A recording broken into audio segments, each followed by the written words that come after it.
back on their gadgets.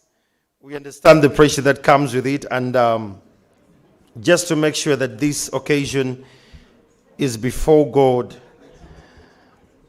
allow me that we have a word of prayer. Let's all pray. Dear Lord, we thank you for today. We thank you for the gift of life. We thank you for friends and family. We thank you for our jobs. We thank you for our organizations. As we convene today to understand how best we're going to become resilient as companies and organizations, in the same vein, we pray that you give us the resiliency to run on as human beings, and not only that, to serve a country better. We pray all this in Jesus' name. Amen. And to the Muslims, we say inshallah, if God wishes. So today we are convening for the 11th annual Directors and Company Secretaries. It was an honor to moderate the 9th and the 10th. I see a couple of faces that attended the 9th online, and the ones who were here, we had a few of them. And just reflect back on the one we had, that was the 11th one, which focused heavily on environment and social governance, which are very pertinent issues, especially at a time where several corporate organizations are facing increasing pressure to conduct operations in an environmentally and socially responsible manner. Friends, if you remember in the 11th conference, there was something called the ESG, a system that was meant to measure the sustainability of a company or investment in 3 specific categories. This was in terms of environment, social, and governance. So socially responsible investment, ethical investment, sustainable investment, and impact investment were the general terms that came off that conference. And today, we are meeting to dig deep in corporate governance as a catalyst of organizational resilience. To those joining this conversation online, we want to appreciate you and thank you so much for being part of this conversation. And if you're here and you love my generation that thrives online, you're very tech savvy and you love this, the hashtag for this conversation is going to be Directors Secretaries Conf. The directors, the D is in capital, and the secretaries, the S is in capital, Conf. And then you can be in position to send out this conversation across the globe. Just in a special way, allow me to request you directors and secretaries here that we are going to clap for our great sponsors. Let's clap for the new vision. Let's clap for the new vision. Thank you so much for believing in this agenda all time through. Let's clap for Stanbic Bank. Stanbic has always been here with us. Protea Hotel, let's appreciate them. Protea Hotel. And if you're online, you can just give us that emoji to appreciate our great sponsors. Let's clap for Centenary Bank. Again, they're still here with us. And last but not least, let's clap for the Bank of Uganda, a regulator in the monetary terms. And finally, let's appreciate KPMG for always being a strong partner in this. Without any further ado, ladies and gentlemen, allow me to welcome Ms. Jen Okot to give us the welcoming remarks. She's the chairperson of ICSA Uganda. That is the CGI, that is East Africa region, and not only that, the chief organizer of today. Let's welcome her. You're welcome, Jen.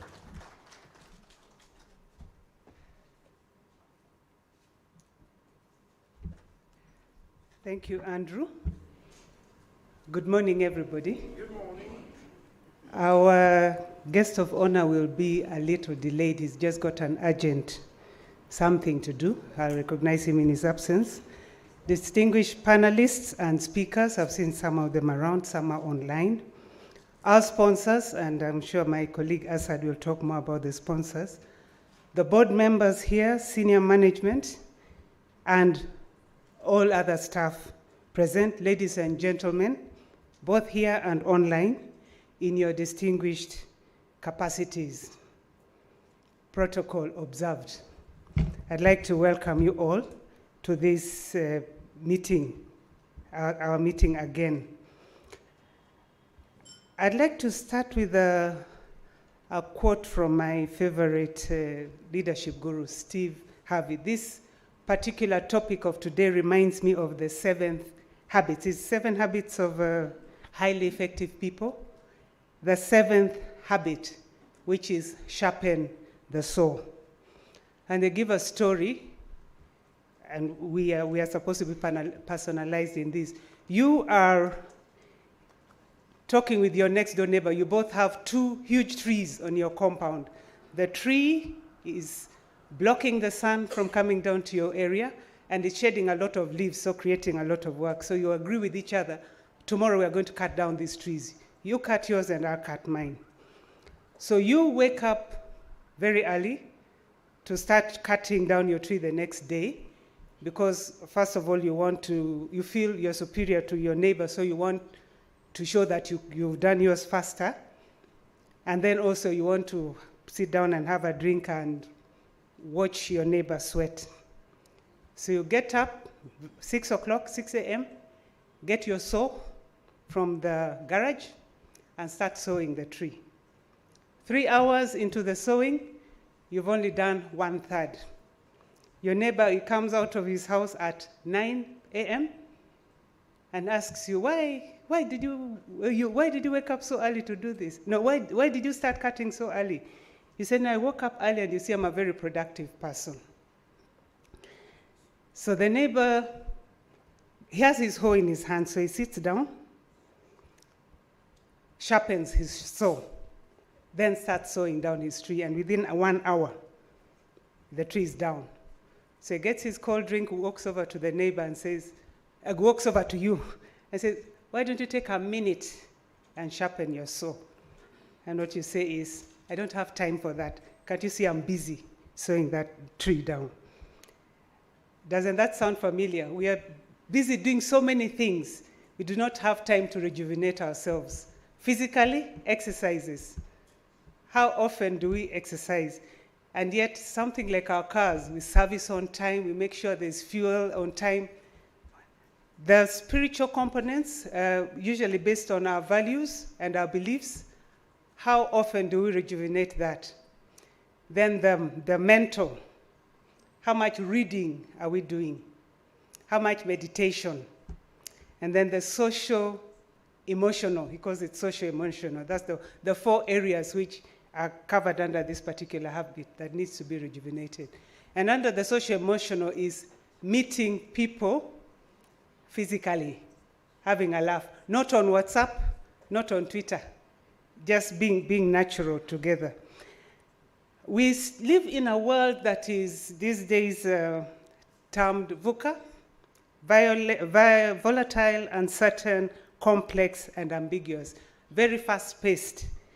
And it's made worse by the industrial revolution we are in now. We're in the 4th industrial revolution that is characterized by technologies and digitalization. And that means the pace is very fast. So there is increased stress. There's an article I read that termed it an epidemic. We have an epidemic of stress. There's a US study that links the 6 leading causes of death to stress. That is heart diseases, lung ailments, cancer, accidents, liver diseases, and suicide. Those have been been found to be the 6 most leading causes of death. And why? It's this epidemic of stress. We are bombarded. The manner in which our body responds is either breaking down, or if we keep rejuvenating ourselves, we build resilience. So today, as we talk about these other resilience relating to organizations and how we can make sure our organizations are sustainable, what came to mind is what we usually hear when the air hostess is giving the demonstration. They say about the oxygen mask, the mask will fall, pull it, and put it on. Start with yourself before you help others. It's important that you build your personal resilience before you build the others. So our theme for today is corporate governance, a catalyst for organizational resilience. It's like a follow-on from last year's, which was ESG, the driving the sustainability agenda. The common factor here is sustainability. And sustainability means the long-term life of the organization. So whilst last year we said ESG needs to be ingrained within our strategies so that we are sustainable, resilience refers more to the bouncing back. We've just come out of the pandemic. Very many organizations died along the way. I sometimes call them the graveyard of organizations. There are very many fresh graves there after the pandemic. So that's the area we're going to concentrate on, the organizations that survived. That is a measure of resilience. But we're going to look at how we can build it even stronger. Our guest of honor, and he'll be here with us shortly, will be looking at fostering resilience through corporate governance, the regulator's perspective. Our keynote speaker is here. She'll look at steering the board through turbulent times. Our guest of honor is Dr. Michael Atingi Ego, who's the Deputy Governor, Bank of Uganda. And our keynote speaker is Miss Priscilla Seruka, and she's the chairperson, Uganda Airlines. We're going to have two panel discussions. One will be under the sub-theme, Designing Resilience. And there we have three distinguished people. There's Peter Mulisa from Uganda National Oil Company, who look at enhancing climate governance for organization sustainability. Then we have Joel Muhumuza, CEO, Stanbic Bank FinTech subsidiary, FlyHub organization, and he's got the IT part of it, building resilience and agility through digital transformation and cyber security. And the importance of that particular topic is that a lot of the organization, we are moved fifth industrial revolution, digitalization and technology. So it's important that we build that in. And influencing organizational culture in a changing environment by Carol Musokcha, who will join us online. We have a second panel discussion, which is under the sub-theme, Creating the Right Ecosystem, and the conversation will cover managing the geopolitics in the face of a looming global recession by Assad Lukwago partner KPMG. That we have brought to the fore because the KPMG did a survey. I read the report, and what amazed me was how we are going into a global recession. It was a CEO survey. Whilst the global CEOs are worried about it, we in East Africa, we don't get it. So we thought, let's break it down in this conference. Then building a resilient workshop, we have Mrs. Judith Erone, also advisory partner at KPMG, and harnessing the potential of technology in a changing ecosystem. Mr. Martin Kimani, who's Associate Director, Technology Transformation, KPMG Africa. So I'd like to welcome you again and thank you for coming. I'd like to invite you to sit back, relax, and enjoy your conference. Thank you.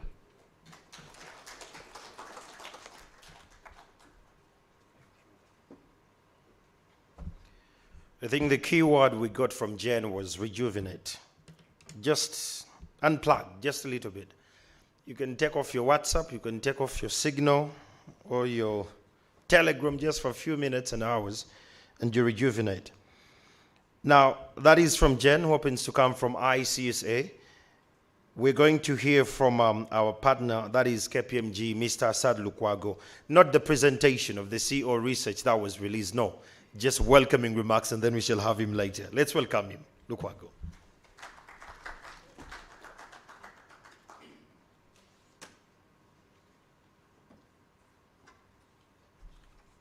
Thank you, Andrew and Jen.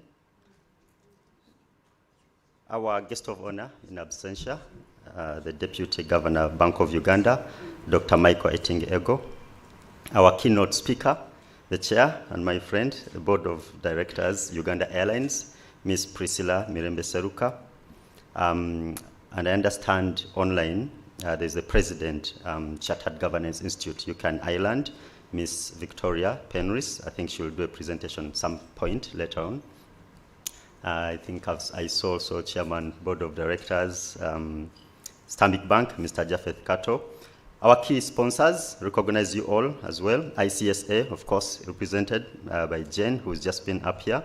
KPMG, my colleague partners will be here as well. Of course, we have Judith already, partner with KPMG, who is here. And Edgar, Stephen, and Peter told me they will be here if they're not already here. Of course, we have our platinum and gold sponsors, Stanbic Bank, New Vision, Centenary Bank, and Protea Hotel. Directors and company secretaries, all of you in attendance, I greet you all. On behalf of KPMG, it's an absolute pleasure to welcome you to this conference to discuss corporate governance, the catalyst of organization resilience. It is a topic which will be discussed here, but can only be shaped away when executing our day-to-day roles in our various capacities.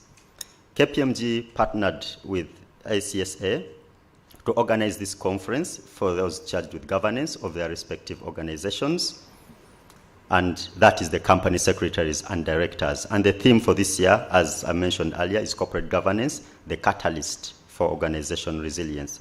This is a theme that is very relevant to everyone who wants to remain relevant beyond the short term. And when KPMG carried out a global survey, this is still part of my welcoming remarks, not a presentation, of over 1,300 CEOs from 11 major global economies, including East Africa. And that survey happened post-COVID and in the middle of the Ukraine crisis. So it became very clear that CEOs were determined to grow their businesses despite the turbulent times. The determination was very, very clear from the survey. And the themes that were coming out, one, the business landscape over the last 3 years has enormously been challenging for business leaders, coming through a global pandemic, inflationary pressures, geopolitical tensions, and a looming recession, and all happening in quick succession. Despite this, following our survey, including here within East Africa, it is very positive to see that our East Africa CEOs are optimistic about the growth prospects of their respective countries, industries, and companies. They are taking some short-term steps in their various areas of their strategies to build resilience in response to the geopolitics and the anticipated recession. ESG was another topical theme that was coming out of that. And it remains very important to CEOs, despite the lack of a generally accepted standard to measure the agreed matrices. The other topical conversation from the survey was the hybrid working, which has had some benefits, but over 78% of CEOs see that the in-person or the go-to-office over the long term for the roles which were traditionally in office, they see it as the better way going forward. The CEOs in East Africa are embracing both, as in the hybrid method of working. Then the other topical one, as usual, is technology. Transforming organizations digitally to drive growth was also a priority for CEOs, with 71% of those in East Africa placing more capital investment in buying new technology. But the theme that came out, it looked like we had gone through what you would call a quick digital maturity, if there's a term like that, through the pandemic. Everyone had to adapt quickly from supply chains being automated and working remotely and all that. So when you read through the themes for strategies, the first thing where CEOs are willing to cut a bit of cost is in technology investment. Despite that, they are looking to invest more in new technology, but if there's any turbulence, that's an area they're willing to cut a little bit back on. And for me, I think it's because of that digital maturity. So these are responses that came from almost every sector, be it financial services, retail, manufacturing, infrastructure, or technology. And that means that these must be common boardroom conversations for those in business, and it will, those are the businesses that will prove to be resilient beyond the normal, if those are the sort of conversations you're also having. We at KPMG care about our businesses in Uganda and our economy at large, so we don't want the world to leave our local entrepreneurs behind. And it's for that reason that we partnered with ICSA to organize conferences of this sort.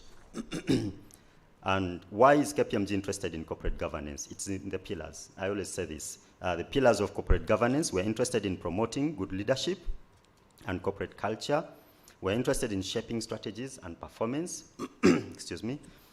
Interested in enabling compliance and oversight, and we're interested in promoting market confidence through stakeholder engagement. That's why we as KPMG partner with ICA every year to sponsor this conference. And previous research suggests that good corporate governance correlates with superior share price growth and sustainable corporate performance, and also better governance of businesses is also critical to the development of our country, our region, and the continent at large. And therefore, we as KPMG are very happy to be part of such success stories. The KPMG values define what we stand for. We work together and for the better of our society. And it's on that note that I would really like to thank Stanbic Bank, New Vision, Centenary Bank, and Protea Hotels for agreeing to partner with us on this noble corporate cause. And thanks to all the subject matter experts who are lined up to give justice to the topics for the day. And KPMG and ICSA, together with the rest of the sponsors, welcomes all directors and company secretaries to this conference, and we trust that your participation will give you a competitive advantage as you navigate through this new normal. I thank you all.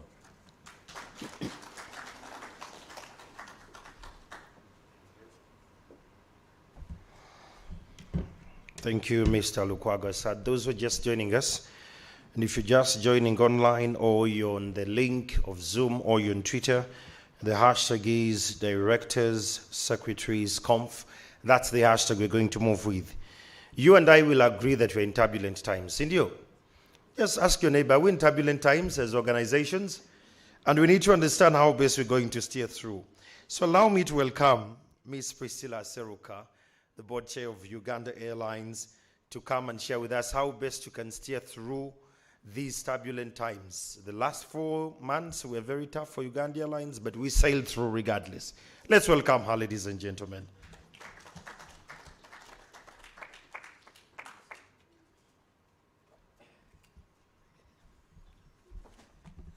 Thank you so much. And I want to appreciate the organizers of this conference for having thought about me to come and share on this keynote address. Allow me, as we start, since yesterday was the Women's Day, let's clap for all the women in the house and celebrate them. Thank you so much. As board members, we have a very important role, and a role which has kept on evolving, and especially a lot in the last few years. And I want to appreciate the organizers of this conference for the opportunity to interact and learn from one another on this important subject. And many people are asking me, how is Uganda Airlines? And if I don't say anything about it, I think I'll have done injustice. Uganda Airlines is improving. It's improving from pre-COVID, post-COVID, and now where we are, we have surpassed post-COVID performance. And so want to say we are improving, and we are still working on more to ensure that we improve. We recently just concluded recruiting senior managers, and we have very high hopes. So going back to my presentation, indeed, we are in turbulent times, and there are times which you cannot at times anticipate. I remember when COVID was really clearing, we all thought things were now going to get better. Then came the fuel, then the inflation, now the recess that is being talked about. So we are in turbulent times. The only thing I see is that today we can learn from the past. We can learn, for some of us, COVID came, we used to think COVID is far away. It's in China, it's in the US, because we used to have those fevers for swine, and they stopped there. They never came to us. But today we know that what happens out there could come to us, so we need to prepare for it. The role of the board in providing corporate governance and strategic initiative during times of chaos and this stress cannot be overstated. A lot is expected from the board in turbulent times. I remember during the COVID times, I was chairing a certain board of a financial institution, and I used to have weekly meetings with the CEO, just to find out, where are we now? How are you handling this? How are we tackling this? And afterwards, he told me he found it very useful to have someone to discuss with. It was the first time he had to oversee an online, it was the first time he had to oversee an online, sorry. Oh dear. It's not moving. So it's the first time he had to oversee an online operation, and it was quite stressful in many ways. Well, he seems to listen to you, or you may help me so I don't stress myself with it, if you can be helping me with it. Pardon?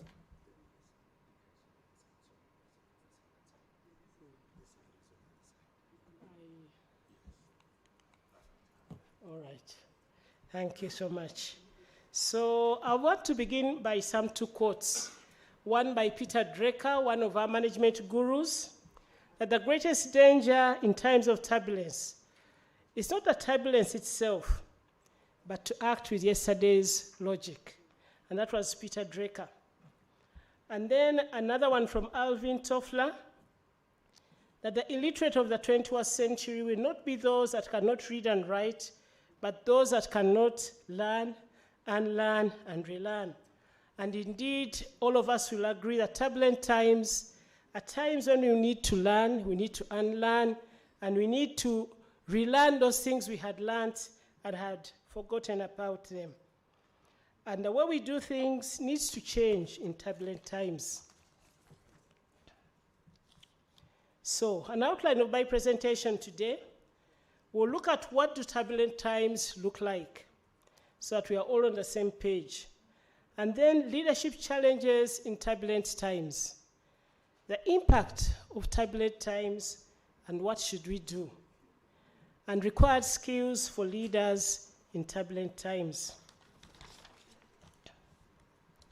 So, just to discuss turbulent times, which I know we are all aware about, but a turbulent time is one where there's a lot of change.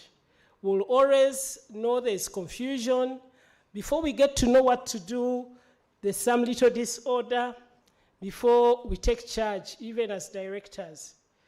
And this is not made any better than social media also jumping in and broadcasting anything and everything, the truth, the half-truths, the speculations, and you don't know what to believe, because the social media really enjoys such confusion, disorder, and turbulence, and increases on the confusion.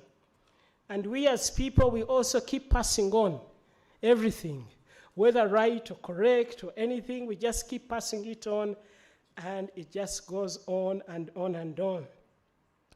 Turbulence can come because of external issues or internal issues. Some of them could be disasters, terrorism, or commonplace things like international commodity or financial markets, or changes in the geopolitical landscape. But also we know that turbulence, a lot of turbulence today came in because of COVID-19, and for many institutions, there is still more to do to recover. Internal factors can also bring to turbulence. For example, the shifts in leadership succession.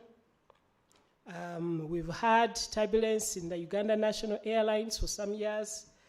We can testify to that. But even more recently, We have been reading about the turbulence in the National Social Security Fund, and I'm sure if any of the directors are here, they could testify of the turbulence that has gone on and on with all the stories that have gone on social media.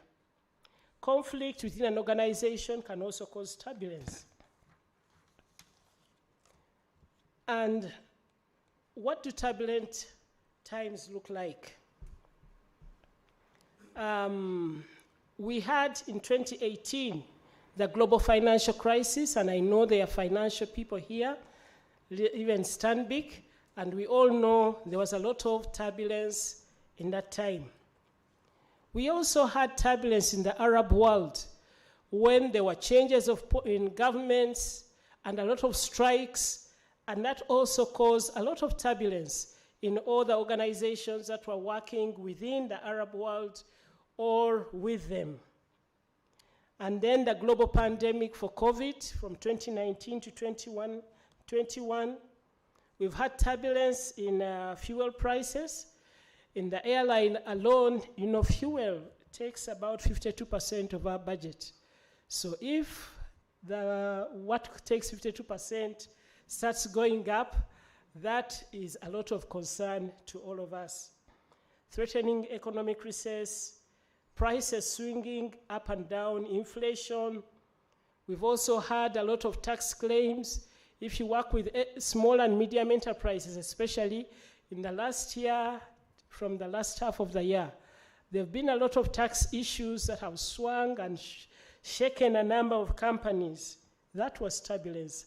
Some had to close down and even register new companies so that they can still be able to work. Technology can also cause turbulence. There's a lot of changes, but times technology refuses to work. It is not well integrated, and that can cause turbulence within an organization. So turbulence makes things uncertain. Turbulence makes us all anxious. We cannot quite anticipate all the problems that are going to happen. And as leaders, as directors of companies, this brings us a lot of challenge. First of all, there can be failures of corporations that could come about. I told you some during the tax issues that have come about and are still going on with many. Some companies have had to close. But also you find another big challenge to us as directors.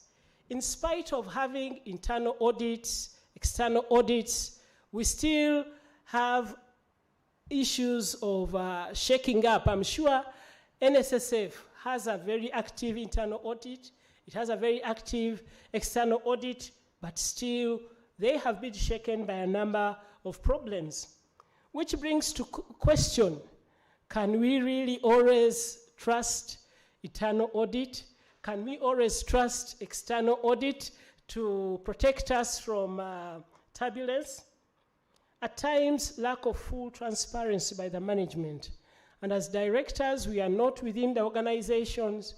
We rely a lot on the information that management brings to us.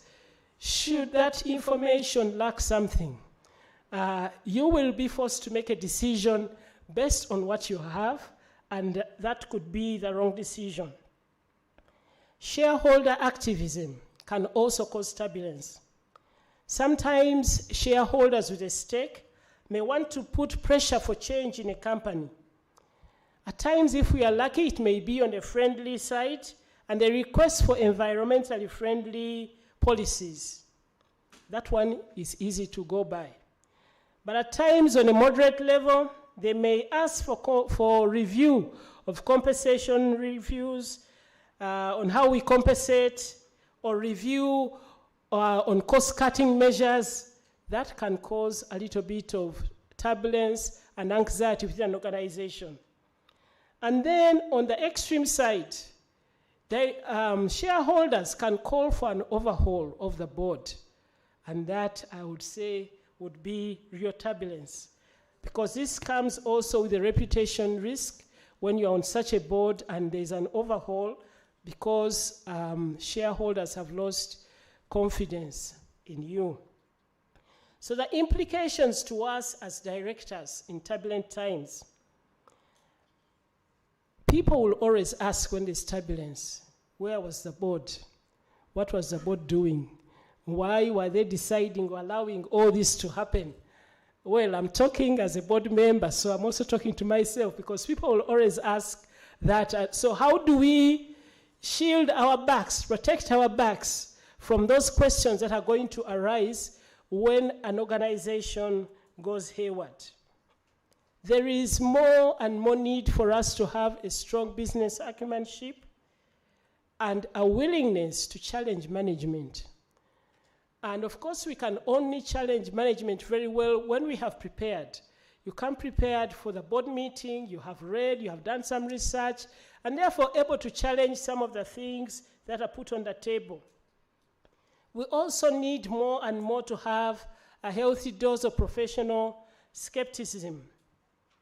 Having questions, being alert, scrutinizing the statements for any few telltale signs and inconsistencies. And again, it brings a question, are we only going to depend on internal audit to tell us that perhaps the systems are not working very well, or external audit, or perhaps there is something more that we need to do to ensure that, we are protecting our backs and also acting and making decisions for the good of the organization. So, which means the role of the board is becoming more and more increasingly complex. Where before you would know we have internal audit, it's nice and active, we have a good firm or a good person, then now from what we've seen even from NSSF, that may not be enough. The board may no longer be able to depend on financials of an organization that they are doing so well. I have one of my sons working in one corporate, I will not mention the name. He was telling me that their company, owner company in South Africa came to realize that the financials they've been reporting have not been accurate. So it was like last year, December, but then they went further and they found this started a long time ago. And so people have been enjoying bonuses and rewards, but something was wrong. But it was just a small mistake after a few years that showed that something is wrong in these financials. So what can we learn from all this, and how can we as board members protect ourselves? What can we learn from National Social Security Fund? And I hope one day there will be a time when people will share these are the lessons to learn from what happened in the Social Security Fund, so that we may know the real story behind what we see on the news. So somebody called May Fenner once said, how to enhance real leadership. It's a cycle, one to do with presence, to do with relating, and then making sense of the issues at hand, and then taking action, while remembering that as board members, we are here to serve, we are here to add value in the corporations where we are serving.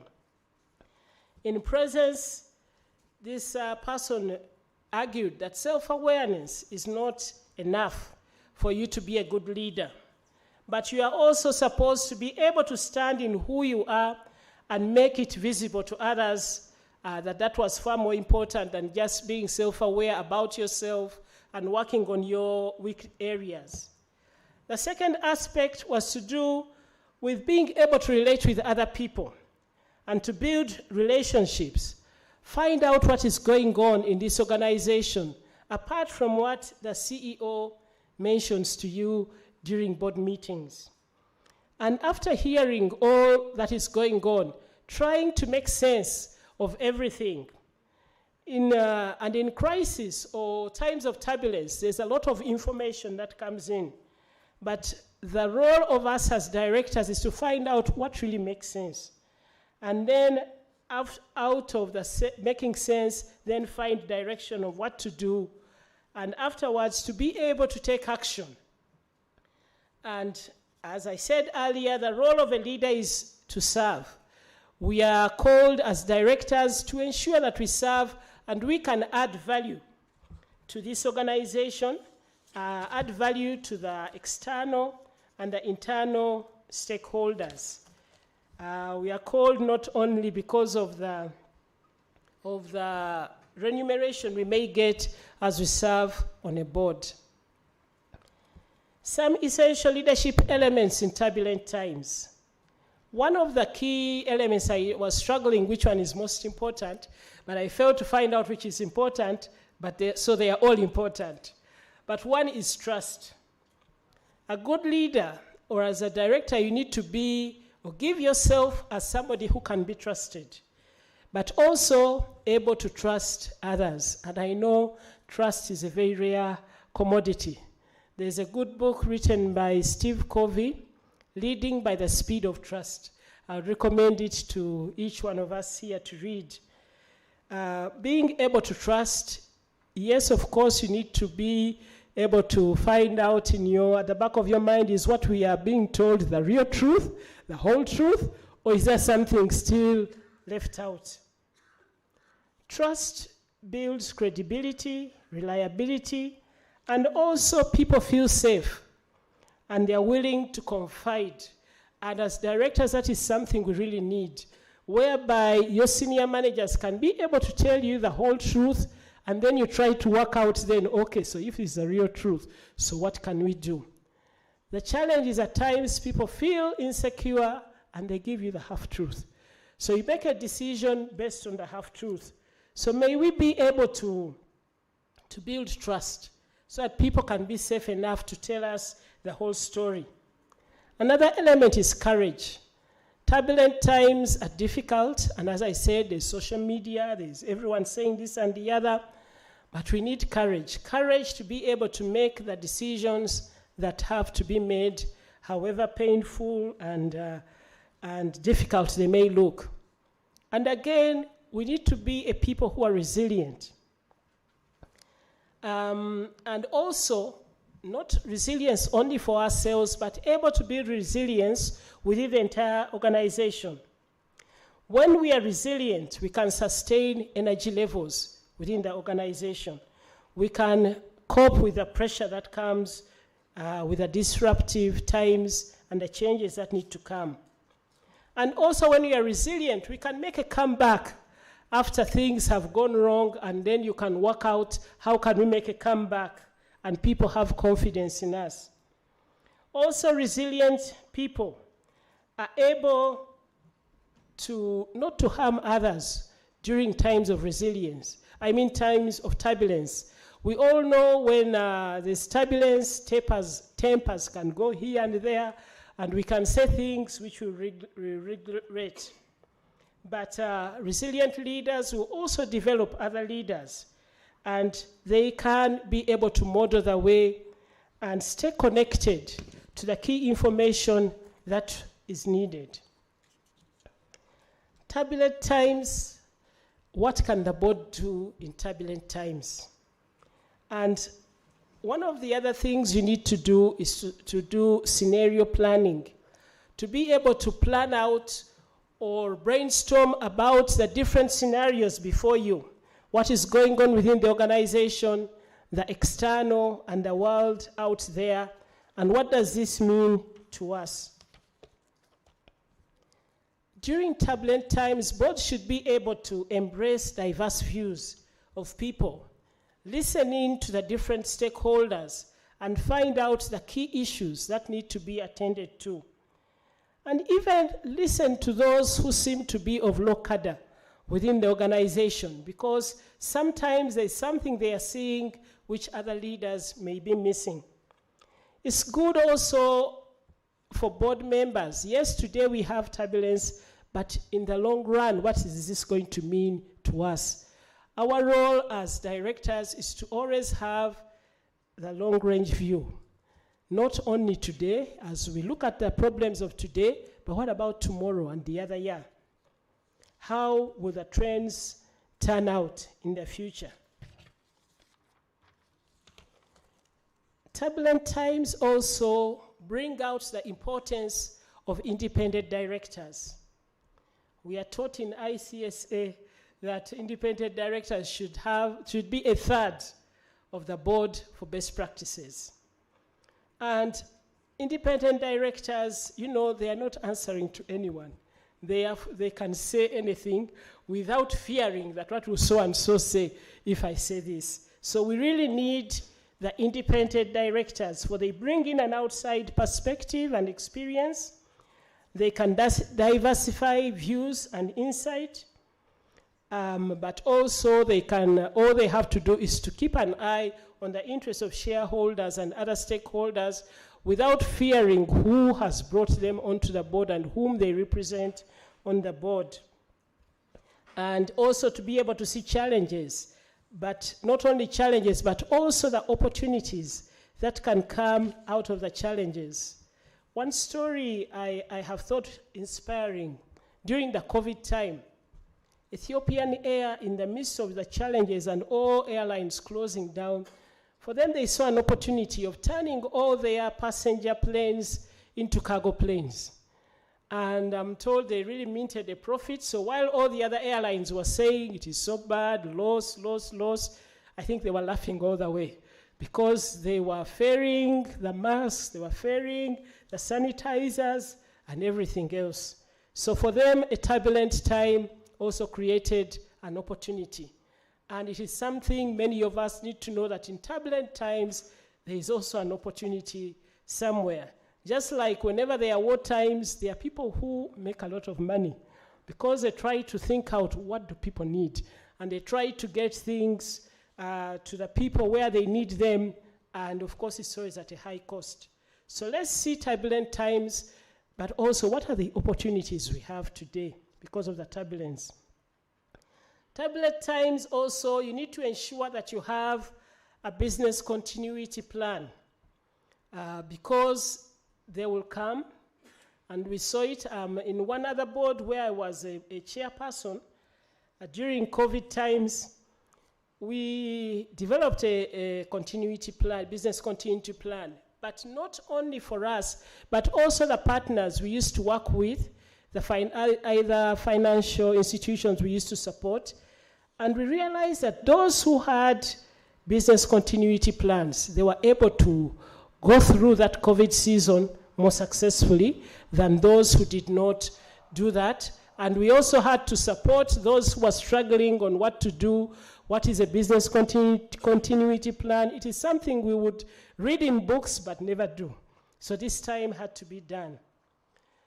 Boards should create clear expectations so that people do not feed on rumors and so on, and grow that relationship, that key relationship with the CEO, and clarify assumptions so that we don't have hazy assumptions and guesswork which can lead to disaster, and ensure that deadlines are being met, follow through on the deadlines. In turbulent times, boards should ensure we uphold ethical standards consistently. What are those standards that are expected in our industry? Let's uphold them and deal also with the pressures that come from different special interest groups that we may have. I'm sure all of you as entities, there are different pressures you get from other interest groups.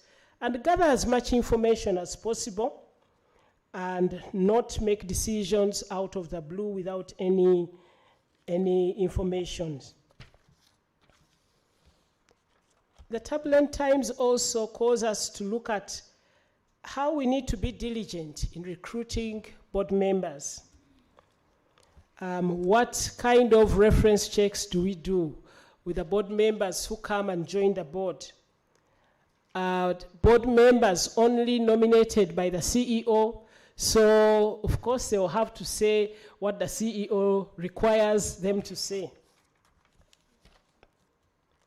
But turbulent times are also VUCA times, as Madame Jane Bitek mentioned at the beginning. And I know in one of the previous times. A lot was said about VUCA times. I will not say much, but just to remind ourselves that VUCA times is something that started with the US military in the late 90s, but is being seen very applicable today in the world and in business. And it stands for volatile, where there are volatile times. The pace of change is much faster and rapid than our ability to respond. There's urgency, and changes occur suddenly, and somehow you need to make a decision. And it's always good in such volatile times to have a clear idea what needs to be done, and that's why we need to have those business contingency plans. And communication. I forgot to mention that earlier, that one of the things a board has to do is communicate, and say what needs to be done. VUCA times are also uncertain times, where leaders have to make decisions, but there's insufficient information. And therefore, difficult at times to get a hold of exactly what is the problem. Where is it coming from? So you can't quite diagnose very clearly, but yet some decisions have to be made. So it's time to reduce also, to increase on the information you get, and also welcome participation from different other stakeholders, because they may be seeing or having information you don't have. So VUCA times are also complex times where you need to be collaborative with the environment, learn from others. What are you doing? How are you coping with this?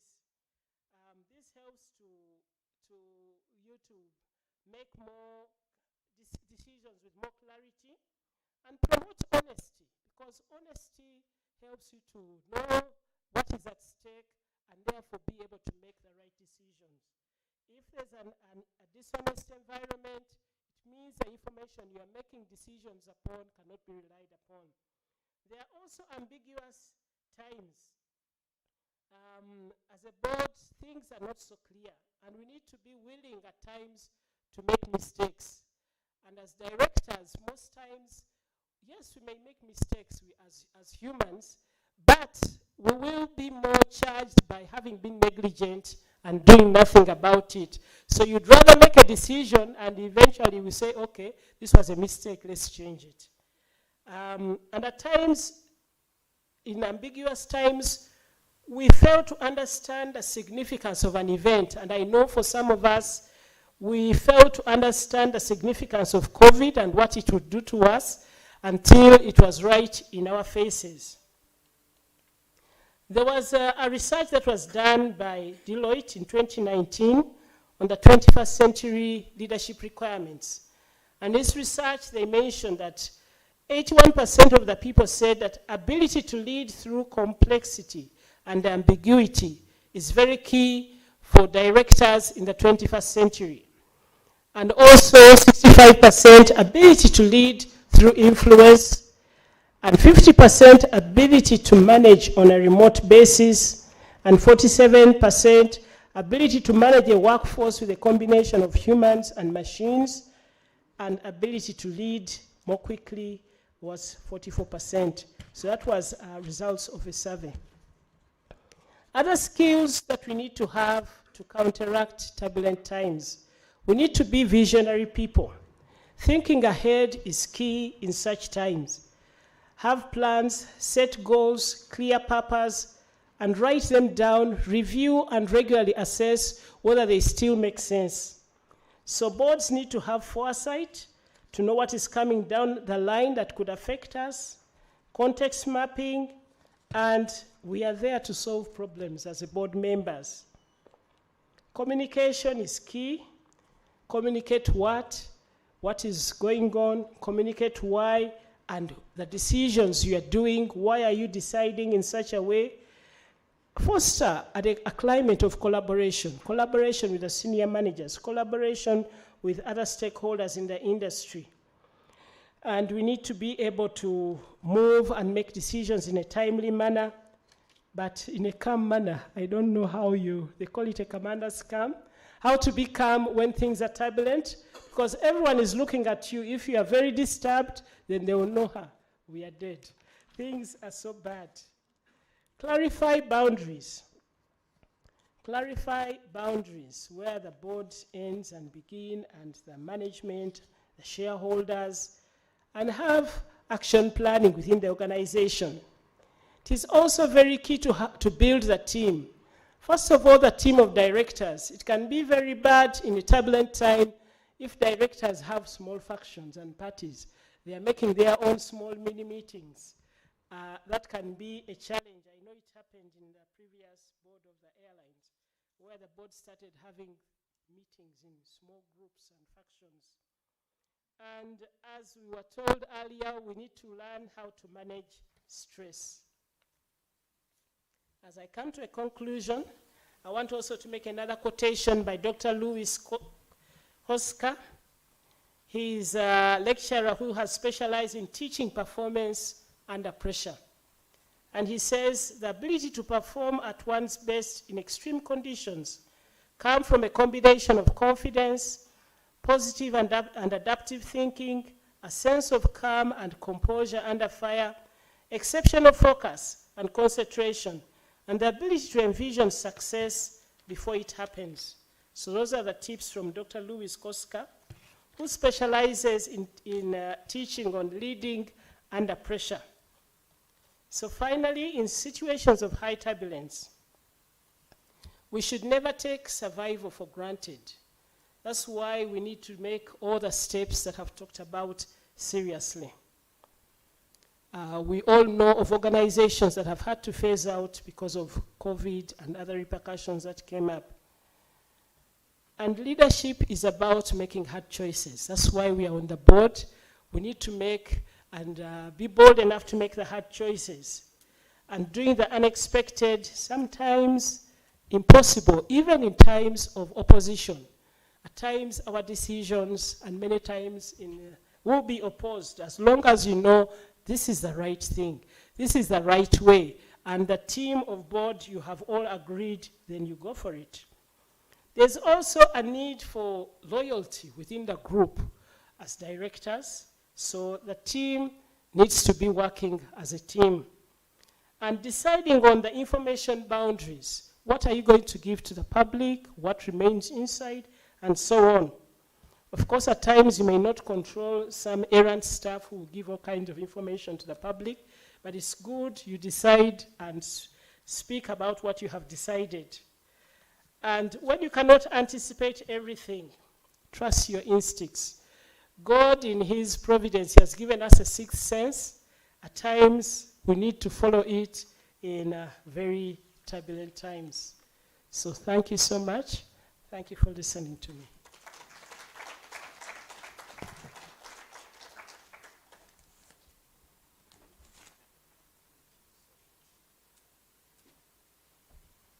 Ladies and gentlemen, let's give her a round of applause again. She said quite a lot there, but the very last one hit me hard. Never take survival for granted. Just think about it. Before COVID-19, how you're thriving, how your companies and organizations were, flying so fast. And then COVID disrupted it. And thereafter, some companies closed, some organizations closed. But for one or two reasons, you're still surviving there. So let's clap for that, and let's not take it for granted. Those who are just joining us online, thank you so much for being part of this conversation. And as you're making this presentation, Ms. Prisla, there were a couple of questions that were coming down. And I, as a moderator, I really want some questions to go answered. So as and when we are done with the next organizational resilience presentation from the global perspective, and this is coming in from Victoria Penrice, who happens to be from the CGI, that is UK and Ireland, and she happens to be the president. She's going to make this presentation. Then after that presentation, we shall have the questions for both Priscilla here and Victoria on the other side. Ladies and gentlemen, let's welcome Victoria Penrice to present to us the organizational resilience from the global perspective. But before she comes in, number UBD, now this is how you know you're in Uganda. UBD 005Z, you parked in a very turbulent lane. UBD 005Z, where you parked, that's where the heavy trucks that access this hotel actually use. So be very resilient by going and, just switch to unturbulent lanes. Victoria Penrith, please, take it away.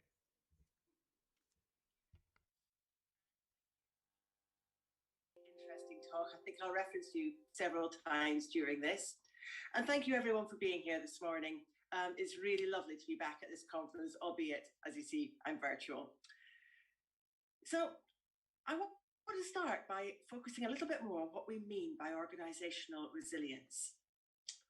Organisational theory suggests it's a capacity of an organisation to maintain operational continuity despite the presence of adversity, whether internal or external, or indeed the ability to recover or thrive despite unexpected and unprecedented events. As we've seen over the last few years, we should always expect the unexpected.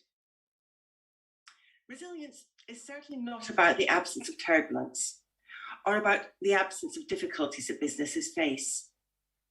Indeed, if the reward for taking risks is profit, then businesses will be unlikely to thrive without some degree of adversity. Most of us go into business to solve a problem, to satisfy directly a customer need. But clearly, as we know, some businesses don't succeed, whilst others make a virtue out of uncertainty. So what is it that makes a resilient organisation? And indeed, what has this got to do with good governance? The international management consultancy McKinsey has defined 6 areas of resilience. They are financial, operational, technological, organisational, reputational, and business model resilience. All of these are important governance areas to make an organisation successful.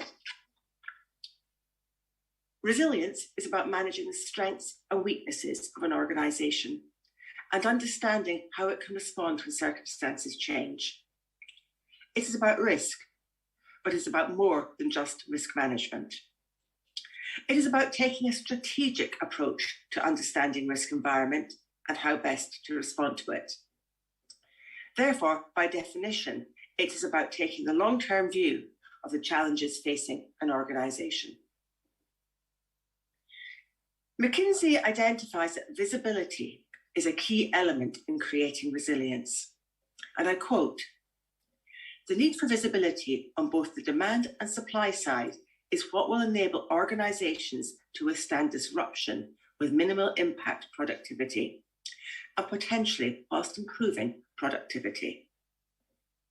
It's very hard to disagree with this, but it's worth noting that McKinsey's article was focusing narrowly on production, which is not altogether surprising given the shocks that supply and demand and production have witnessed over the last few years. But I think we need to consider resilience in a wider sense. Resilience is about developing and keeping a culture of adaptability, of foreseeing problems and opportunities and responding appropriately. And good governance is an important foundation on which to build organisational resilience. Governance itself is often misunderstood by people outside the profession. And indeed, it's often hard to articulate, even for those like me who've been working in the profession for decades. So I'd like to reference some work recently undertaken by the CGI UKI. We held a series of workshops with governance professionals to try to understand better the breadth of the role and whether the original Cadbury definition of a system by which companies are directed and controlled was still appropriate. After what company secretaries would recognise as a wide-ranging discussion with people from many different types of organisations and at very different stages in their careers, we settled on a definition that is the framework by which organisations are directed and controlled, as we felt it better encapsulated the breadth of roles and diversity of opportunities that people in governance are experiencing. Effective governance is a framework for better decision-making. It runs through every organisation and at every level of the organisation, and good governance results in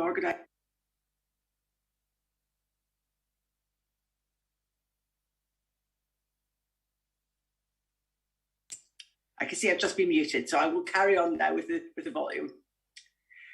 Governance promotes an organisation's purpose through supporting its culture and values, environmental, social and governance areas, and equity, diversity and inclusion. Our acronyms ESG and EDI. Governance does not in itself prevent business failure, although good governance should certainly help to prevent failure because it will support better decision making. I suspect that on its own, governance is amoral. It can be used for good or for bad. But when governance is linked to good purpose, to a positive idea, a positive vision for an organisation, it becomes a tool for success. And why should this be? Governance, as we said, provides a framework through which organisations are directed and controlled. As such, we can create systems that promote transparency and accountability and can ensure that decision makers can take into consideration all material elements that are vital to the success of their business. This is particularly important when we are in VUCA times. Let's go back to the McKinsey article. Visibility is what will enable organisations to withstand disruption. Visibility or transparency will only come about through having a framework for business that promotes transparency and accountability. In other words, good governance. Consider the world in which we find ourselves now. Last year, we were still dealing with the fallout from COVID. Many organisations have demonstrated considerable resilience in the light of the pandemic. In fact, last year, I heard from many of you who are key drivers of changing your businesses. I heard impressive stories about adapting to new ways of working, coping with constraints of technology for communication, and reshaping businesses to meet consumer needs. And as we emerge from that into business as normal, how many of us have anticipated, far less prepared for, the impact of the war in Ukraine and the impact it would have on fuel supplies, the impact that poor harvests are having on food security, the scourge of rising inflation and global slowdown, the difficulty of attracting talent, and of course, the overlay of climate change. Resilience is about exploring everyday functioning that underpins success despite the disruptions, difficulties, and uncertainties which are integral to organisational life. It's rather easy to think of business threat and opportunity and the governance of these issues as being the sole preserve of the commercial corporation. But other organisations are impacted by internal and external threats too. Organisational resilience has been investigated in a wide variety of contexts, such as healthcare, entrepreneurial startups, and infrastructure providers. Sports is a sector where governance is only now getting the focus it requires, and yet it's a sector which faces considerable internal and external threat. The pace of change in sport has been rapid, as many sporting organisations have had to professionalise to reflect the complex, often high-profile nature of their organisation. A recent report by the CGI UKI and the Sports Governance Academy draws attention to this. The challenges faced by sporting bodies include political agendas, competing requirements of key stakeholders, especially fans versus funders, and the intense scrutiny from the media. Professional sporting organisations often experience high levels of internal change, especially the senior management, the very people who are responsible for governance and the culture of an organisation. Such organisations often have conflicting goals. The need to manage grassroots investment along with managing top talent, high-profile marketing along with organisational and reputational risk. And indeed, many have unpredictable, if not even precarious, income streams. And all of this can shift the focus from long-term resilience to short-term decision-making. For survival, these businesses have a particular need to embrace adversity and respond positively to make the most of the opportunities that present themselves. The Sports Governance Academy report defined organisational resilience as the dynamic capability of an organisation to successfully deal with significant change. It emerges from multi-level interacting characteristics and processes which enable an organisation to prepare for, adapt to, and learn from significant change. The research established 5 characteristics of a resilient sporting organisation, which I think can transfer to any business. These are structural clarity, flexible improvement, shared understanding, reciprocal commitments, and operational awareness. And I'd like to talk about each of those in turn. Structural clarity is what we would all recognise as having a clear and effective structure. And that is obviously essential to good decision making, as indeed is having good communication channels and clear roles and responsibilities. And this is something that the governance professional will focus on and can deliver for organisations. Moving on to flexible improvement. This was defined in the report as a capability to learn and adapt alongside a culture in which innovation and learning are valued. Organisations that demonstrate flexible improvement are often referred to as learning organisations. They place a value on problem solving, reviewing, and debriefing after projects in a no-blame context. This is the only way in which lessons can be learned. Moving on to shared understanding, this is about having a common vision, common values, and accepting the rules that govern behaviour within the organisation, along with a collective ability to reach our goals. So it's understanding, sharing, and having a sense of collective purpose. The concept of reciprocal commitment is a two-way partnership between the employees and the employers, a commitment in which the employers feel supported, valued, and safe. This psychological safety is absolutely essential. Without it, employees are less willing to stand up and be counted, and less willing to offer constructive criticism to someone who may sit above them in the hierarchy. It is also an essential ingredient in the learning organisation. A no-blame culture can only exist where employees don't feel threatened or unable to voice their concerns. Finally, operational awareness is a capability to identify and assess the range of options available through understanding the operational environment, available resources, and alternate viewpoints. In other words, getting that diversity of thought around the table so that other people can see the problems before you can. Again, these are traits of a learning organisation, but they're also characteristics of curious and engaged employees who are valued by their employers. The research has noticed that focusing on these areas departed from the historical view of organisational resilience, which considers resilience as either good planning or good ability to adapt, or indeed both. Where threats to the organisation are regarded as unknown but knowable, the focus has been on planning for this, planning processes in order to mitigate risk.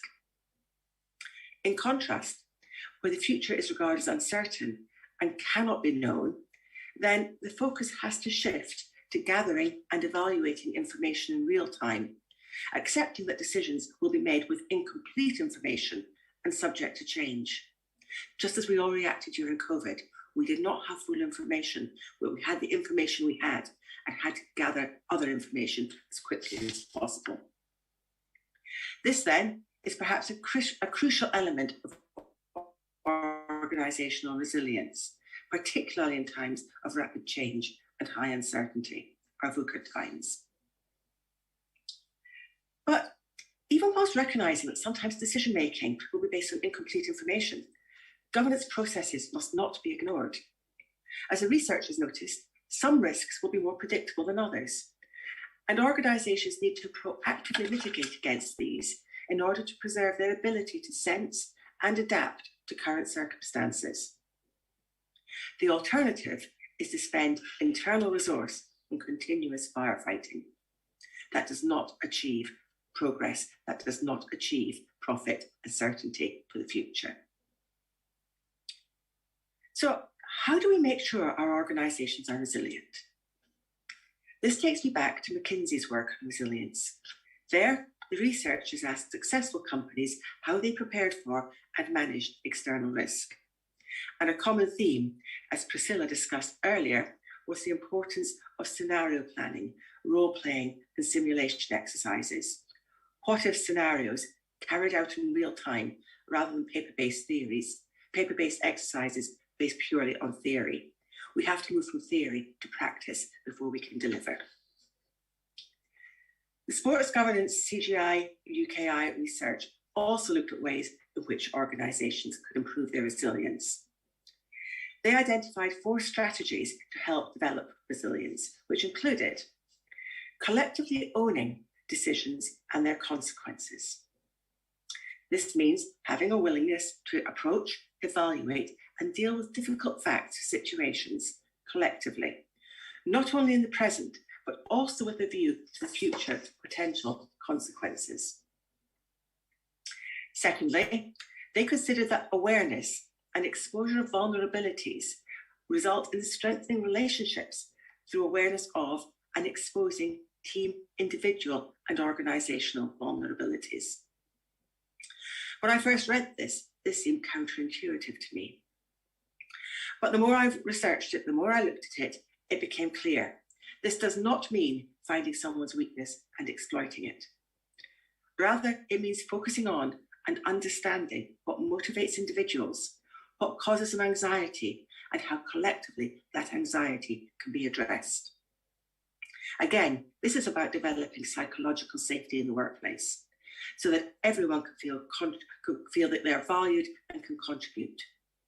It's about understanding safety at work, and that is not just physical safety, it is actually emotional safety.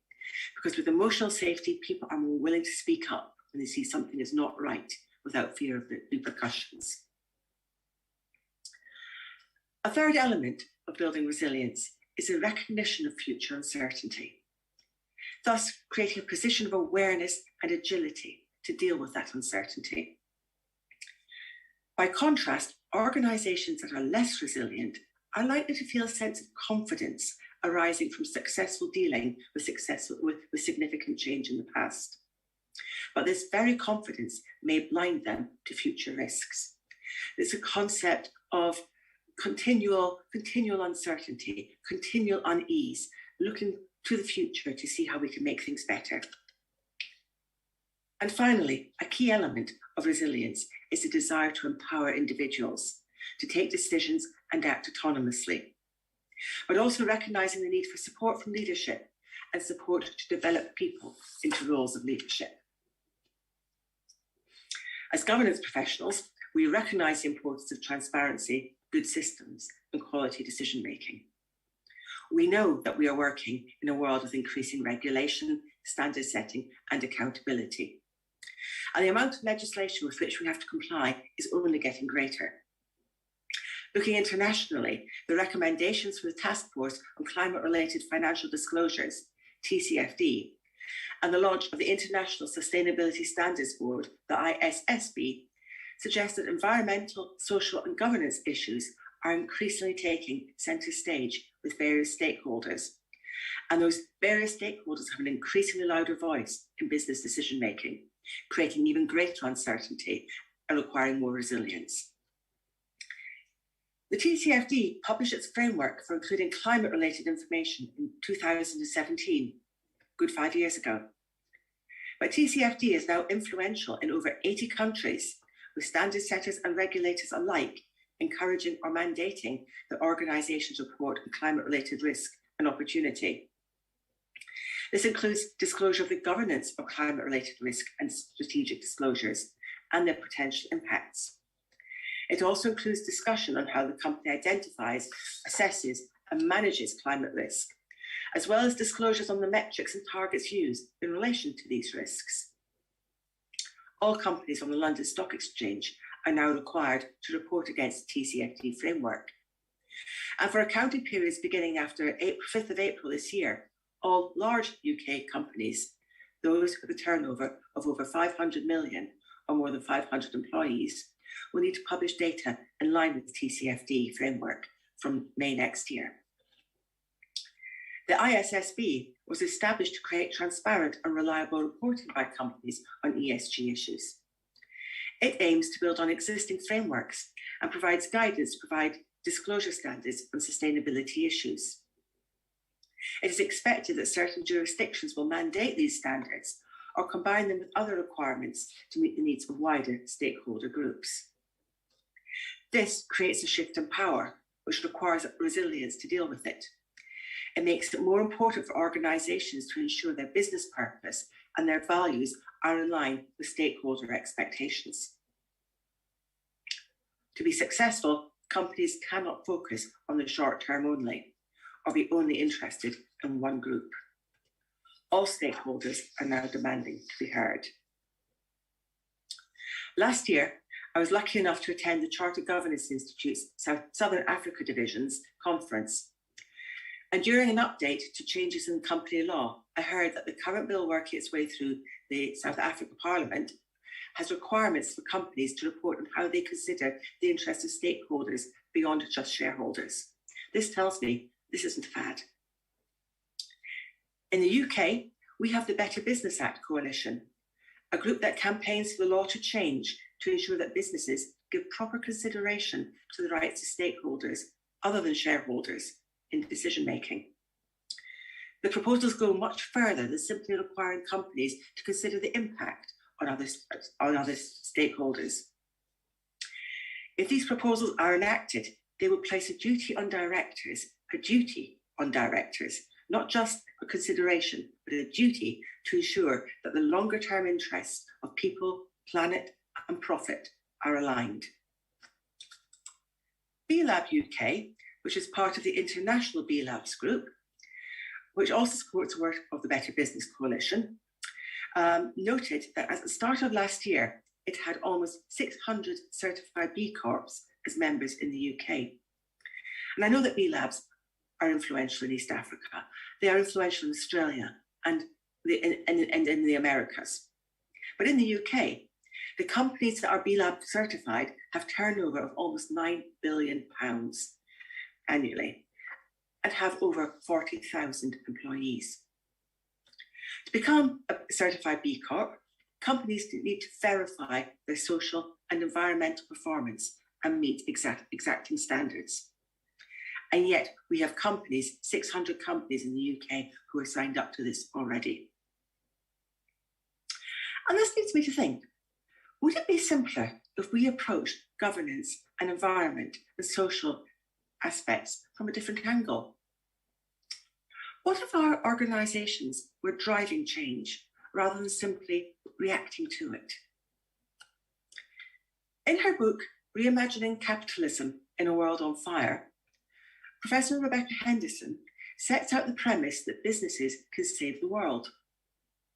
She researched companies that were trying to use financial capital to solve the problems of our times, including those of climate change, social exclusion, and societal restructuring. All of the companies she reviewed were purpose-driven, and all of them believed that private enterprise could be used as a tool to bring about positive change. She shows that it has become increasingly important to understand the wider social purpose of business to ensure continued success and build in resilience.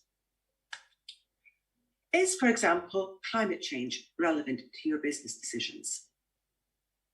Well, if climate change means that your workforce cannot turn up because the road has been washed away, then it is real and immediate and has an impact on productivity. If lack of investment in renewable power means that electricity cannot be generated, then this is a substantive issue that needs to be dealt with, and one that affects currency value as well as productivity and profit, a direct link to the cost of production. And if you can't recruit emerging talent because your industry has been banned from the campus of leading universities, for example, fossil fuel companies and University of London last year, then you really do have to sit up and take notice. These are all threats to business resilience. And yet Professor Henderson demonstrates that each can be managed creatively by an organisation that is nimble, versatile, and focused on longer term value creation. Note, value creation, not simply profit. In the UK, we are finding it hard to recruit talent. I mentioned this last year. Millennials are seeking jobs with purpose, on hours that are acceptable to them, and which allow them to focus on matters that have meaning for them. So the workforce is being choosy. This, of course, may be construed as a luxury. In Maslow's hierarchy of needs, we would suggest that only those whose physiological needs have been satisfied can start to question where and for whom they work. But it is clear that this is the direction that's happening in the UK, and perhaps one that most businesses would want to move to. Who wouldn't prefer to have someone work for them who wants to be there, who understands and embraces the purpose of the business?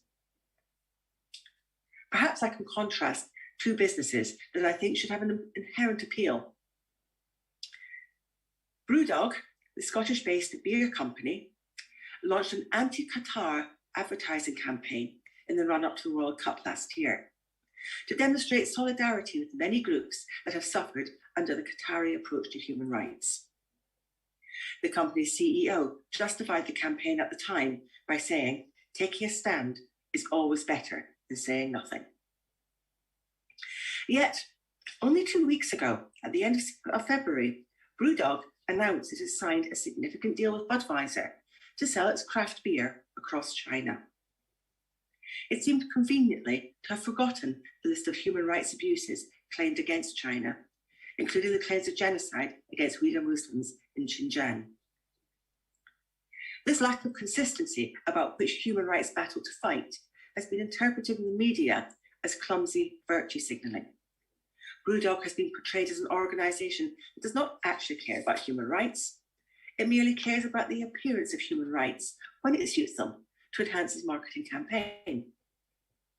This may well prove to be alienating to its core stakeholders, young, socially aware, beer-drinking trendsetters.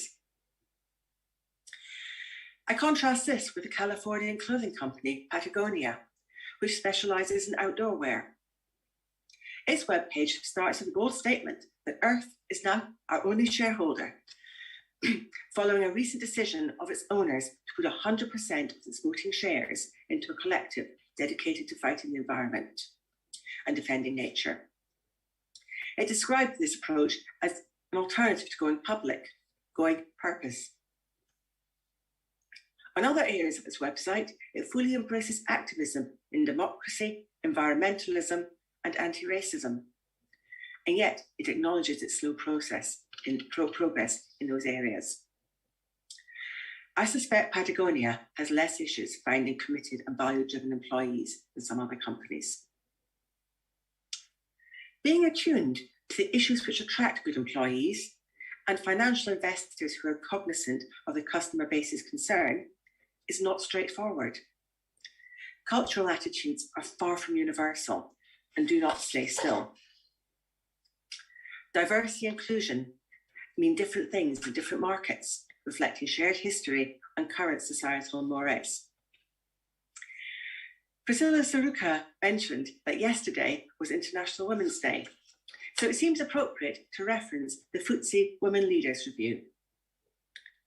The 2023 review of the Financial Times Stock Exchange Women Leaders show that just over 40% of board members in the UK FTSE 350 are now women. This shows that in the last 50 years, we've had incredible progress towards equality between the sexes, and in my view, not before time. However, that equality is not immutable. Women's rights, along with those of other minorities, are frequently targeted by more authoritarian leaders. Selling political nostalgia for simpler times of traditional roles is a common approach to gain votes from those, often but not always, older constituents, who are worried that there's not enough equality to go around and that theirs is being threatened. In my view, resilient organisations are prepared to take risks to ensure that resource is not wasted. And the most important resource is, of course, your human resource. The World Economic Forum draws out the link between diversity and resilience in their Future World of Work report of 2019. This report states that employees with diverse backgrounds bring to bear their own perspectives, ideas, and experiences, helping to create organisations that are resilient and effective and which outperform organisations that do not invest in diversity. Diversity can improve organisational ability to anticipate issues and to manage them. Obviously, it needs to be constructively managed, but diversity gives different viewpoints and helps us see into the future. And of course, resilience is not just an attribute of organisations. It is a key trait of the governance professional. The importance of being prepared to be the lone voice, to stand up for what you believe is right in the face of pressure from colleagues who can be more senior, is a key attribute. We have to speak truth to power. We have to speak up to promote the ability of the board and senior leaders to make better decisions. And good decision making is crucial when assessing and reacting to the inevitable crises organisations will face, and that directives will need to navigate in uncertain times. As Priscilla says, stand by your values. I will finish with yet another reference to Henderson, whose book I urged you to read. She demonstrates that organisations that deny the reality of climate change, treat their organisations badly, or actively support corruption or oppressive political regimes will be shunned by their peers and punished by their investors. She envisages a world where people can work in firms with deeply rooted shared values, where people take for granted that whilst it is essential to be profitable, the firm's goal is to create value rather than just simply make money. These will be the resilient organisations of the future. Thank you.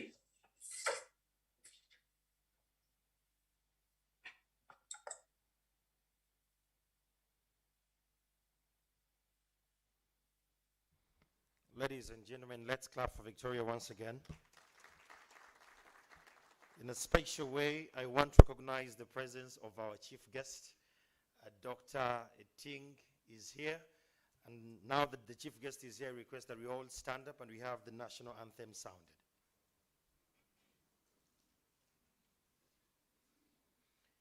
We shall have one stanza of the Ugandan anthem and then one for East Africa, and then we shall proceed.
Take our seats, ladies and gentlemen. You're so much welcome, dear our chief guest, Dr. Michael Atingi, the Deputy Governor, Bank of Uganda. It's an honor to see you again. Happy New Year, sir. Good to see you, and we'd like you to settle in just briefly as we have the Q&A. I understand your busy schedule won't allow you to be here quite a lot with us, but we're just going to have this Q&A as you're settling in, given the traffic jam that has this route laid here. We're going to have, I understand you don't have traffic jam, but sometimes you'll find very ruthless drivers who don't care about the sirens in the back. But good to have you. Friends, we're going to have the Q&A. I don't want to miss the energy that is already in the platforms where we already have questions. We're going to have questions. Emma is going to have the microphone. There is a microphone that's going to be going around. You raise your hand, you introduce yourself, and your question, either it's to Priscilla, Seruka, or to Victoria Penrice, and they will respond. So by show of hands, those who have questions, kindly just raise up your hand. A microphone will be given to you, and you'll ask your question. The question? Okay, the mic is in the back. Okay, just raise your hand and you ask the questions. The question should be around steering the board through turbulent times, or around the organizational resilience, the global perspective. By show of hands, if you have questions. There is a question here.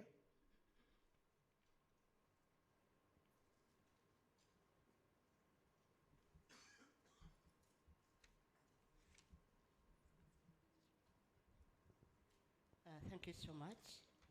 My name is Hajat Seviala. I am a board member of the Uganda National Meteorological Authority, but I'm also the chair of the Women in Insurance in Uganda. Madam Priscilla, 2 questions for you.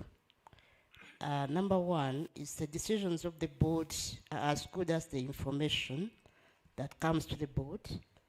You did actually highlight one of the challenges to board is not receiving accurate or enough information from management. I'm only trying to find out how do you actually dig beyond what is given to the board to ensure that what you are making your decision on is as representative as possible. Then your other, you said communication is key.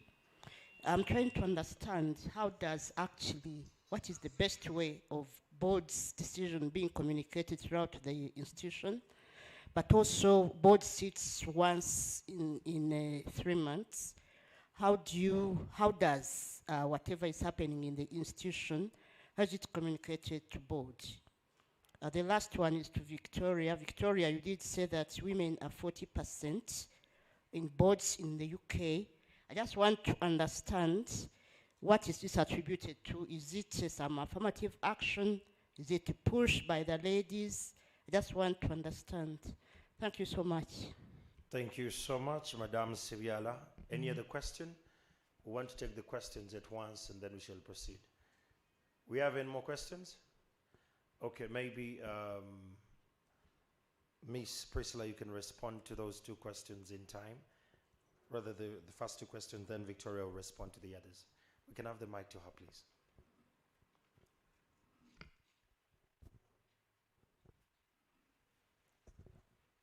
Thank you so much, Hajat Seviala.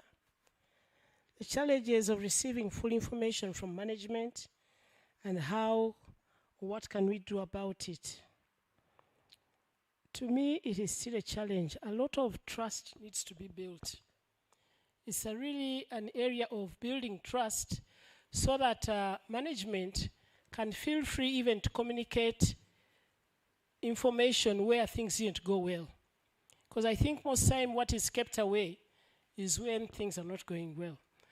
Always the good things are easily and freely shared. So building relationships is very key. So that, and also for one to feel comfortable that, yes, even if things are not going well, I will not be slaughtered by sharing in the information. I would rather have, as a board member, the bad information so that we may make decisions than it is kept away and in a matter of time it will come up as a spirit of the board.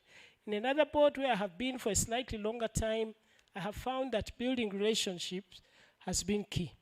So that management has that confidence, and also to make sure sometimes as a board we relate only with the CEO or the MD, but at times we've had events like blue sky sessions or other sessions where we relate with the senior management team so that you can build relationships with key other senior people in the organization and hear from them and what they say.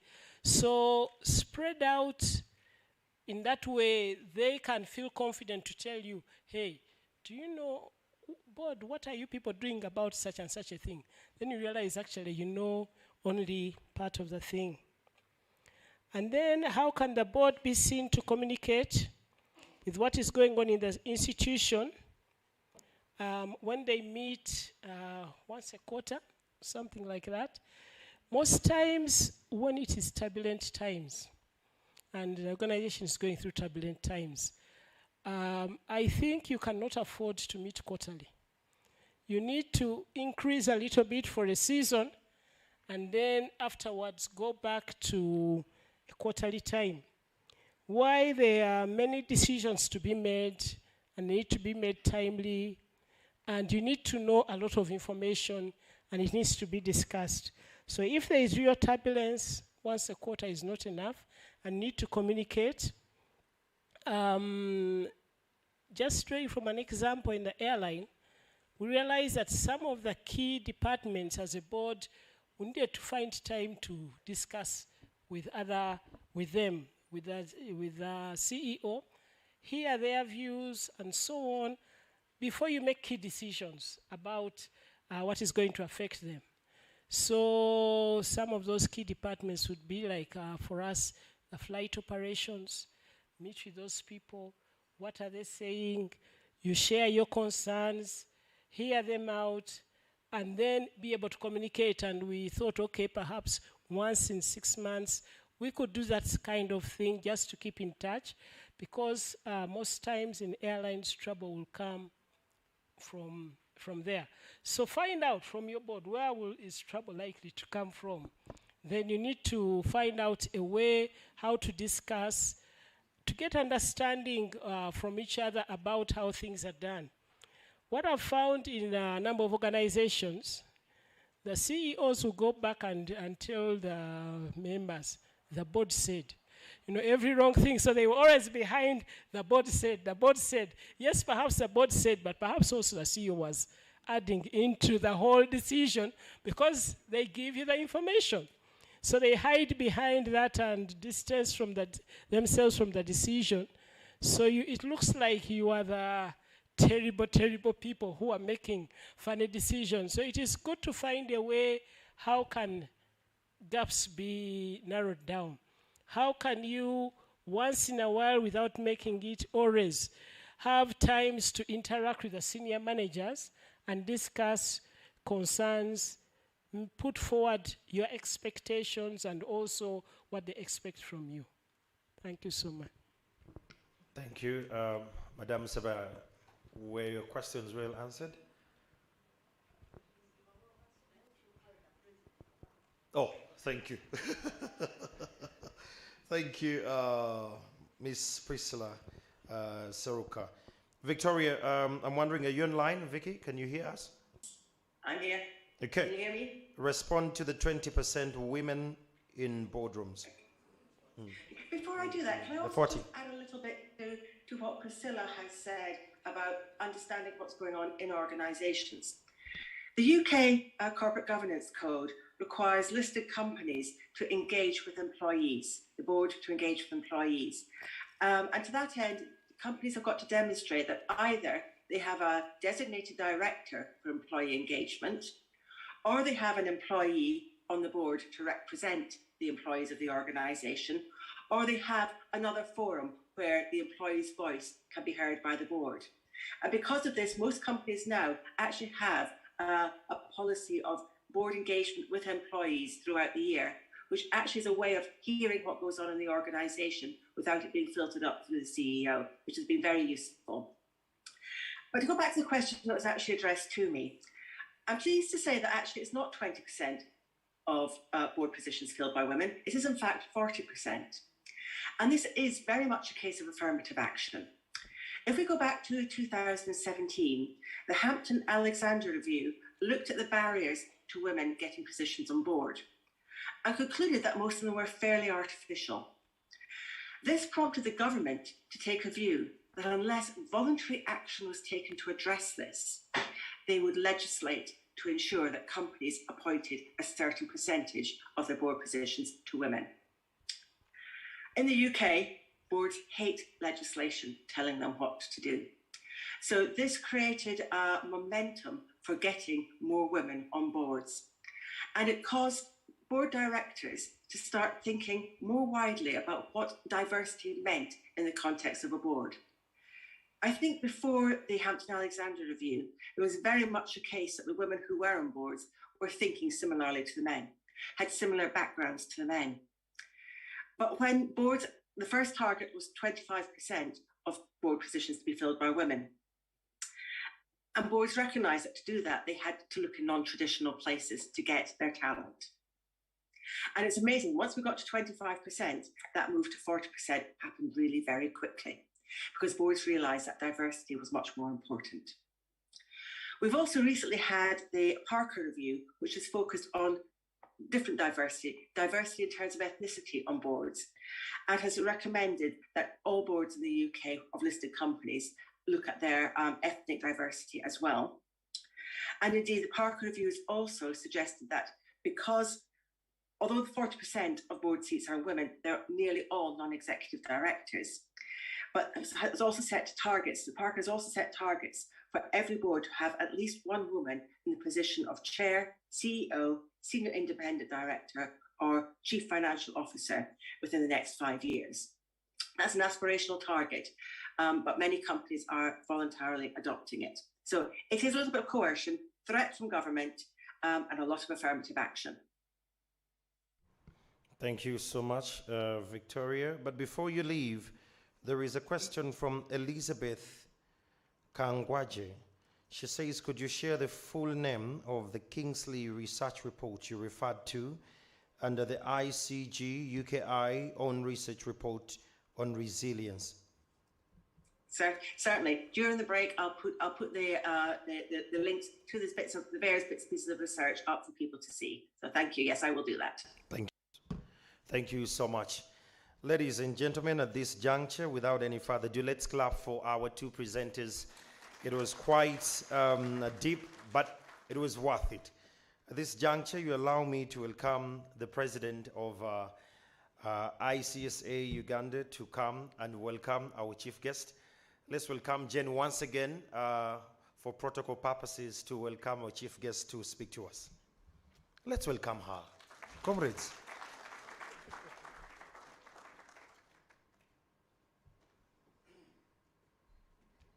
Thank you, Andrew, and thank you, everybody. Our chief guest, we are very happy to see you here today. Our chief guest is a man of great honor. He's our deputy governor for the Bank of Uganda.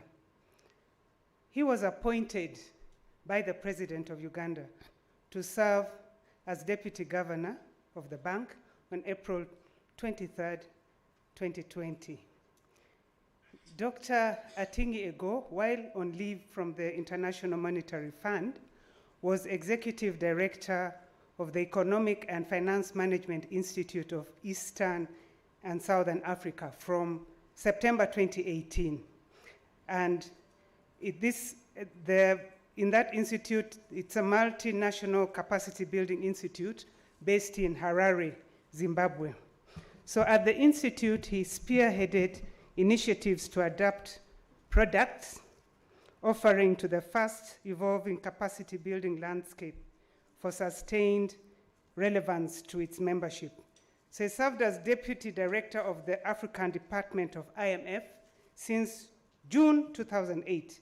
He was instrumental in enhancing the effectiveness of capacity development, modernizing monetary policy frameworks in developing countries, and improving microfinance, microeconomic statistics in sub-Saharan Africa.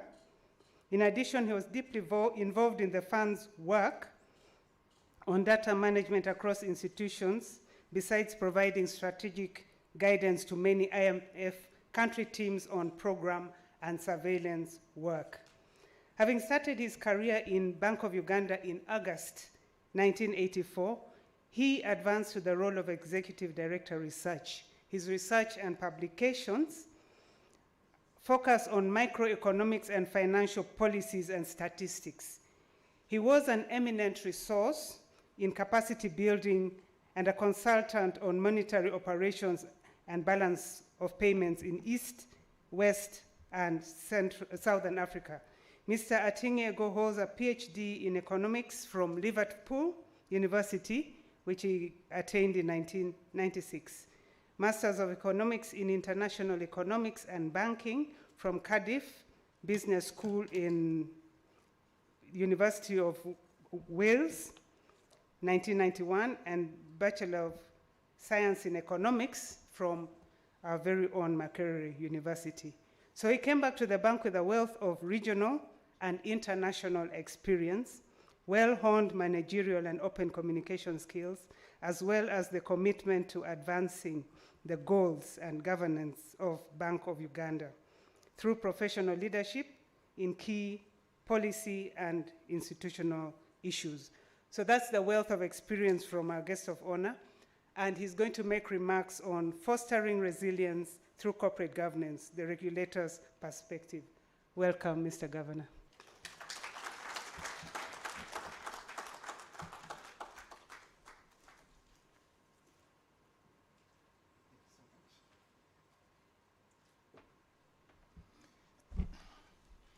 Thank you so much. I'm very humbled by that introduction. And Jane Okodbi Bitek Langwea, the chairperson of the ICSA Uganda, the East African region, distinguished directors and company secretaries, members of the ICSA, ladies and gentlemen, all the protocol is observed. First, I would like to sincerely apologize for having come late. I know the Master of Ceremonies was trying to tweak around, but the truth is that I was kind of like delayed because I had something urgent to attend to. I'm really very honored to be here to deliver these remarks, and I'm talking to some seasoned board directors here, so I really feel very humbled. So let me start by saying a very good morning to all of you who are present in person and online. And my hearty thanks to MS Langoya for graciously inviting me to participate in the 12th Annual Directors and Company Secretaries Conference to share a regulator's perspective of fostering resilience through corporate governance. Let me begin making my remarks with a short walk down the memory lane. You'll all recall that in October 2008, the former Fed chairperson, Alan Greenspan, in the Masterio, testified before the US Congress and apologized for his role in the financial crisis that had occurred that year. Greenspan acknowledged that there had been a flaw in his ideology that free markets would regulate themselves, and that he had made a mistake in assuming that financial institutions would always act in their own best interests. He further admitted that his belief in deregulation had been shaken by the financial crisis and expressed regrets for not having done more so to prevent it. Greenspan also expressed his belief that the crisis resulted from, quote, a once-in-a-century credit tsunami, unquote, that could not have been predicted or prevented.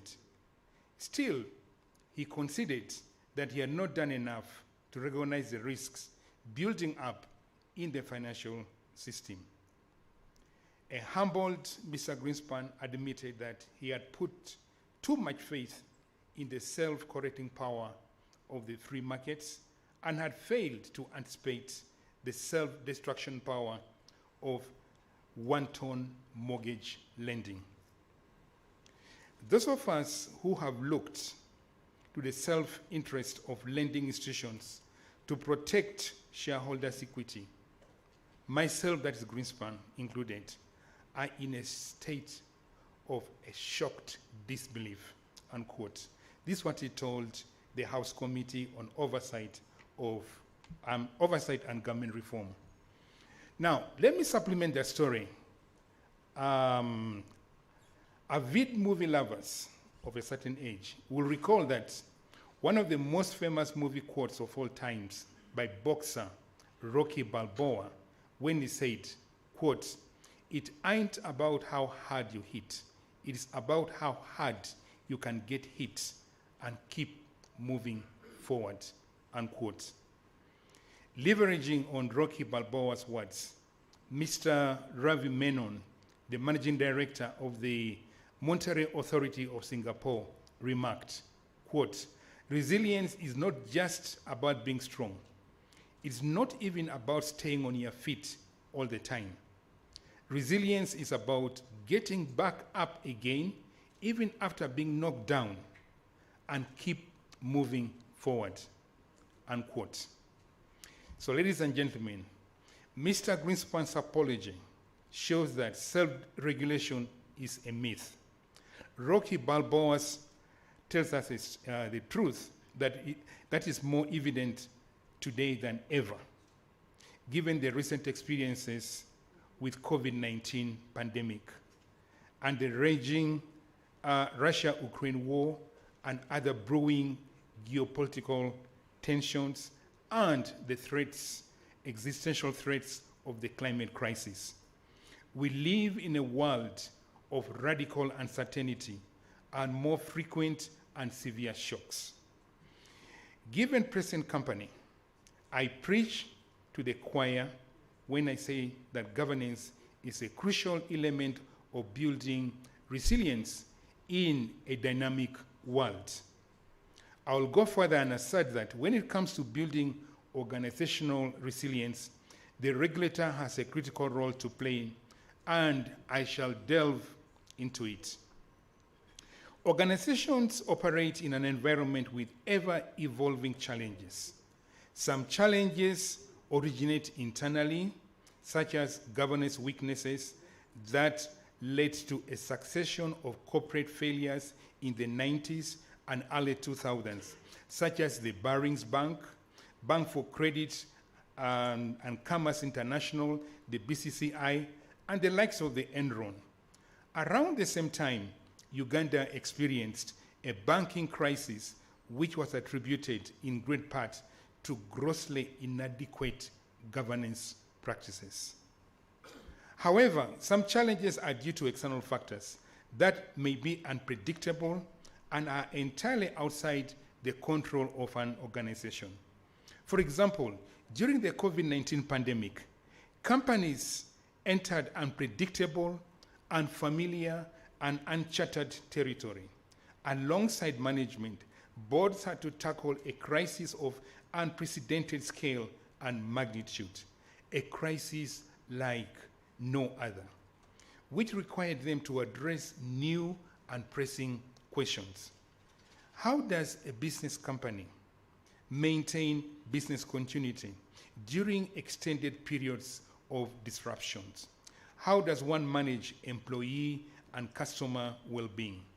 How does a company stave off cybersecurity threats from the accelerated increase in the use of digital channels? The successful response to these challenges made all the difference between the companies that crumbled from the effects of the pandemic and those that were able to ride the storm and build resilience. A resilient organization is one that has the right structures and processes that can help it to anticipate, prepare for, and respond and adapt to disruptions.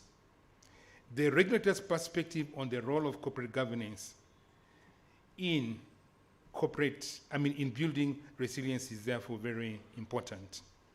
So from a regulator's perspective, strong governance practices are fundamental in building a resilient organization. Experience has taught us that weak corporate governance often leads to a total breakdown of internal controls and affects the organization's ability to anticipate, prepare for, respond to, and adapt to disruptions. The Bank of Uganda, therefore, takes a keen interest in the governance practices of supervised financial institutions, be it during business as usual or periods of crisis. The regulator's focus revolves mainly around 4 P's of corporate governance. That is the people, the purpose, the processes, and the performance. Let me say something about the people. The people are the building blocks of an organization and can make or break an institution.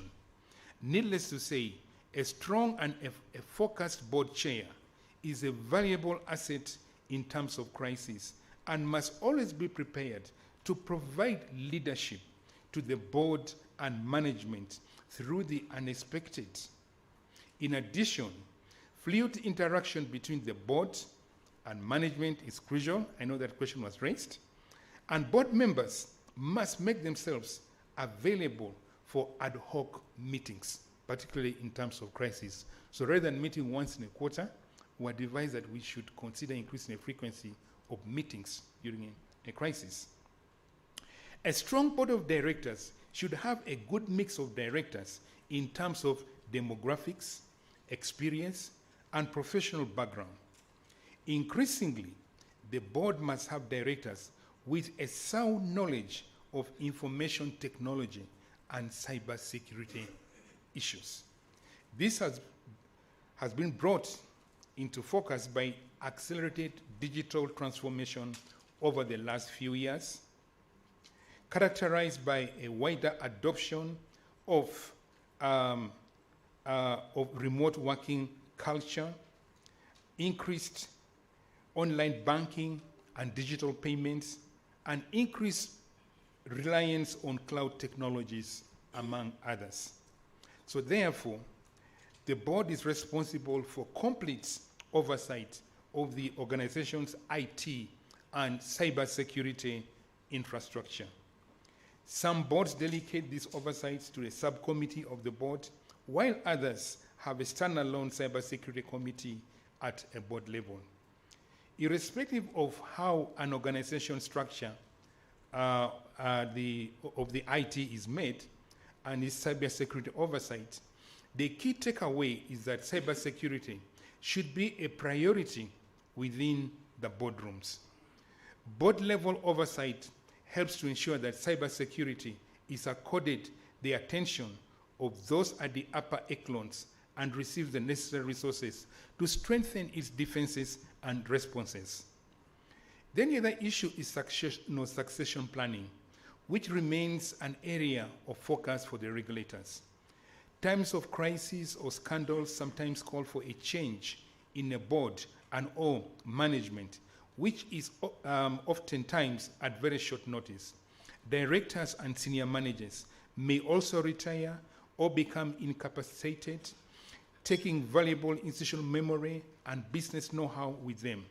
It is therefore crucial that organizations are not caught off guard and have a robust succession plan for their board and senior management to provide seamless continuity should the need arise.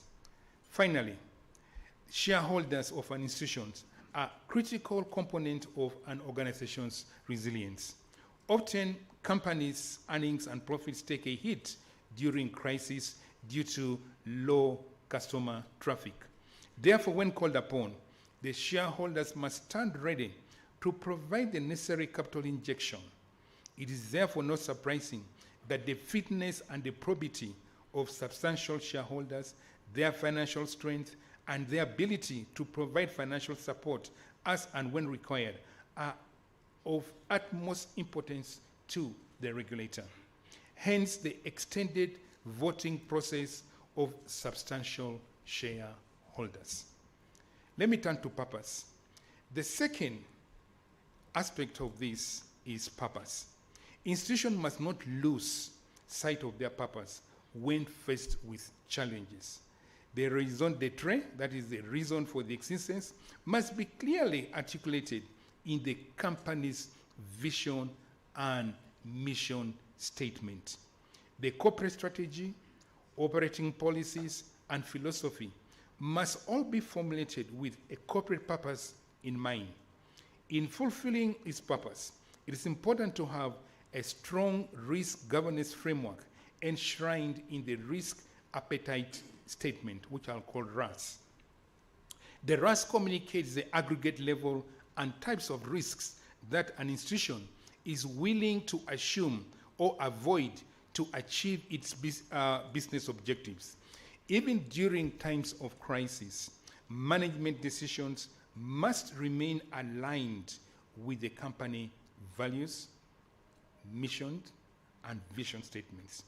The RAS helps the organization set boundaries in an environment where management may be tempted to circumvent established processes and prioritize short-term financial returns over long-term value creation.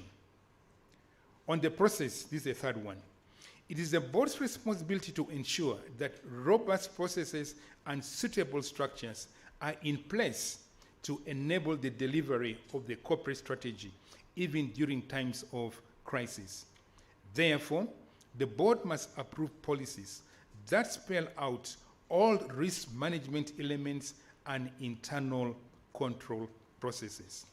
It is essential to recognize that the control functions of risk, compliance, and audit have a responsibility to objectively assess the institution's risk management processes. At this juncture, it is essential to note that there's a direct link between good governance and compliance with the law. As a result, the role of the compliance function has gained prominence over the last few years, owing to the ever-increasing compliance requirements placed on institutions by the growing number of regulatory bodies and the group structures many companies belong to. Let me finally turn to performance evaluation. The director's job is increasingly demanding and carries more responsibilities than ever before. Directors must keep abreast of new accounting standards, growing compliance requirements, and generally more complex operation in an increasingly competitive business environment. To fulfill their duties effectively, the board members must commit to continuous learning and invest in updating their skills and knowledge to enable them anticipate, respond, and adapt to the dynamics of the business environment. Additionally, institutions must have rigorous performance evaluations to assess the performance of the board and senior management against agreed deliverables. This is key in identifying weaknesses, highlighting opportunities for process improvements, and in the process, building resilience. Finally, let me turn to environmental, social, and governance issues. In addition to the 4 Ps that I have discussed, this is the people. I've talked about the purpose, process, and performance. Companies must operate as responsible corporate citizens. Therefore, the board should consider not only the financial performance of a company, but the impact of a company's operation on society and environment. To that end, institutions' corporate strategies have a growing emphasis on environmental, social, governance, in bracket ESG issues. Institutions must develop frameworks to integrate and institutionalize ESG issues within their operations.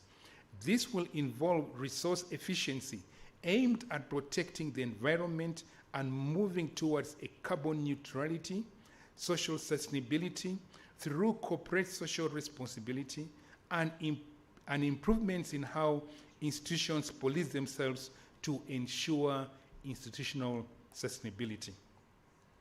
On our part, the Bank of Uganda has integrated ESG issues into our strategic plan for 2022 to 2027. Internally, we have enlisted for sustainability certification which will realign our activities and processes to deliver high value to the communities that we serve while mitigating the effects of our activities on the environment. Externally, we are working with all the supervised financial institutions through the Uganda Bankers Association to set some ESG institutionalization and monitoring guidelines to ensure that banks must realign their business models in order to achieve sustainability. Our overarching goal is for the financial sector to contribute significantly to sustainable development of our country. At the Bank of Uganda, we have taken this step further in incorporating climate change issues into our operating frameworks of monetary and financial sector policies. And we are very much aware that climate change can affect the realization of our mission of promoting price stability, a sound financial sector in support of socioeconomic transformation. So, let me say something briefly about regulatory reforms to strengthen corporate governance. Over time, Bank of Uganda has introduced regulatory reforms geared towards strengthening the governance in all the supervised financial institutions.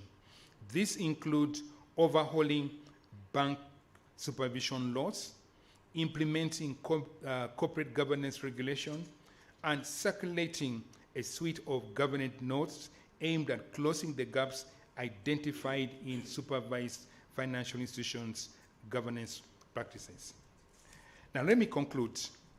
Whereas no amount of regulatory reforms or intrusive supervision can eliminate lapses in governance practices, forums like this conference promote the vital values of accountability, transparency, integrity, and responsibility in operations of institutions.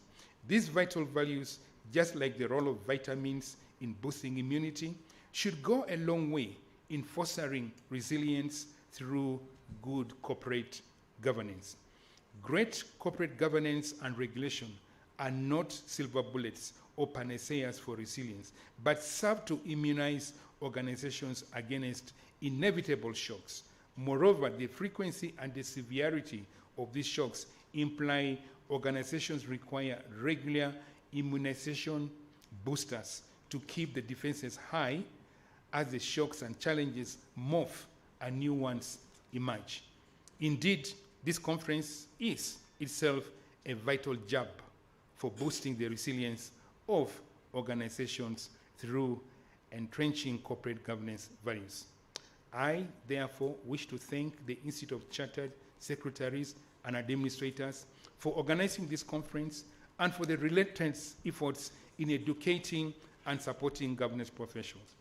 I therefore want to wish you fruitful deliberations, and I thank you very much for your kind attention in listening to me, and may God bless you all. Thank you.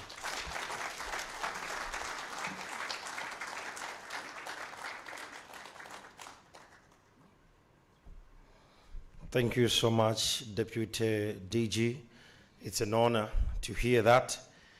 And to the attendants, are you sharpening your saw? Are you sharpening your saw? Do you feel you're sharpening your saw? He talked about resilience and moving forward, and I looked around, I saw Manchester United fans saying, yes, yes, we'll get there. If you're Manchester, clap your hands and believe in that agenda. But one thing that came out really for me is the board understanding cybersecurity, how sensitive it is, where we are moving, and this is one of the key questions we'll have in a panel discussion about the dynamics of the digital frameworks currently at play and how the boards understand. At times they allocate money, they don't understand all these softwares, and how are we going to keep up the pace. So before we go for tea break, I understand our chief guest is busy schedule. I'm going to request, we are going to have you come back here with a few panelists who are going to be on the different panels. We have a group photo, then we allow him to run and meet other deliberations. Thank you. So let me request all panelists and the president and the partner, KPMG, Lukwaga Sadi, will come and join us here for now. DJ, request you kindly come back a bit. We have the panelists come and have the pictures. There won't be questions to the chief guest. You'll bear with me. Board directors, I understand you're always directing. Today I'm going to direct you. Thank you so much. So let me have the panelists come, and we have a picture moment with the chief guest before he leaves.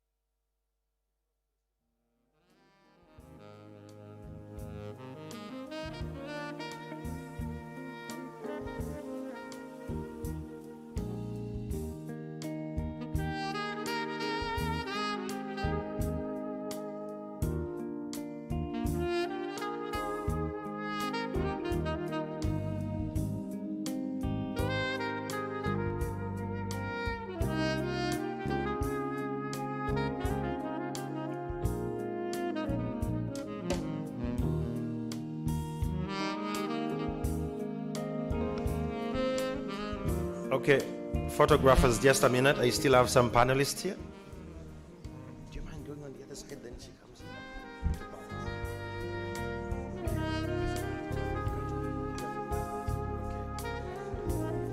Okay. Do we still have enough space? Mr. Japheth Kato, please come and join this. Come and join this. For archive purposes, I need this picture.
DG, before you leave, there is a present. Would like the chair to award you.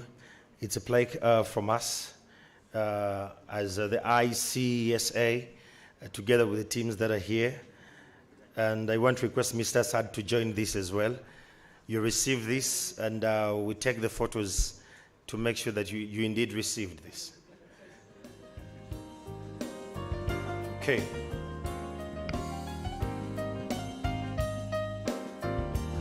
The rest of us clap. Thank you so much. Thank you so much, DG. It's such an honor. And we really appreciate the time you've given us today morning. We understand how crazy the schedules are, but regardless, he was here with us. So ladies and gentlemen, we're going to have a tea break. It's 10:15. The tea break is going to, rather 11:15. The tea break is going to be for only 30 minutes. But this is how we're going to work it out. So you're going to go outside, pick your cup of tea and some bites, then you come back on your table. We're going to have this tea working kind of relationship this morning. So while you're going to have the tea break, I want to emphasize that please carry your phone. We want to respond to some board meeting calls that are coming through. And we want to take this the 30 minutes to interact and network while we are having the tea. So I encourage you not to talk to only the person next to you. Challenge yourself to get to know other board members from the different walks of life. So we have 30 minutes. Let's go for tea break, and we'll return after that. Thank you.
Ladies and gentlemen, I request those outside to return for the next session. I kindly request those who are still networking in a way to equally take back their seats in the interest of time. It's 11:44, so we have a minute or two to wrap up the tea break. So kindly, if you're still outside, Martin is back higher.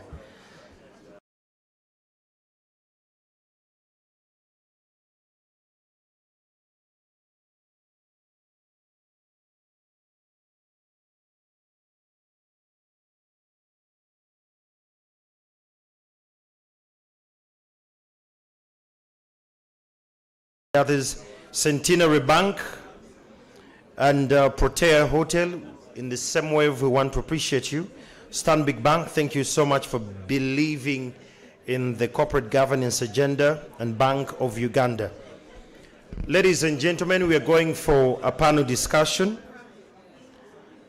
I kindly request that we get ready for the panel discussion, and this is going to entirely focus on designing resilience. Those online, I understand you've requested for a couple of documents. They're going to be dropped before we end up today. Allow me welcome Mr. Peter Mulisa.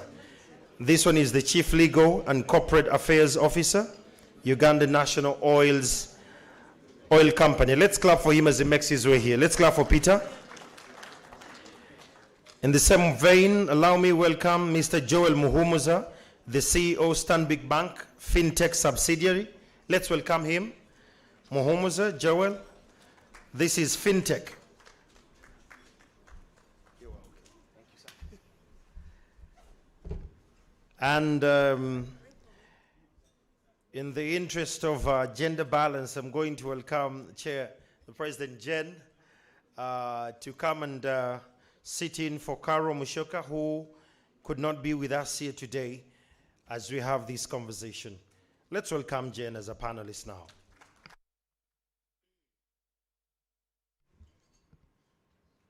Can I have a hands-free microphone, please?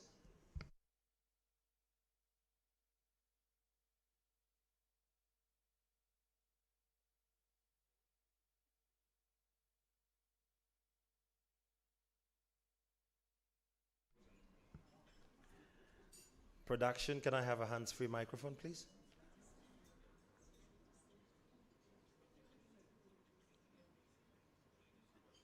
Thank you. So, ladies and gentlemen, you're going to allow me to sit in the yellow seat. Please note, this is a church color. This is a church color. Thank you.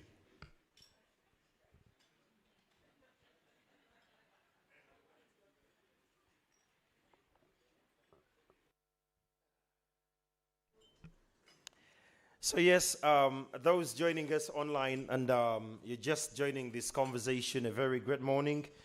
As we are heading to the afternoon section, we really want to appreciate you for being a part of this conversation since we started in the morning.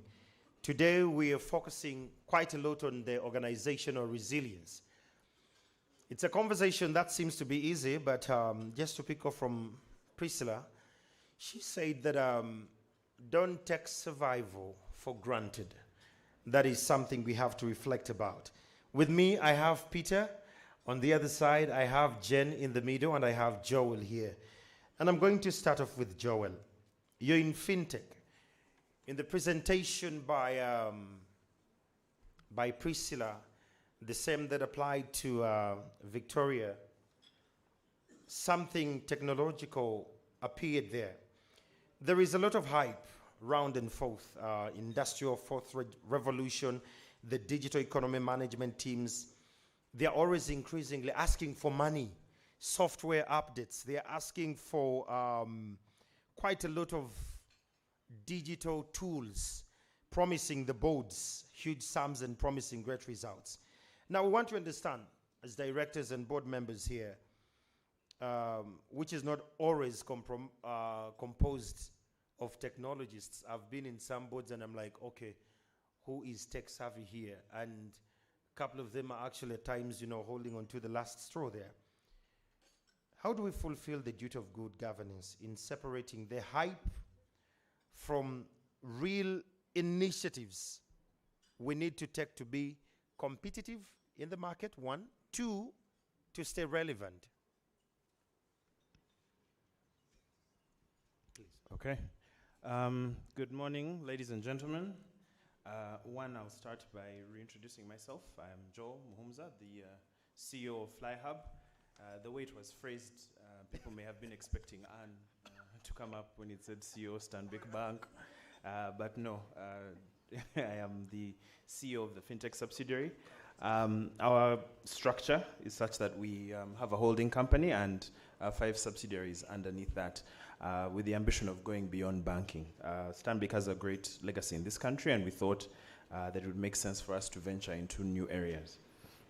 So to your question about technology hype versus hope, like I like to say, I think I'll say 3 things there. One, with some of my board members here, I need to be a bit careful what I say. But I think I'll take the example of Web 3.0. The way capital is moving now, everyone is searching for something that's going to give you a big return. And digital is promising to get a new horizon.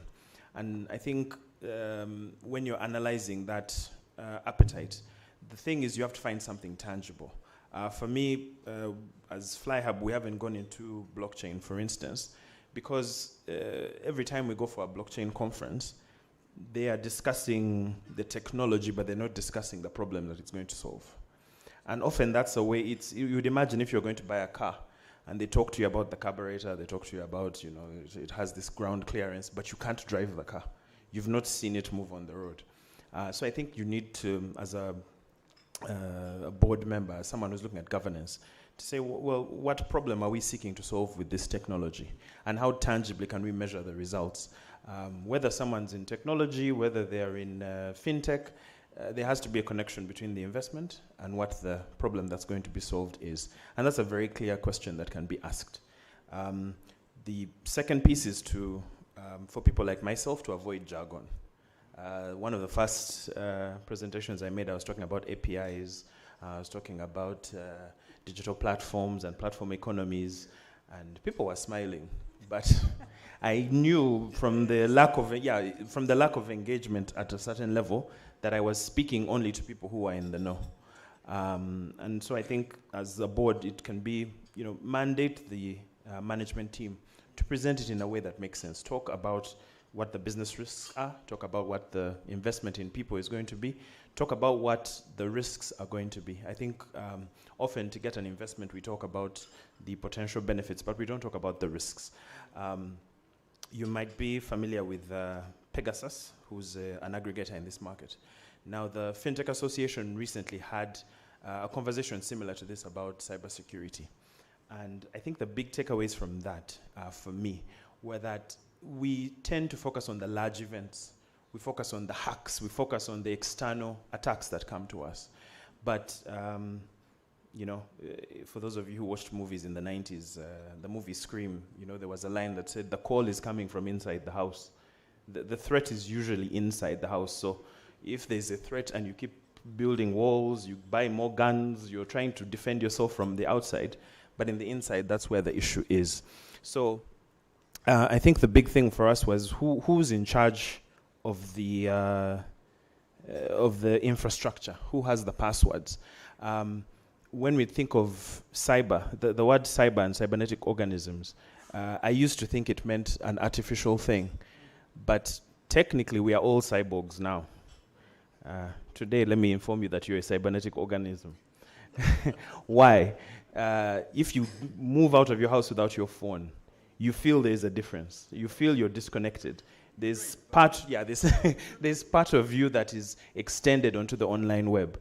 And because of that, you need to be secure. The way you manage your passwords, the information that you share, because most of the time, at least in our business, what we found is the issue is not an external person. Those tend to be very high degree and sophisticated attacks, but internally it's a member of staff who's disgruntled and has access to the data. And so they are convinced, they become a vulnerability point. So I think the question of people, like the Deputy Governor spoke about, you ask along those lines of what are the people that we need, what are the processes that are going to make us win, and speak in English. Understand, let us understand what problem you're going to solve. So it's about the problem, it's about the people, and it's about the process that we're going to use to... I love that. Joel, you make it much more clear, and I want to pass it over to Jen. The issue of technological understanding. When the tech teams come to the board meeting to explain this new state-of-art technology we are buying, what it does, do board members take time to audit in depth, to understand it? That this is the kind of technology we have. I'll give you an example. In broadcasting, if we are buying any technology that is advanced, it has layers at which it actually gets to the last man who is going to use it, and how we protect it is very sensitive. Boards approve budgets of buying softwares and all, and they don't seem to understand this. In the context of the conversation where Joel says that at times they don't speak English, but they speak technological language, and do board members take time to understand this? If not, why is it boring to you board members at times to ask these questions? Thank you, Andrew. It's actually not boring. It's an operational issue, the technical component.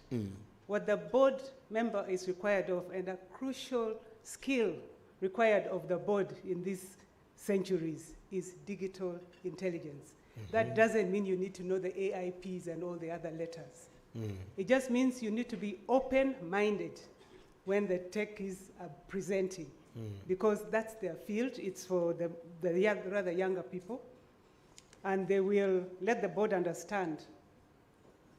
What the board needs to understand is where is the value for the organization, and to the people as well, and to the environment.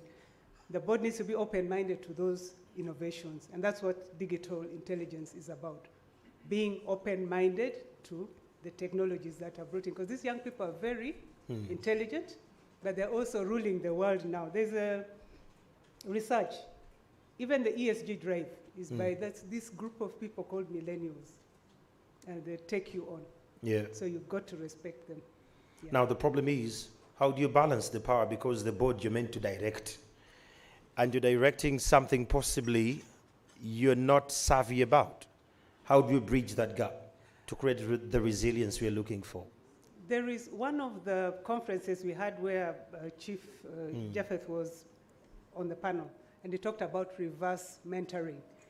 Just like in our cultures, we say young people can teach the elders, so it is. The techies need to teach the board and take them through. Usually when the board is going to approve a system, they must have seen what the system can do, and therefore why the techies think it's going to add value to this organization. Okay. I'll be back to you on that, because when Joel said, when you leave your phone at home, it's not just half of you, a third of you is left at home. And today Jen left her phone at home and she had to drive back home because the calls were so much. But the turnaround of the road, that shows you how sensitive this conversation is. Going to Council, Peter there. Kindly give me, and the entire audience listening here, a comment on climate and how it has become extremely sensitive, critical to the corporate governance agenda. Thank you so much. Good morning, colleagues. Good morning, everybody online. Briefly, climate change has become extremely important, and every board must be aware. And I'll show you how it's become important for financing, for sustainability, and for building resilience in any company. But we speak so much about climate change that very little details are actually given out. So permit me just about 2 minutes to delve into what this is all about. So in 2015, in Paris, there was an agreement. They call them a meeting. They call them conference of parties. And this particular one, I think, was 21. Yes. And about 196 countries agreed that it is necessary, it is important, it's the only way to save the planet, that we work towards limiting global heating, global warming, to 2 degrees Celsius, and at best 1.5 degrees in comparison to pre-industrial periods. And so the nations that signed to this, including Uganda, agreed that the mechanism to achieve this would be voluntary commitments in reducing emissions by each of these countries. And this was called nationally determined commitments. So each country makes nationally determined commitments every 5 years, and they are updated. Uganda did update its own NDCs, as we call them, in September last year. It's online, so you can find it on the website of, I think, Ministry of Water, but generally on all government websites. The NDCs of Uganda are there. And every year we hold this conference of parties. And so, based on this, countries committed to reducing their carbon or greenhouse gas emissions to achieve these targets. So this is how you've heard of commitments of net zero in 2030, net zero in 2050. And increasingly, actually immediately after the 2015 Paris Agreement, many companies, especially in the OECD, followed suit and started making commitments as companies. And so this is through boards, definitely. Commitments to ensuring that they themselves attain net zero.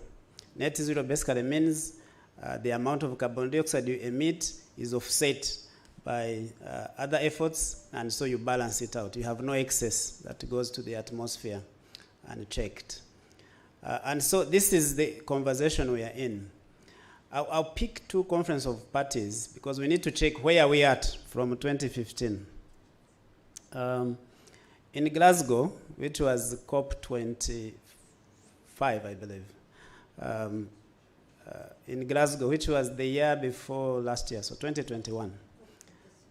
26, yes, excellent, thank you. So in Glasgow, there was an evaluation after that conference of the NDCs, the national determined commitments, and what they would give us in terms of temperature changes. And the analysis resulted in 2.7 degrees Celsius, which is still above 2 degrees. And so there was effort now to say, if at Glasgow we are at this point, we need to work harder to achieve 2 degrees and at best 1.5. Now after Glasgow, the next COP was in Egypt, the African COP, which happened November last year. But between Glasgow and Egypt, we had the Ukrainian war start, and we had Europe go back to coal, and many other things. So there was a bit of backsliding in the efforts of countries to get to net zero. And so I haven't seen the evaluation after the Egyptian COP. The next COP is in Abu Dhabi next year, November. Maybe between now and then we'll have known where we are at in terms of climate impacts. So I think that's where we are at. But generally, why is the aim 2 degrees and at most 1.5 degrees?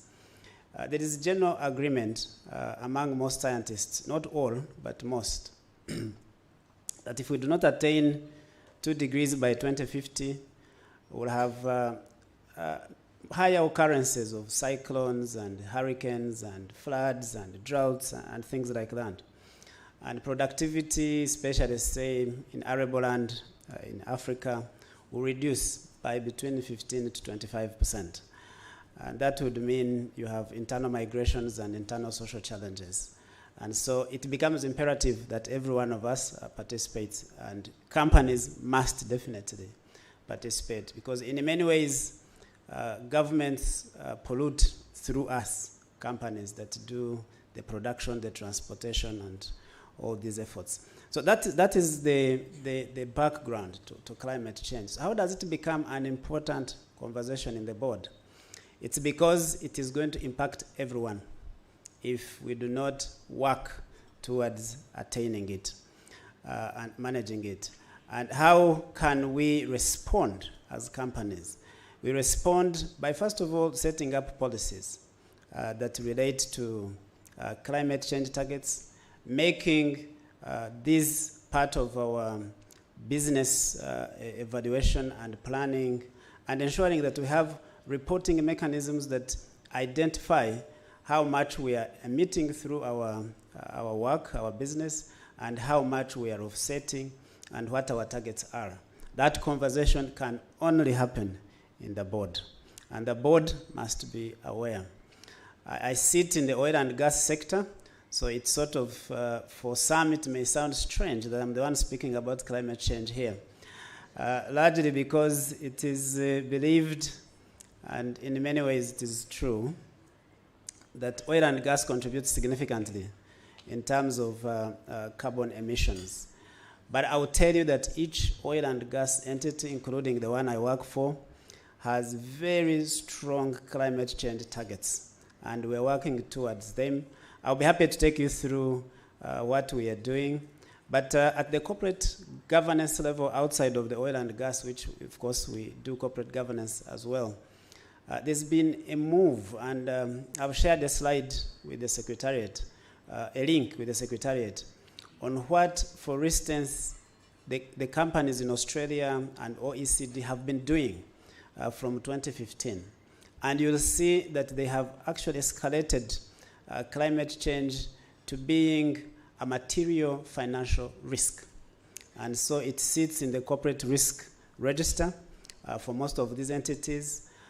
It is no longer a minor element in environmental obligations or similar obligations. It has been elevated as a material financial risk. And Peter, before you proceed, when you said that it's a crucial issue, if not well managed, it's going to impact the organizations we lead, it's going to impact the companies we lead. You didn't give us the how. The board only acts the moment it gets to know the magnitude of lack of action.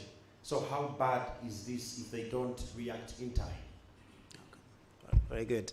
I think the heart of any business is financing, and climate change is becoming core to all manner of financing. Most banking institutions must see your effort towards climate change. They must see your compliance. They must see your reporting in this space. And so if you're to look for financing for any of your business, it could even be fintech, most of the bankers are going to require elements of compliance and awareness in this area. So that's the most important, I think. But the other key element is it's going to affect your business in all ways, because not only the millennials, but generally the population of the world is aware about these impacts, and they want to see the responsibility of all corporate entities in response. So there are certain market shares, market areas that you may not be able to access if you do not show that you're compliant, that you're aware, that you're taking effort in this area. You might have seen efforts to stop one of our projects, the East African crude oil pipeline. Significant efforts put across by many civil society, but generally many young people who think fossil fuels are the devil. I think there's a bit of a misunderstanding, but the only reason we've been able to secure financing for this project and to be able to go ahead is because we could tick off all boxes in this area in terms of the efforts we've taken, the standards we've taken, and we're able to answer everything with data, with analysis, with policies, And so the banks are able to sit in a room and say, well, you've taken care of this, and the project is nearly carbon neutral. I love that. Bouncing it back to you, Joel. Climate change with tech. How do we fuse the two if we're going to have the resilience of the companies before we go into the deeper end of cybersecurity and all? Because from his explanation, it's quite clear that it's a conversation we have not understood as Ugandans. Climate change, even when you tell it to the usual Ugandan, it seems to be a foreign conversation. But at the pace at which it's moving and the tech world, how do we fuse the two for companies' sake? Okay. It's interesting. I think Peter touched on a lot, but I think in the expression of the impact, we often speak to each other as if we're speaking to artificial entities. So we can start by what we're experiencing right now. I don't know about you, but it's very difficult for me to fall asleep. It's very warm, and it didn't used to be this warm. And there's a disconnection often between the activities that we're doing and the environment that we are creating. So you ask any farmer right now what the impact of climate change is, and that's affecting our food, that's affecting the cost of us being able to feed our people. So all these things they affect us first as human beings and then affect the institutions that we're working in.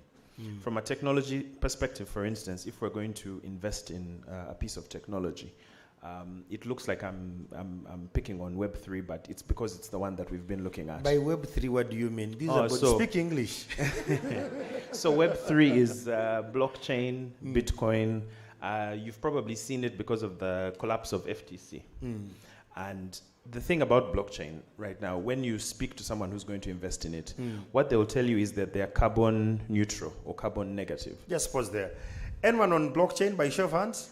Anyone on blockchain by show of hands? Careful, B or you might.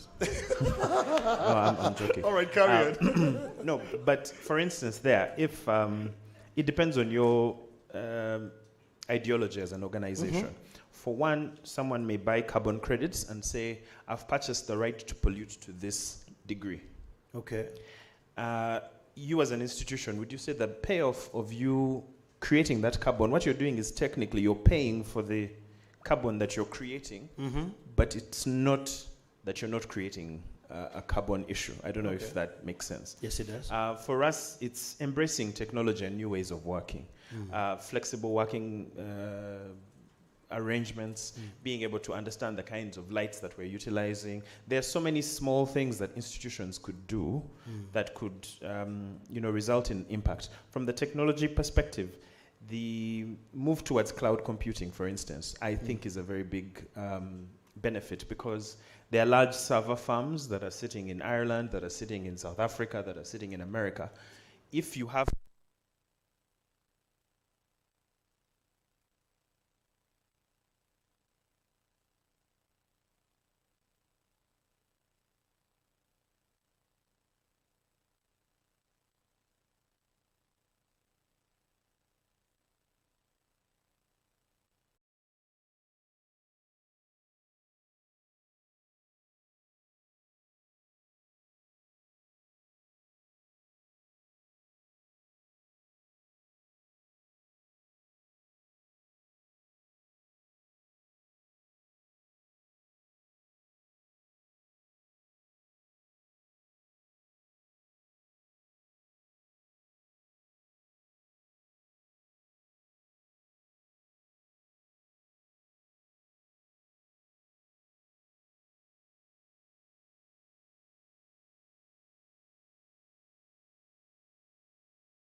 payments on behalf of financial institutions. Now, because they're a partner to several financial institutions, once they were hacked, there was a loss of funds that occurred. And to his credit, the CEO of Pegasus spoke to the entire FinTech Association and mentioned a few things. One is that Pegasus took the brunt of that incident.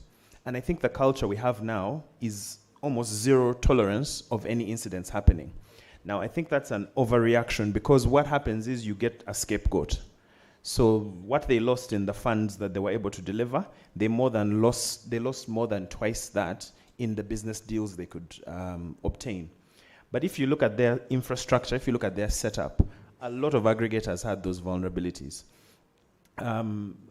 When Margaret Thatcher there was an assassination attempt on her life in 1984 by the Irish Liberation Army. The thing that the people who attempted that assassination said is that we only have to be lucky once. You have to be lucky every single time. So that's the pressure we're under. And it just so happened that that instance occurred with Pegasus. Now, the wrong lesson would be that organization has an issue. It's an industry issue. Some of the things that we got out of there, for instance, is the failure for them to get cybersecurity insurance in this country, because it's not yet fully understood. So you don't even have the ability to insure against your data being hacked or you having an incident occurring. Two was the level of investment that they had to make in order for them to be able to have standard protections. To make those investments, it's very difficult to make that investment before you understand the threat. The example we're having here is probably now they will invest a bit more in a backup system. Correct. In being able to have audio. But at the onset, if you're looking at cost minimization, you're trying to minimize the quality, shall I say, so that you can maximize your returns. But I think on our side as management, we need to, like Jane said, inform the board about what risk we are carrying.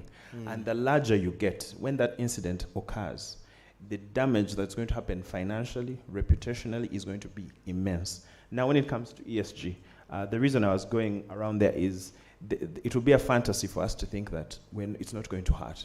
It's going to hurt. I mean, he mentioned we're at 2.7. That means every year that goes by, we are trailing behind the target.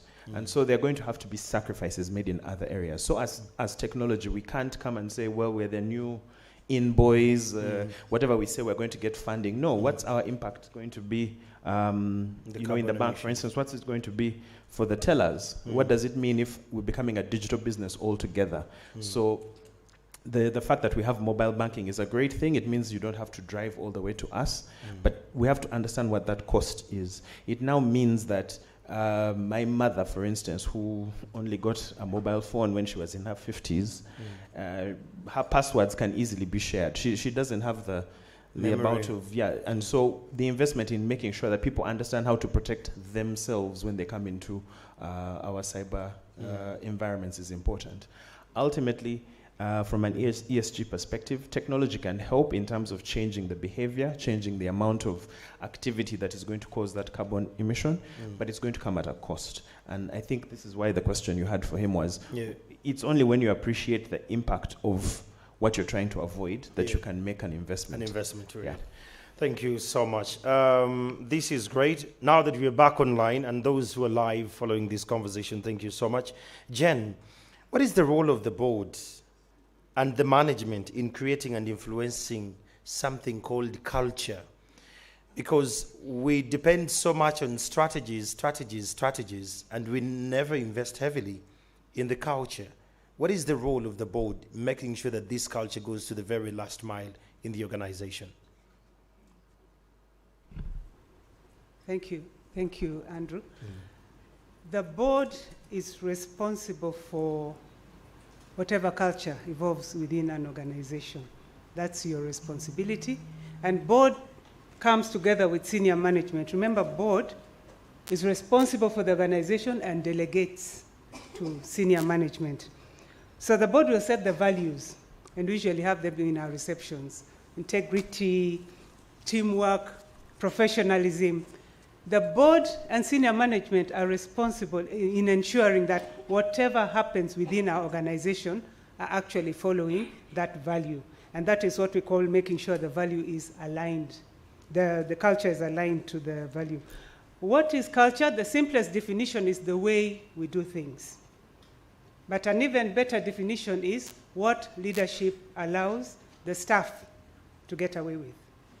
So if you have an organization where people have to submit applications, and we have a habit of, if you don't have something within some red or brown notes within your paper, it's going to sit there forever.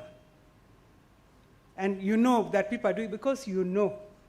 Management knows, the board knows, that for applications to go through, people have to put bribes into the papers. Otherwise, you'll have query after query after query. What the board and senior management is doing, that is failing to align your values to the culture. If you catch even just one, of course, part of the board-approved HR policy, again, is that we have zero tolerance to corruption.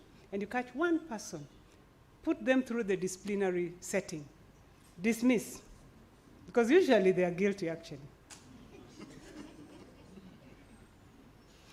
You're setting a culture. You're telling staff that we will sack you. Yes. We will sack you. Mm-hmm. So that is the board and senior management's role. When it's quiet, people will say, you know, this one, some of it we give CEO. They give CEO. CEO is aware. Or this one is the board member's son, so you can't touch. The culture you're setting as senior management and as the board is that. Yeah. So what do you allow your staff to get away with? That's the culture you're setting for the organization. And you're the one in place to make sure people don't get away with things you have actually approved and provided that they should not get away with. Thank you. Just one more thing. We usually have perfect policies and procedures, not only as a country, but in offices as well. Joel, why are you laughing?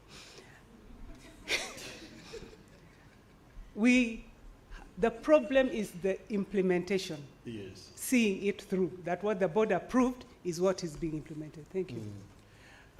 I want to take you a little bit deeper. What do you do in instances where someone was appointed, the person in question who has gone against the real agenda of the organization was appointed by God knows who, and they come with all this kind of power and entitlement, and they're very sure whether you like it or not, you're not going to do anything. How do you navigate that as a board and senior management? Welcome home, Jen. I should tell you, that's a tough one because it depends again on the culture within that organization. If your culture is a culture of impunity, there's precious little that the board can do. But what will that result in? Your company is going to fail. And who will be summoned? You. If you are a government agency, who will appear before Parliament? See the board and senior management. Not that son or daughter who was untouchable, no.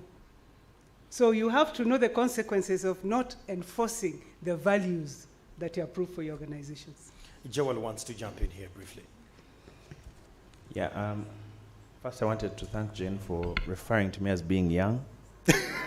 I appreciate it. But no, to your point, I'm sure none of us has ever worked in an organization who has values that say, do whatever you want, cut that. So there's, I appreciate her point, but for me, for instance, when I joined Standard Bank Group, I read the values, I understood them, that's well and good, but I see how people behave. So our beliefs don't show up in the explicit things that we say, it shows up in the things that we do. So I think as a board, you know if you're not reading the reports, you know if the team is just saying things to make you happy. Yeah. You know it. But, you know, we have this performance where officially in the minutes, you know, we're going to say everything is tip-top shape, and then in the corridor, The corridor is where The real truth happens. conversation, Yeah, yes. so I'm thinking with all of us here, you can look in the corridor and say, but are we allowing this person to get away with this thing? Are we really holding these people to account? And usually it takes one person. In the same way, one muyaye can mess up everything. One person standing up and showing that, I have a spine. I'm not going to let this happen. To her point, the question you're asking about people with impunity. The only reason those things get by is because we all step back. We wait for someone to step up. But I think as leaders, it's our role to be the ones to step up. We don't look around to say who's going to do something. It's upon us. Yeah, that's all I just wanted to add. Joel brings in a very important point. People can stand up, but have you, the board and senior management, created the environment in which Joel will feel confident to stand up and say, so-and-so did wrong? Because sometimes Joel will do that, and you dismiss Joel. Again, you're still saying that impunity is our culture. So it's a systemic issue. Let's take a moment, all board members and secretaries here. Let's take a mind journey. Look through the corridors. What are the conversations in the corridors? Let's take that journey, comrades. Let's just take that journey. If you see what is in the corridor, you can laugh if you know what is in the corridors, because that is leadership. You've allowed a couple of things to slide because you just don't want to bring them forth. And this is where we bring in Councillor Melissa. Let's talk about the legal framework and regulations that an organization should consider when developing, again, climate governance policies and practices that are not very harsh, especially for the young generation that is the workforce today, but they're cognizant of the changing dynamics. Thank you. Just permit me to take a few seconds to pitch in this conversation that is very important. The one in the corridors. The culture one. Because the key objective of the board, the justification for a board in the company law structure, is to drive strategy and to protect shareholder, now stakeholder interests. And I think somebody correctly said that culture is strategy for breakfast. So if you don't manage culture, you've already failed. And I do not believe that a board can be helpless or should be helpless. If I was on a board and I can't take action, I would resign. Because eventually I think there is more risk in being a sitting duck than actually leaving that board. So I think as a board we must, and company secretaries who are here, you must advise the board that culture is extremely important. Setting targets and getting them attained is extremely important. Making sure that values are respected and inculcated within the teams is absolutely important. I think the board must dedicate a lot of time to attaining this. And I must say it's possible to get it even in Kampala. Now, now turning to my question on what we could do to put together a good corporate governance. I think there is a lot of precedent out there. Australia has done a significant work in their corporate governance structures, and there's a lot that we can pick from what they have done in making it a material risk, in making it part of reporting, in making it part of the regulatory structure, and the corporate governance institutions coming together to push for policies that support companies to implement their climate change targets. So there is a precedent out there. I've shared something. There is a lot that OECD Secretariat has done in this space. So there's a lot of data that we can pick even online and read. The first thing for me is for boards to be aware. What we've done at the Uganda National Oil Company, we've had specific trainings for our board in climate change matters. And as we came up with our ESG policy and strategy, we have built in all these elements. There is significant financing out there. Entities have come together and pooled money. I think the numbers I was looking at this morning are upwards of $6 trillion. that are targeting companies that are compliant, that are aware, that are taking efforts in this space. So beyond just the risk, that the financial risk that climate change is, there is a financing opportunity because there is money out there that is only for companies that are compliant.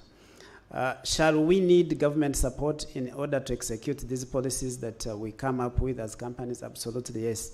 And the best way to get it is to come together as corporate entities, articulate these elements of support from government and have them pushed through government so that we get these elements of support.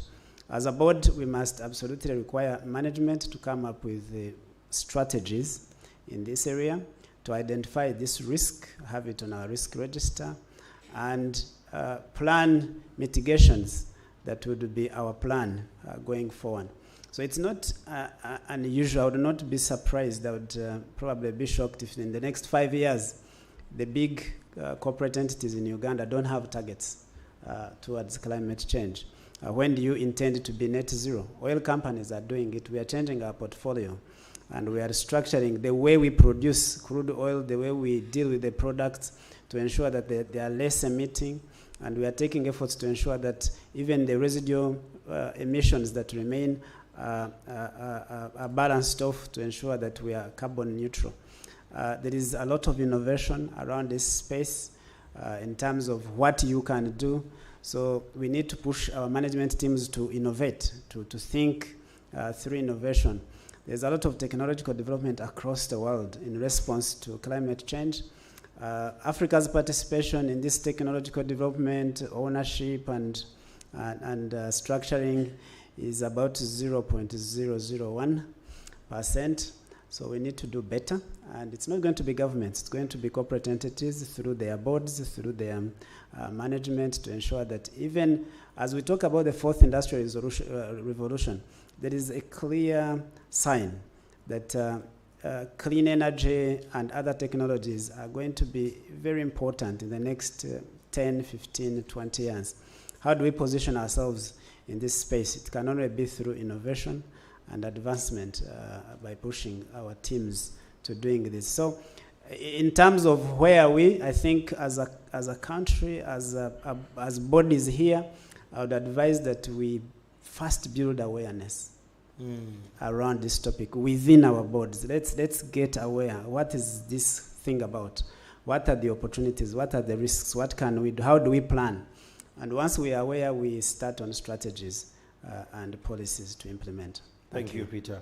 I think he makes a very clear point when he says there is a lot of monies on the other side just waiting to be tapped into as long as you plug in the agenda of climate change. Joel, there is a lot of excitement in companies with technology. From the entrance, there is a biometric machine. When you go to your computer, you check in. People here check in now with face identification. I want to look at the issue of resilience and cybersecurity, and we have increasing cases. We cover this in the media of theft. I don't know how your bank is holding, but every day Ugandans are changing their PIN codes with their ATMs because of the cyber threats that are going on. So when it comes to cybersecurity and how we can match our excitement with caution, what are some of the cyber solutions that are adequate? They are affordable because the body does not want to spend a lot of money. We are looking for affordable solutions that are going to give us better returns on the back end. But at the same time, we are still at the pace of the technological advancement globally. Okay. So it might be a little paradoxical what I'm going to say, but please, you speak English. This paradox has confused you. It's okay, because I know you're in technology. I'm trying to make sure that we're safe. We'll have a small session after. Okay. The idea is often that, say, you will automate, and the automation will handle the issue. The rest. There's almost an idea that there's a technology, a panacea that will come and destroy the issue. And that nothing could be further from the truth. Because every technology comes with its own risks. And I'm slightly more extreme than what we're talking about here, about becoming a resilient institution.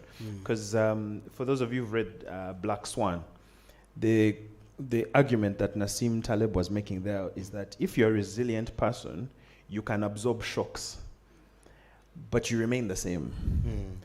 If you're anti-fragile, those shocks make you better. So I feel like we need to start looking at how are we better than we were before.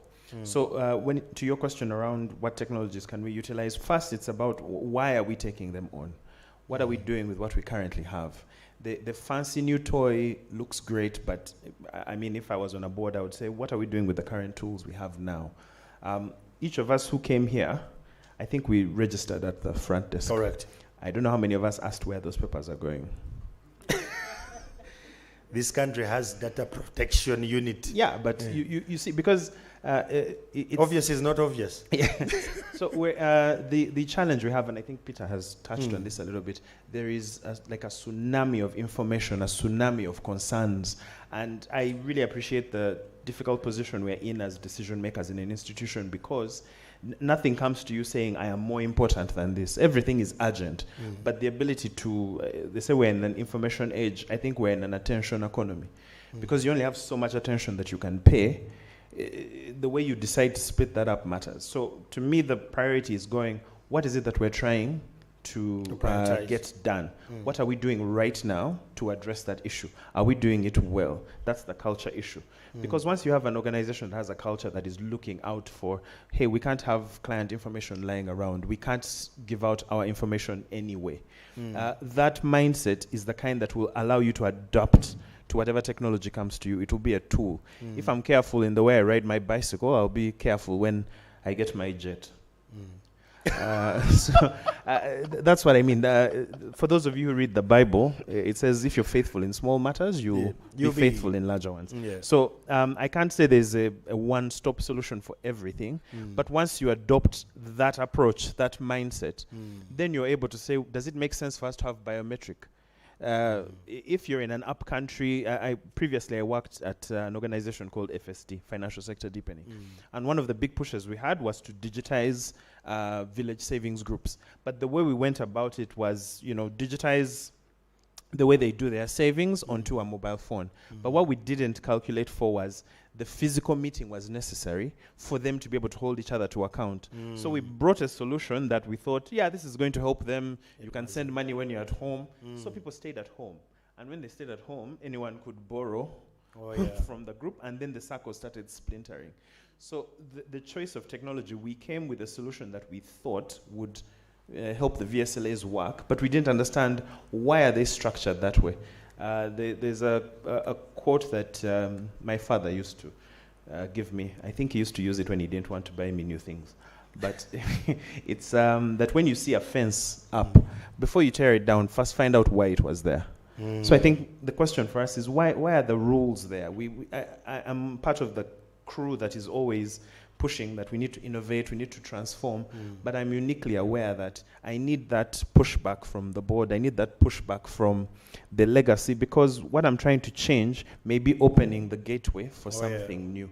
So I don't have a sort of one-stop solution. I just think it's a mentor shift. It's an approach to saying this is a tool, and every tool that you bring in comes with its own issues. So if you're vigilant, you'll be vigilant when this new tool comes into your organization. Yeah. Wow. Board members, I could see the way they were shaking their heads. They say the pushback, he's on ground. I request the tech team to make sure the microphones are actually well, because my panelists shouldn't strain a lot. Coming to you, Jen, with all this shared, I want us to understand how should leaders look out in engaging the culture. How do we gauge that the culture we have as an organization is moving fast? It's part of our culture where I work, not to oftentimes not talk to my boss, but it's our culture that his office is open. So you walk in, you close the door, you fight with him, and after you open that door again, you don't share any word. That's our culture. But how do we gauge that it's working or it's not working? Thank you, Andrew. Before we get to that, we need to ask ourselves as a board, what kind of culture do we want in our organization? The best culture usually, because you have the staff there to bring out the best in them, so you need a culture which, and I think it was Victoria who talked about this earlier, or Priscilla, safe space, psychologically safe space, where people can talk. There is cohesion. They can talk without feeling that they are going to be punished. You know, there are instances where you don't talk because you think the boss will punish you, or you need to make the boss shine. Those cultures are there, but they may cause problems for the organization. So one of the areas, and Priscilla talked about this earlier, is absence of trust. If you have an organization that lacks trust, then you're going to have a culture that is of poor teamwork. And what do we define trust as? I'll push it further from what Priscilla gave us earlier. There's an equation, trust equation. Credibility plus reliability plus intimacy. And intimacy means that safe space, not the other intimacy. It's also the intimacy is the one where I can speak. I can challenge even the board chair, and there are no repercussions. And the equation is those three. You have got to be reliable, credible, intimate, but divide by self-orientation. How much selfishness are you putting in whatever it is you are talking?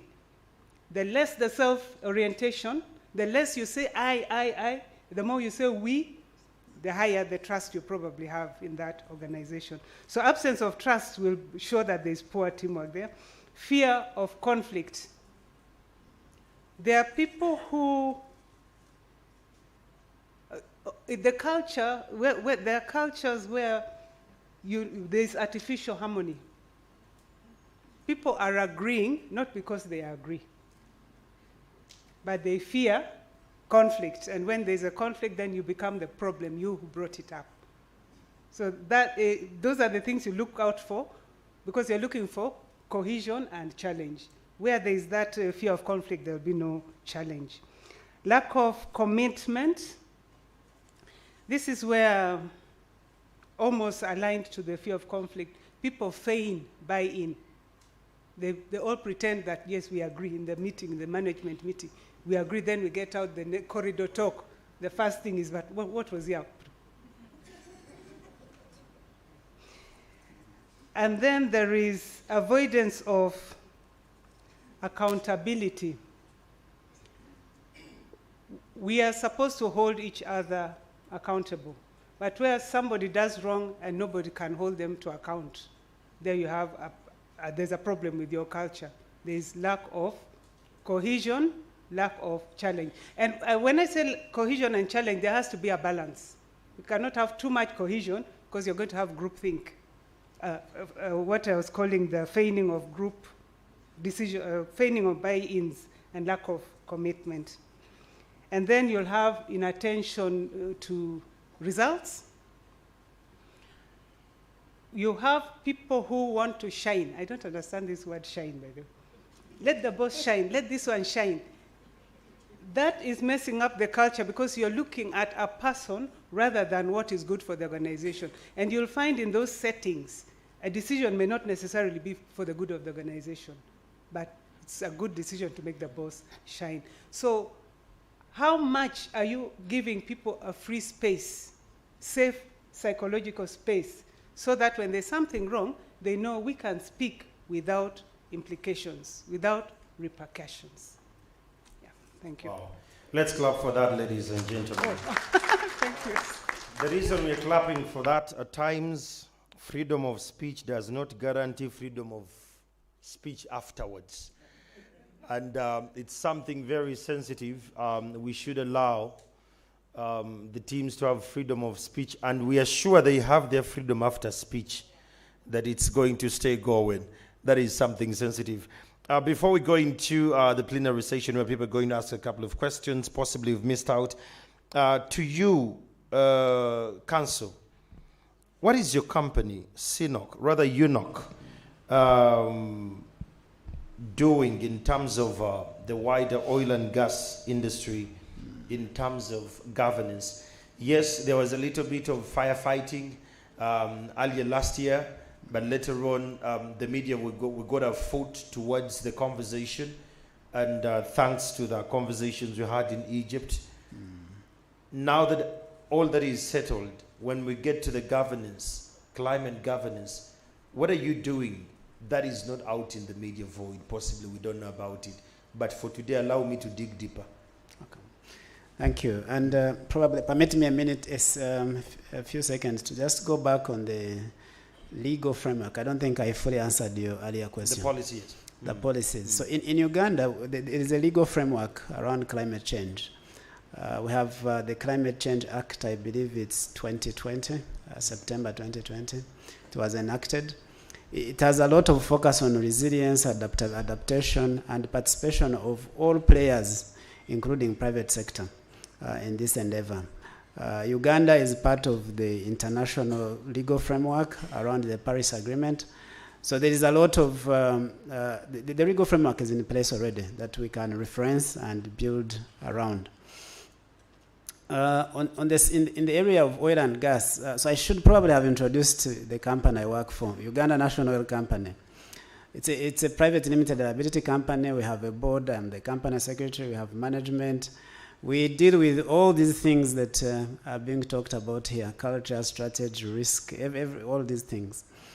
In the area of climate change, the key focus for us is to ensure that all the projects we execute are as near carbon neutral as possible. And so how we are able to do this, and let me just run through the projects that we are handling now. Tilenga, Kingfisher, oil and gas, crude oil production projects sitting in Bulisa, Noya, Chikube, in the Hoima, Albertine Graben basin. We will be producing about 230,000 barrels of crude oil per day sometime in 2025. And we've had to do a lot of environmental social impact assessments on the 3 projects that we are involved in. And we've also gone to the level of looking at our climate impact in terms of emissions. For what we call Scope 1 and Scope 2. Scope 1 are emissions that come out of your production, exploration, development, and production efforts. And Scope 2 looks at the elements of how you deal with that crude oil that you produce, so how you transport it, how you refine it, and store it. And so for Scope 1 and Scope 2, we've put in interventions, probably most of them being technological, others being largely environmental restoration, through planting of trees, and all these have ensured the energy conservation, how we produce, how we, and I'll just mention a few that we've taken. So there is something called, when you produce crude oil, it comes mixed with water, with sediment, with gas, and you must separate all these elements to have crude. In the past, companies burn the gas, the associated gas. In Uganda, we made that criminal. We outlawed flaring of gas. And so we are capturing that gas, and we are going to convert it into liquefied petroleum gas, which is the LPG that we use to cook in our homes. And so that will save some trees that would have been utilized for charcoal. We'll be producing 100,000 metric tons of LPG from the time we start production. Just got from this associated gas. And to just give you perspective, in Uganda today, annually, we consume 25,000 metric tons of LPG. So we'll be producing 4 times what we are consuming today. And our LPG penetration in this country stands around 9%. So it's one of the lowest. And so it needs to be upped if we are going to protect our forests. And as a sector, we are coming in to provide that support in producing LPG. In addition to this, we have decided to ensure that all the energy that is required to produce, to transport, is clean energy. So for the pipeline, we have invested in 5 solar farms that are going to cost us about $120 million additional capital, to just make sure that the heating for the pipeline and all over the ground energy requirements use solar energy that is cleaner than you would if we burnt our crude oil to generate power.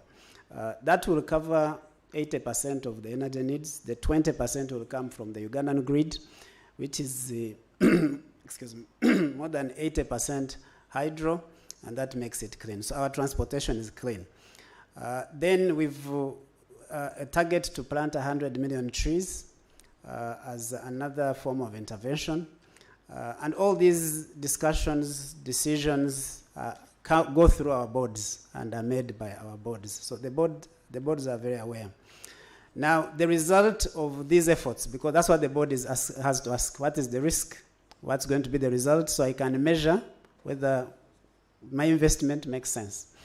The result is that for Scope 1 and Scope 2, Terenga, Kingfisher, and East African Crude Oil Pipeline are going to generate 13.3 kilograms of carbon dioxide per barrel.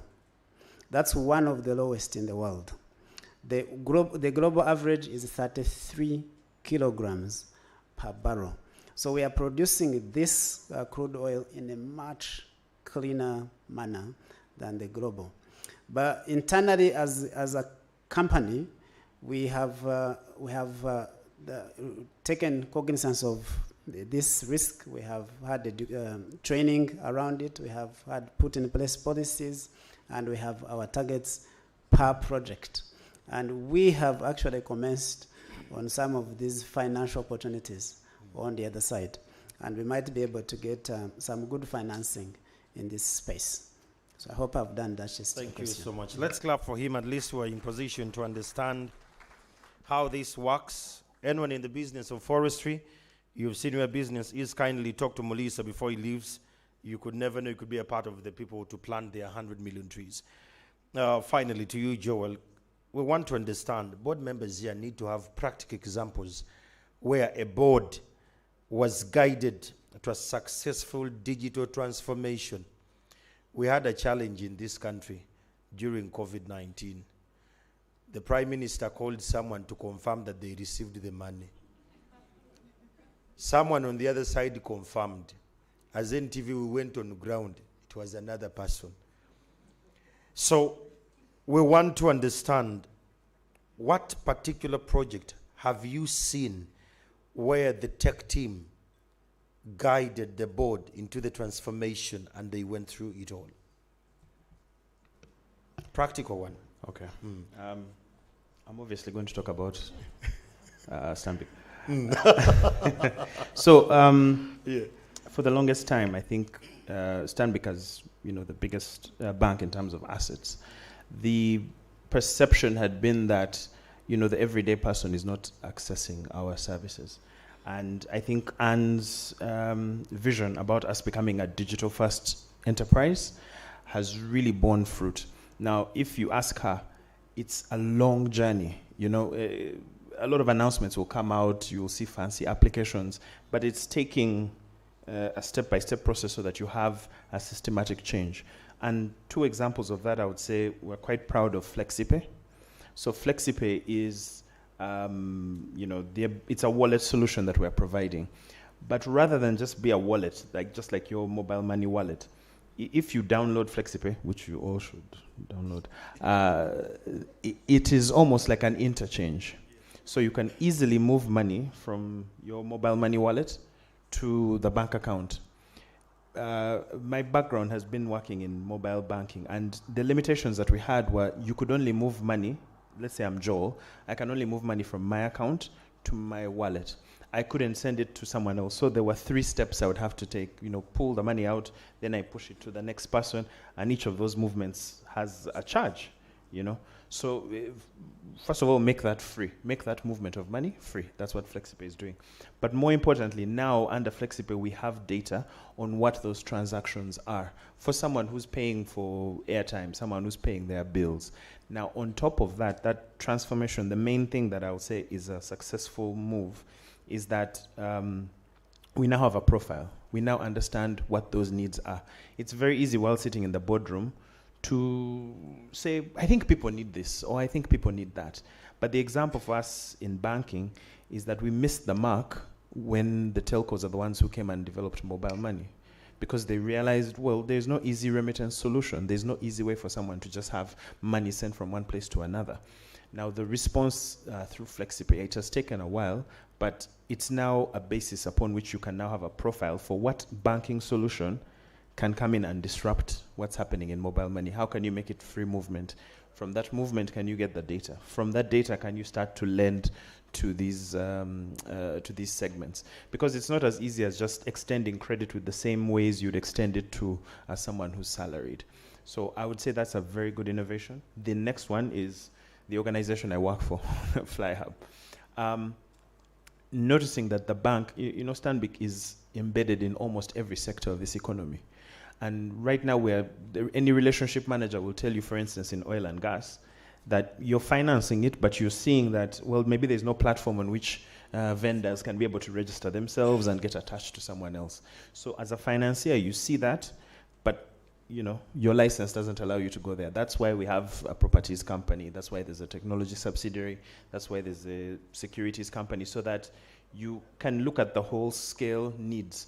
Now, the advantage of that is that when I introduce a client to the bank, I already know what information the bank requires in order for them to provide them with credit.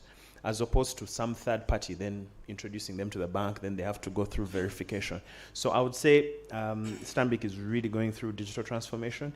It's a slow process, particularly because we're taking people along, we're taking our processes along, but you don't turn a ship around just overnight.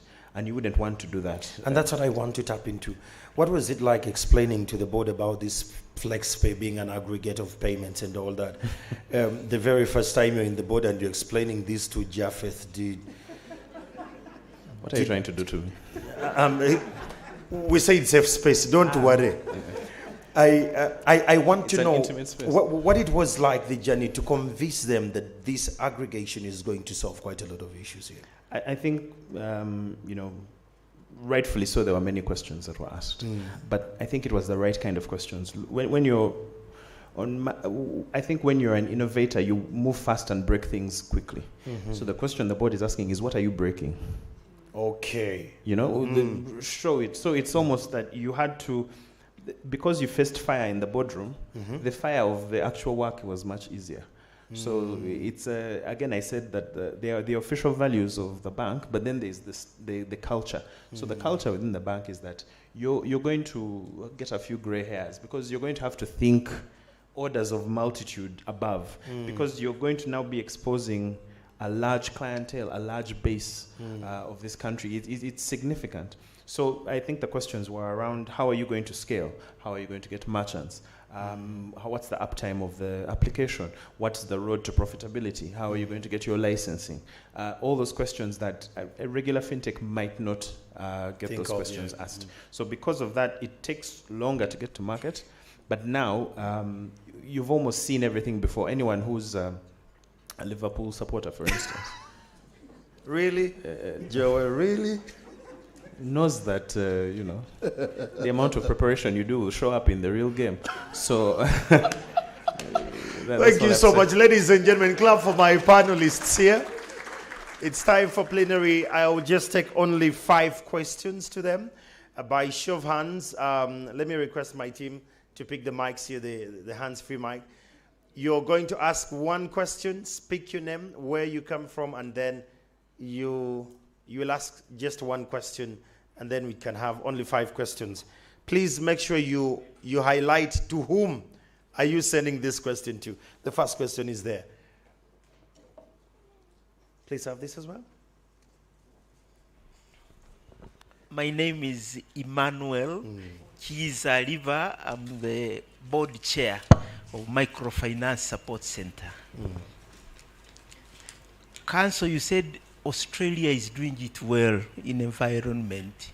They are doing it because they were hit so hard and they felt it. After feeling it, they are now doing it well. I was there in 2008. Two opposites were taking place. In the Victoria State, they were facing fires, bush fires. And in Queensland, people were dying of floods. Two opposites taking place at the same time. I was there. Possibly Uganda, we have not yet been hit hard to feel it and to put it in practice. Council, let's go back to our companies. I'm from Microfinance Support Center. How much do we budget for the environment? Please, let's not deceive ourselves. In our budgets, wherever you are coming from, how much do you budget for environment? Sometimes it is 0.01%. Sometimes it is not there. I'm assuring Ugandans, we shall be hit hard and we shall feel it and then we shall take action. Thank you so much. There is another question behind you there. Oh, there is one from... Andrew, if you allow me, maybe not a question, Please. but I know you put a question to Joel, and Joel answered it very well. I interviewed him, so that's okay. Now, for the board perspective, once the decision was made that not only us, but the whole Standard Bank Group, we're going to grow through this digital transformation. Therefore, the training, not only of the people going to do it, the technical, but the training of the board also started. And Jane mentioned about the reverse mentoring. All the board members went through a process where those who knew more than they did, because you see, we don't know everything as board members. In fact, we tend to know a little about so many things. All those, we went through the whole process of being mentored by managers, even those below managers rank, who were experts in their own fields, whether it is e-marketing, whether it is e-trading, whether it is the digital, what you're talking about, the flexi-pay and so on. So that was the process. But not only that, actually, for every jurisdiction, some board members, key board members, those say chairing the technology committees, undertook an MIT, Massachusetts Institute of Technology training and certification, so that you have increased the level of understanding of the board member, and that information was shared. Therefore, the training is very, very critical, as we said, if we're talking about ESG and so on. And so that is a process that everyone has got to go through. You're not turning board members, I think I like the word you're not turning them into Joels, because that's not their work. But that Joel should say something, and then you ask the right questions because you have some knowledge. So I would encourage board members that you encourage that training. Reverse mentoring is a culture thing. There are some board members who will say, but how can I be trained by a junior officer? That's a culture thing. So the culture to accept that there are people who know more than you do, and therefore you can learn from them. Thank you so much, Japheth. There is a question behind there. Yeah, thank you. My name is Colin Babirukamo. I'm both from the IT regulator, but I'm also a board member. I think it's really not a question, but also a supplement, and not very far off from what our elder Japheth just said. I think on the discussion around boards, maybe just 2 or 3 quick recommendations just to supplement the wonderful panelists and their submissions. I think every board needs to, first of all, I think there's been a lot of talk by organizations and boards about digital transformation, but are the structures in place? Do you actually have IT committees, subcommittees on the boards? Because many boards actually don't have any IT committees. They're under finance, or they're under a business committee. I think now that IT is a major enabler for almost every organization, both government and private sector, there needs to be IT subcommittees and get the right people on the board. I think it's time for IT specialists to be on the high table. For a long time, they've been seeing IT people, and I'm one of them, as technicians, but we're actually strategic people. So please have them on the board. I also see in many organizations, IT people are not on the executive committee on EXCO. Right.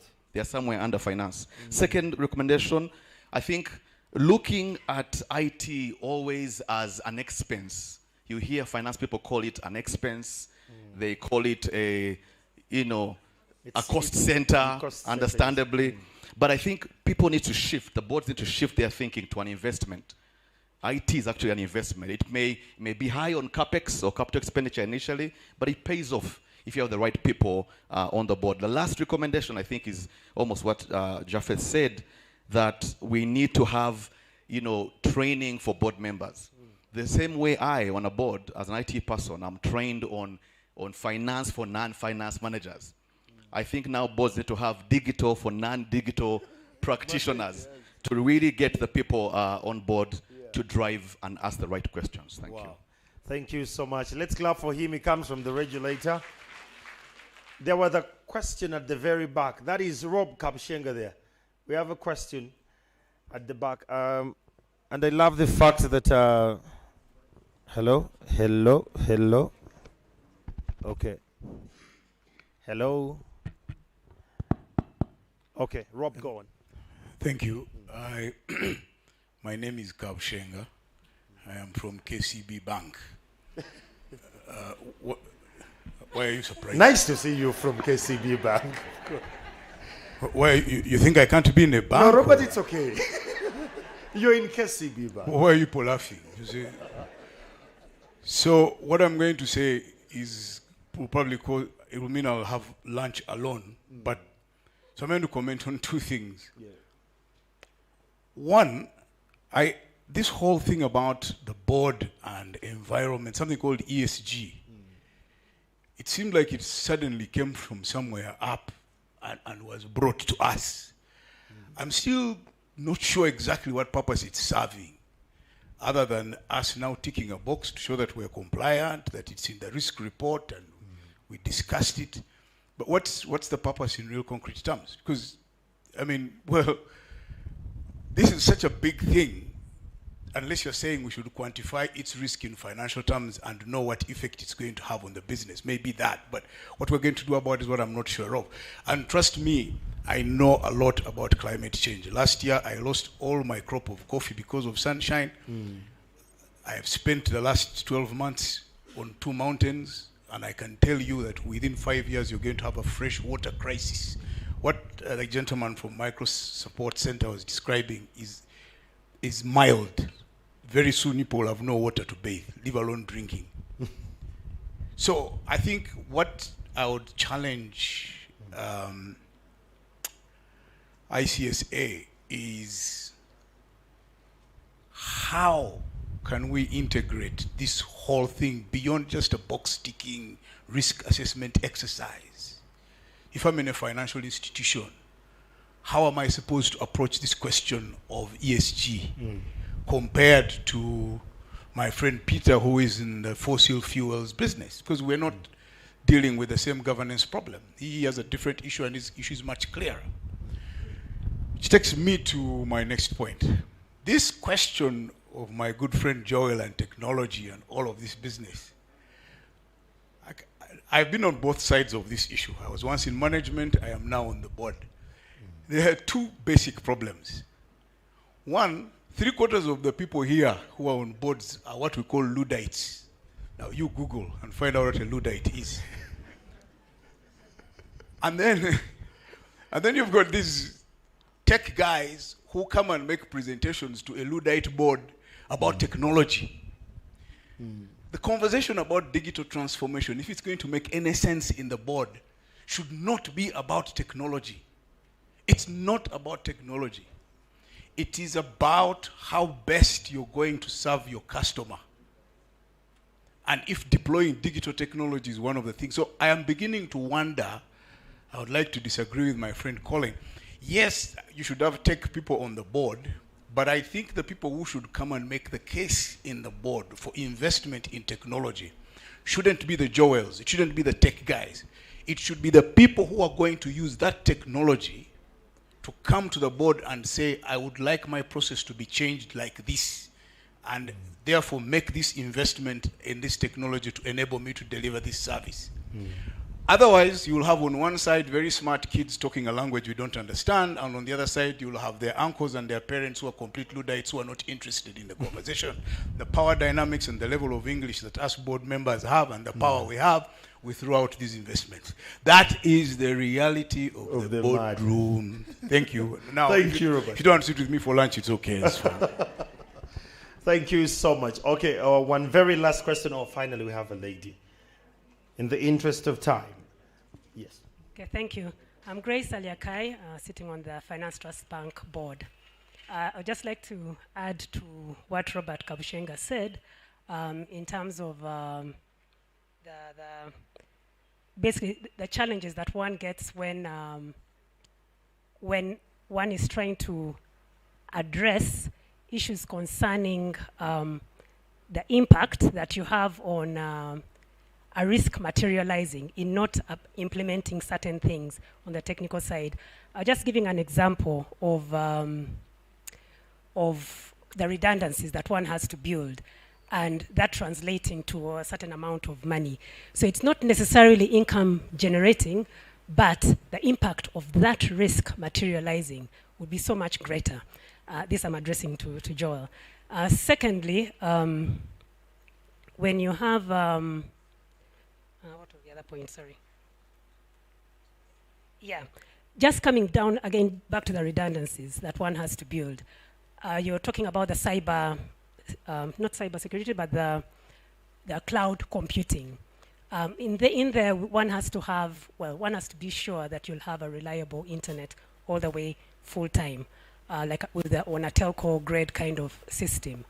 Now, we in Uganda being landlocked, okay, we have to get the most affordable internet would basically come through the land system, the terrestrial network, in accessing the undersea cable, which would give the most affordable internet for us, which is so much cheaper than the satellite.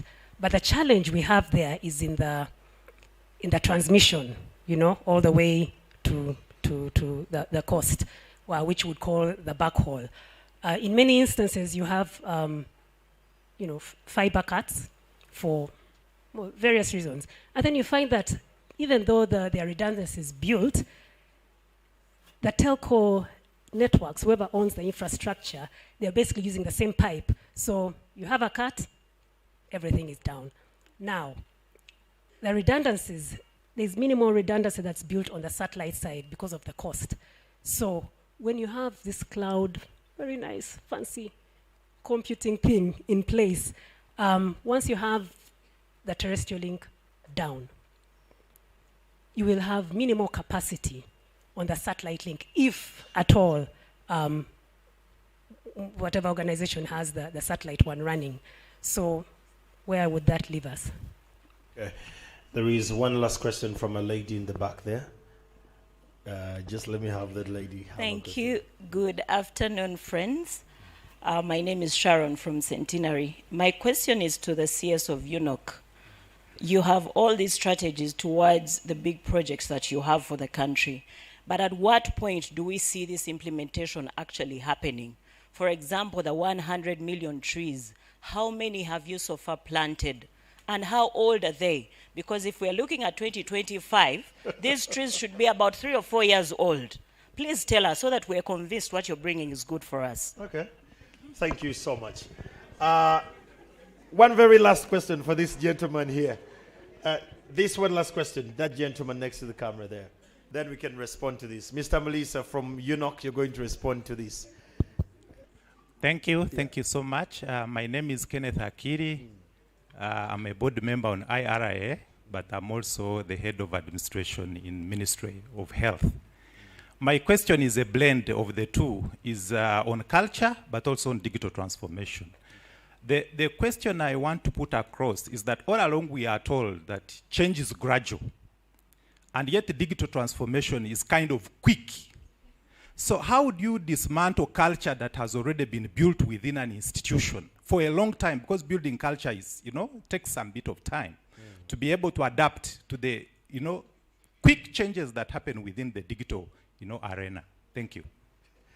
Okay, thank you so much. I want to start off, Joel, you got a real kind of bashing there. But let me start from Peter Melissa. Do you mind responding to this? You can start with the trees. Yes. Then you respond to what Uncle Kabushenga alluded to there. Yeah, thank you. I will speak first in response to Sharon's comment. Yes, the trees, just one of the interventions. The other interventions that we have implemented already are the ones that have given us the lowest emission in Scope 1 and Scope 2. So the trees will definitely eliminate even that, neutralize it to make it carbon neutral.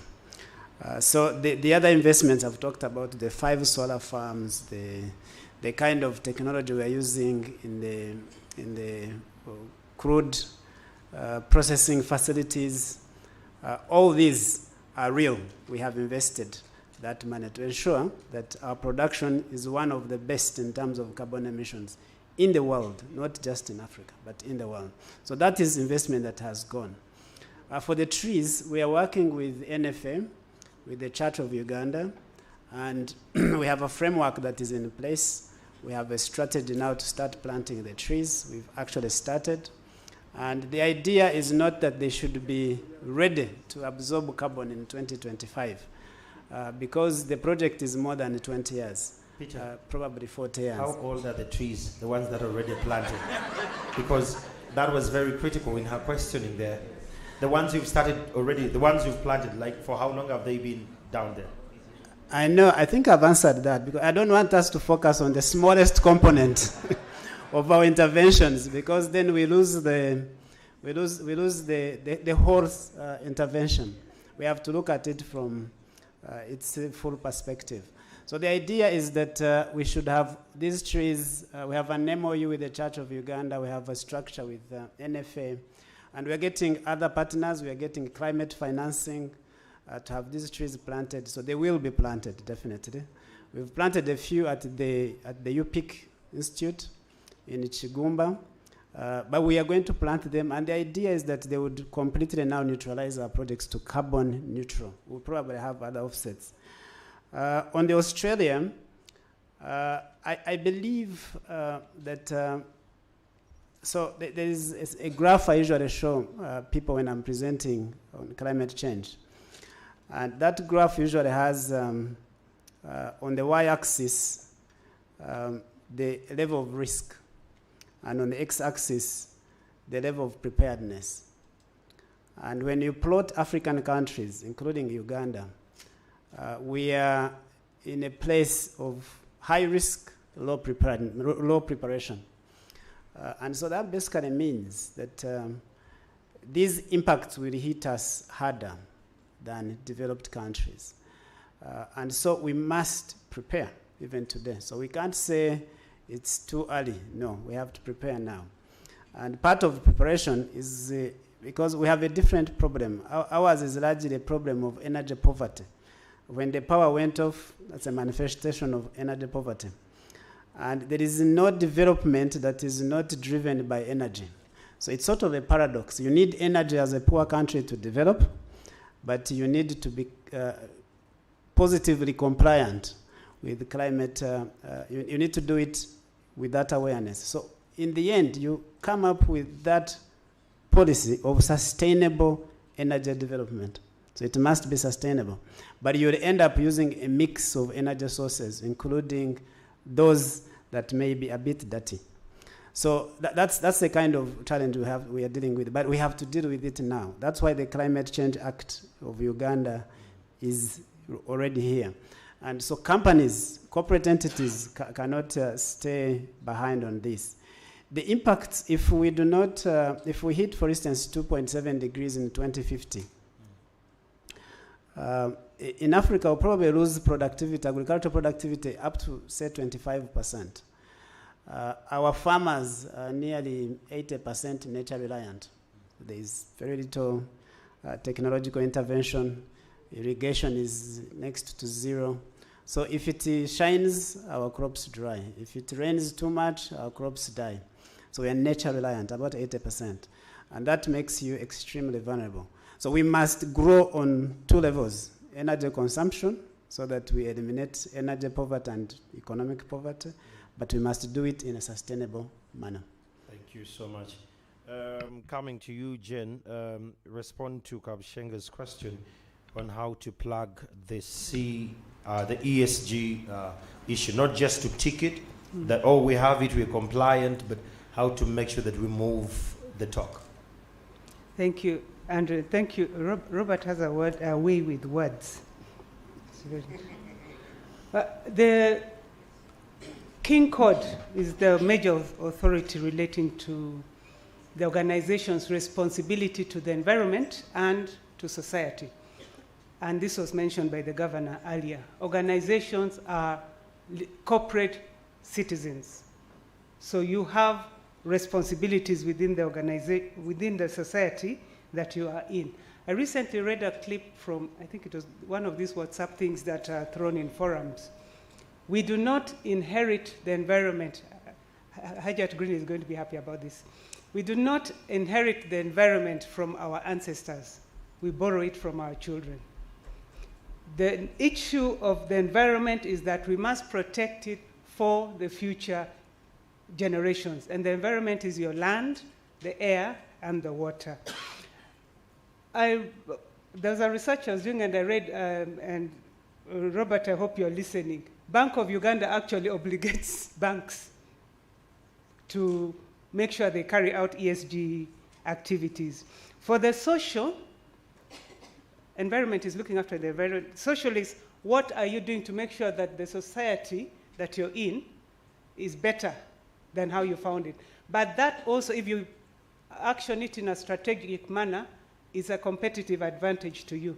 If you remember, there was a rat smoothie case, Javas. One thing that people have said, one thing that really impressed me about that case, Javas did not come out until 2 weeks after the event. Why? The public was their public defense lawyer. Why? Because of the way they treat the society. So that's your competitive advantage. First, you're doing what you're supposed to do, but you're also gaining people to support you.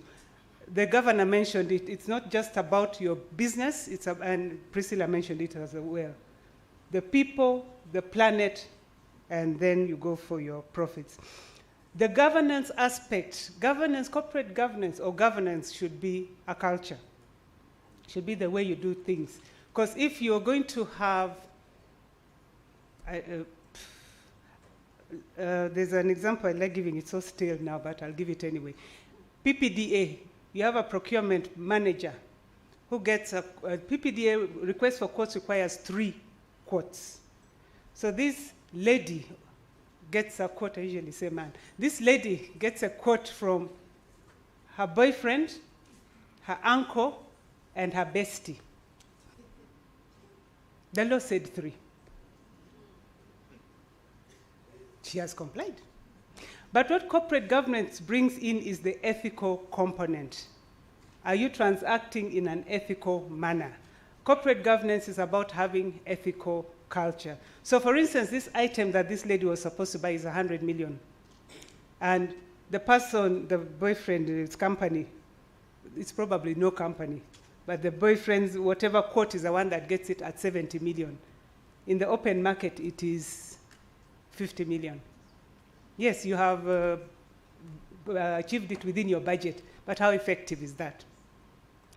So the ESG, and we missed you in the last session, Robert, because it was really thrashed out, should be a culture within your organization, should be part of your strategy, should be the way you do things. Whatever decision you're making should take care of the environment, should take care of the society, should take care of your governance components.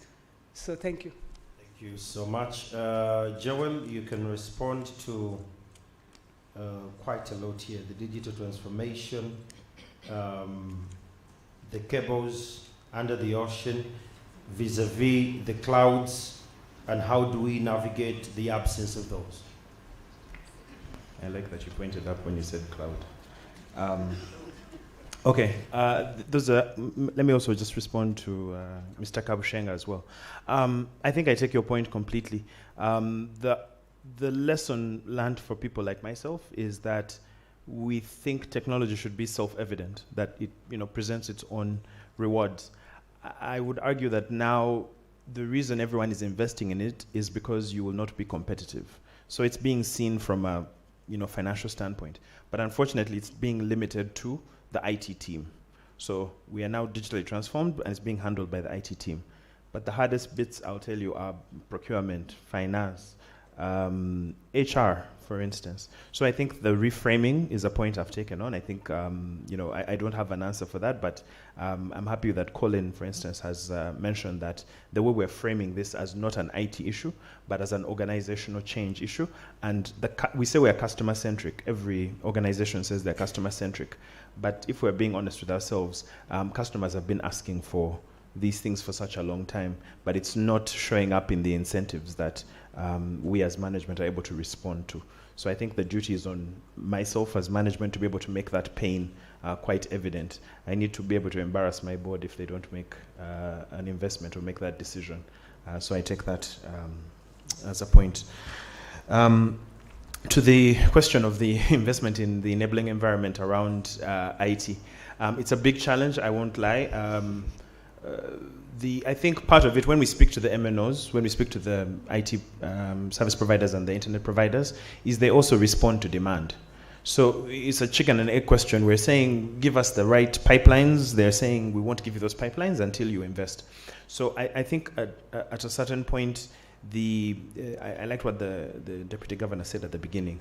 We think of the market as if it's an all-powerful force that will guide everything. I think this is not something the market can change. It's something that we have to do communally.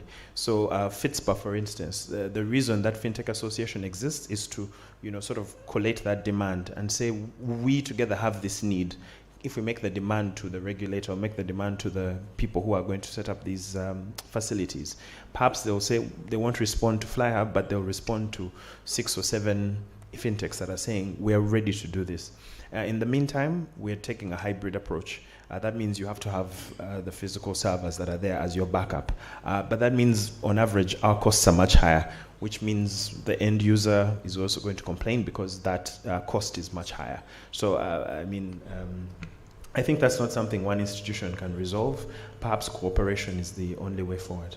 Now, the question of the cloud. Yeah, so when we say cloud, it just means someone else's computer. It's not some magical thing out there. So I think even on the ESG side, there are other concerns about having our data in the cloud. For instance, imagine you're a Russian company that has your information in the cloud in Ukraine. You know what I mean? So I take also, Bank of Uganda has been really good about this, saying, well, what about our data sovereignty? Where is it going to rely? Maybe we should have our own server farms here. The hope I see is the fact that Microsoft, Google have seen the opportunity in East Africa. And I emphasize East Africa because if it's just Uganda, the opportunity is tiny. But as an East African federation that is doing trade, they are making the investments in having their development centers here. So Silicon Valley sees the demand here. It's unfortunate that, for some instance, we're not seeing it ourselves. Then the question of culture. Robert mentioned the Luddites. I think they get a bad name. My understanding of the Luddites is these were people whose jobs were going to be eradicated because of the machines. And their response was, I don't think out of ignorance, it was out of fear of their own position. And in our organizations, when we speak about digital transformation as, we're going to automate everything and things are going to, I think when ATMs came, for instance, the fear was that they would no longer be bank tellers. But now there are more bank tellers than ever. So I think the psychological approach, to me, it's a humbling experience in that I can speak from the technical perspective, but we're dealing with human beings. And human beings, for those of you who studied economics shows nice graphs and you think human beings are rational. We are not. We make all kinds of decisions. But we are human, so we can understand how to sort of say that if we don't make these adjustments, these painful adjustments, they're going to be made for us. If you've read that book of, is it Good to Great? The one about the great companies. When I went back to read that book, most of those companies are no longer at the top of their game. Right now, if you went back 30 years, it wouldn't be Google, it wouldn't be Facebook, it wouldn't be any of those. They came in and completely obliterated the market. Right now, Bing from Microsoft is way ahead of where Google is. Google started the AI approach much earlier, but they got complacent. Why? Because the status quo benefited them. So the danger for us, I think this is why I applauded Stanbic, because they were not in a position where they had to start doing the change. But you know, if you look ahead and say, we are okay now, but what are we going to be doing in 10 years? Because someone else who's hungry is going to take over. And I think that goes to what Peter is saying. You know, the challenge we have is you wake up, the atmosphere is fine, you're getting water to bathe, you're eating, what's the problem? My immediate experience is not showing the danger that I'm in. I think our duty is to show them that this is, by the time you feel it, it's too late. It's already gone. Yeah, so I think perhaps, I don't know, as an association, perhaps we should put the mandate on ourselves on how we can keep the pressure on the members here to keep that pressure on their own management. I mean, if you know that your board is going to hold you to account about these things, as management, you're going to respond. And as you respond, we'll start to see those changes happening. Thank you so much. Ladies and gentlemen, let's give a round of applause to my panelists. Before I allow us to go and have lunch, I'm going to request Hajat Green to come and give a tree to Councillor Peter Mulisa, and one tree to the chairman, Jen. You're equally getting a tree to plant.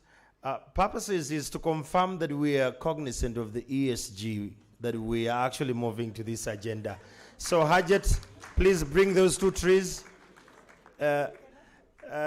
We will give him a tree on the other day. Let's first give Melissa here, because he promised that Eunoch is already planting trees.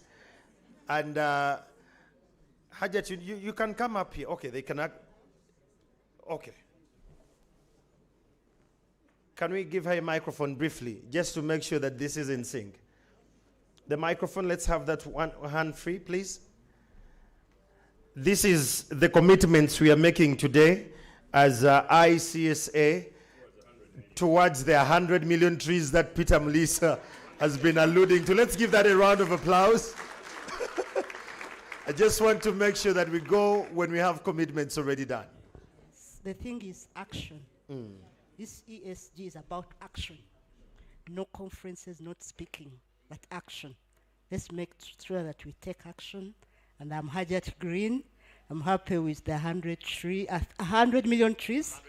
You can start with this, then that leaves 99 something. 99. There are some already in the ground. Oh, they have already planted, she says. Okay, fine. But when you plant this tree, make sure you send me the photo and we follow it through. Correct. But also, we have a map, we have an app that maps it as it grows. So I'll get you and make sure that this tree grows, and also the 100 million trees. Thank you so much. Thank you so much. Let's take this moment. Please confirm that you're receiving these trees. Mr. Mulisa, look in the camera, the picture there. Archive purposes. Thank you so much. Thank you so much. Ladies and gentlemen, let's give a round of applause for panelists.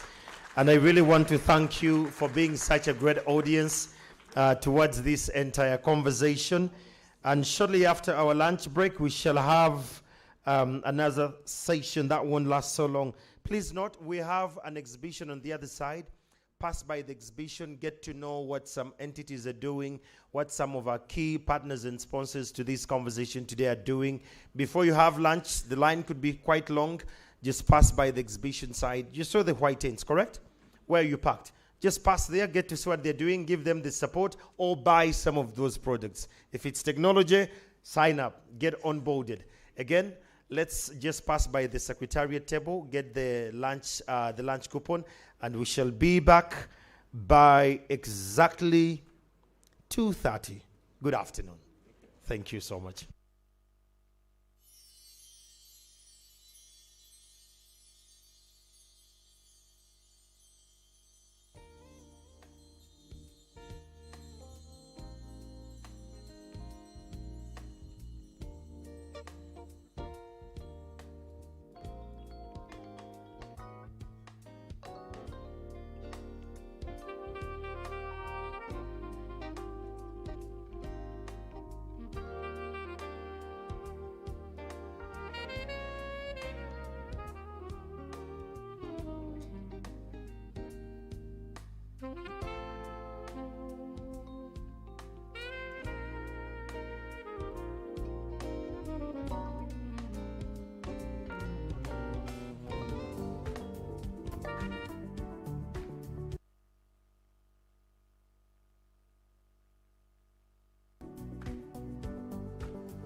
Dear board members and secretaries, we should take a break for lunch in the interest of time. Thank you.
Ladies and gentlemen, we have 3 minutes to start back our next section. I kindly encourage you to send a message or just flash a friend on the other side of the lunch arena to join us back. Time is of essence, and I understand that some of us, we have extended Women's Day celebration between today and Friday, so we're on duty as men, so we need to leave early. So in the next 2 minutes, we're going to start again. Kindly, let's all reconvene and we get started. Thank you.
Ladies and gentlemen, it's 2:46 and our next session has started.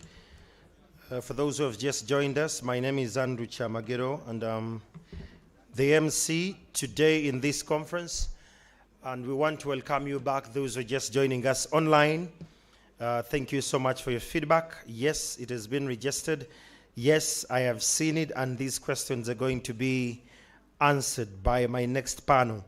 So our next panel is looking at creating the right ecosystem to have an organizational resilience that is robust. And to have this conversation, you're going to join me and welcome Mr. Asad Lukwago, an audit partner at KPMG, as one of my panelists. Let's clap for him as he makes his way here. You're welcome, Mr. Asad. Then building resilient workforce, how to get it right. Let's have Mrs. Judith Aaron, the advisory partner still at KPMG, to join us. Let's clap for her. We need to give them the energy.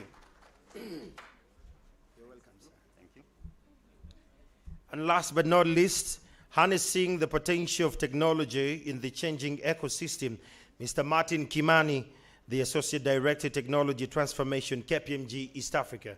You're welcome. Let's welcome him as well.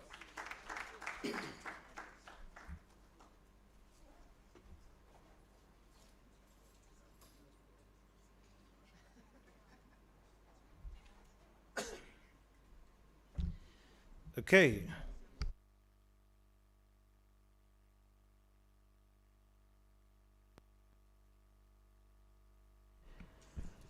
All right, good afternoon, everyone. Good afternoon, everyone. Let us all first stand up, Kwanzaa. We are very, let's all first stand up. Let's all first stand up, even my panelists. We need to have a very energetic kind of a conference of sort. Okay, so let's raise our hands up. Slowly by slowly. Slowly by slowly. Yep. That's how we are. That's how we're going to be singing slow. We've just had lunch, okay? So just raise up your hand, your right hand, raise your right hand. Pick one mango up, then put it in the basket before you. Pick one mango, put it down in the basket. Pick another one with your left hand, put it in the basket. There is one a little bit higher, you're going to jump a little bit. 1, 2, 3, we get it? Put it in the basket. There is one at the back. Stretch and get that one. Stretch. Don't turn. Just stretch.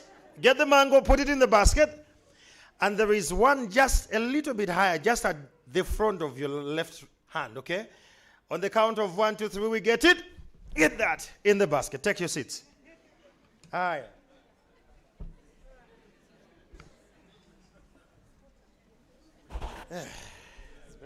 That is better. Yes, we are feeling a bit hot because we are board members. We are used to suits and ties.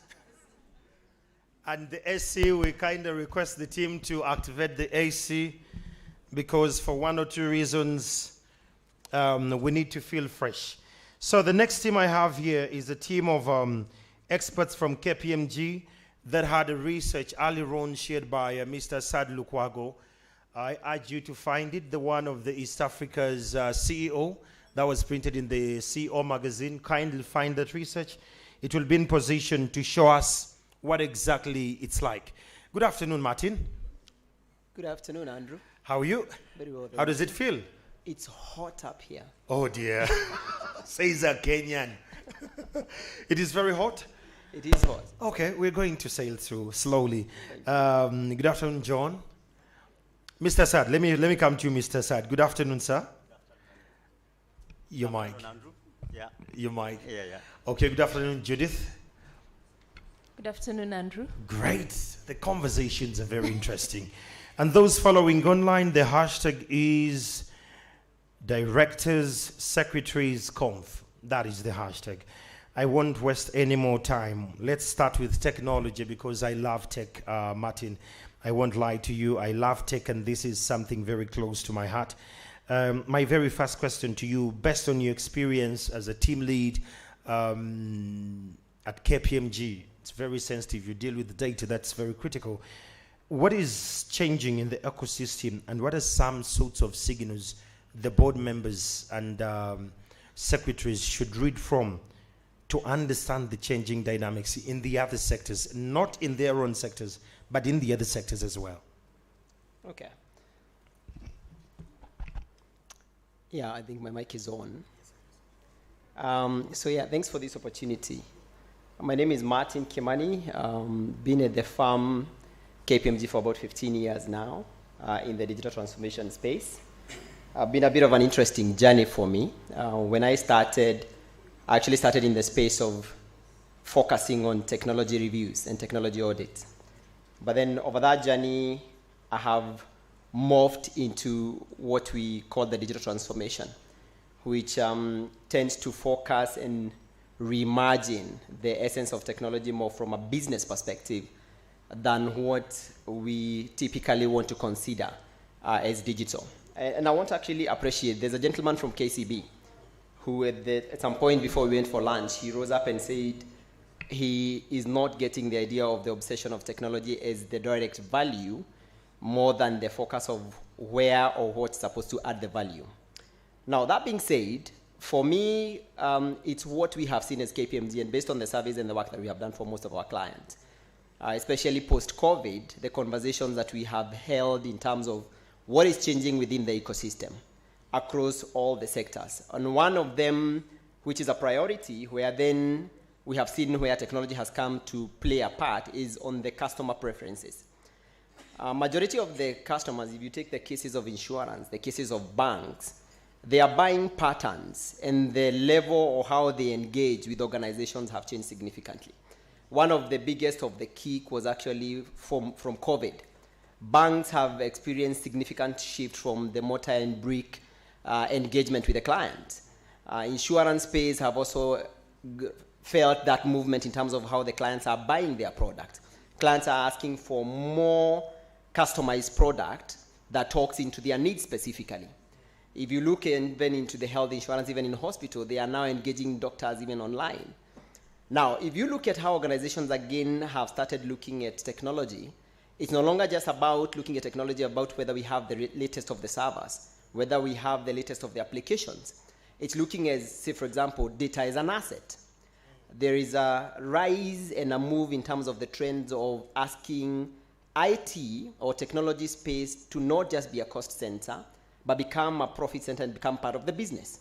So majority of what we are seeing in that shift, whenever we are being called in, I mean, part of one of our biggest transformation journey for a client in Rwanda. And when they called us out, they asked, we are realizing that the customers we are serving are changing significantly. The banks we are serving, the microfinances that we are regulating, the banks that we are trying to license, and how they're engaging with us is changing significantly. So for them, it's the idea of how do we cater for this changing customer who have got different needs compared to that customer of the past. So as a result, therefore, you start finding customers are really becoming spoiled, if I may use that term. A customer who every day engages on platforms like maybe Amazon, Facebook, Instagram, that are intuitive, they expect the same service that when they go to a banking space, like on an online banking, they expect that when they start browsing through pages after pages, they'll be fast enough. So the moment an organization is not able to keep up with such a customer who has got options, who've got banks all over his space, a customer who lives their life every 10 minutes on the phone, then such an organization will have difficulties to keep up in the ecosystem. The other perspective that I would also want to point out, and I know my colleagues will speak a bit into that, is on how then the trust, social and ethics is becoming part of what must be incorporated as an organization is trying to offer value in the ecosystem. So you find, and a majority of people who are up here spoke about the ESG. So you find, as one of the questions that one of the governor asked yesterday when we were in a meeting, he said, after you've done all this work, after you've put up cloud for us, after you've suggested that we put in new technologies, so what? How does that then cater for the climate change? And it sounded like it's a bit off in asking a question like that in a technology conversation.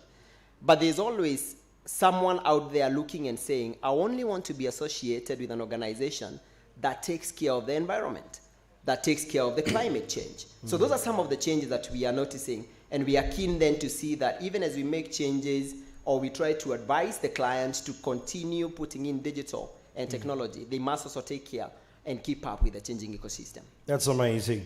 Yeah. Judith, you're dealing a lot with company retention strategies and all.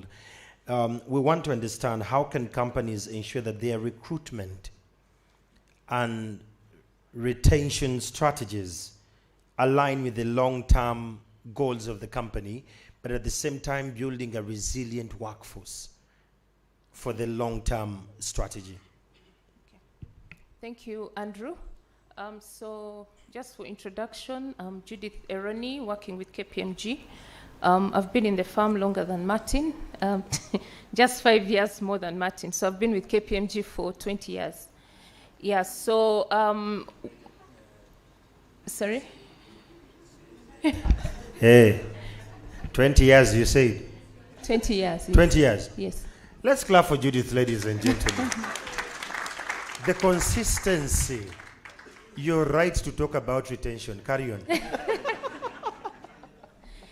Yeah, so we've been speaking about resilience since we came into this room this morning.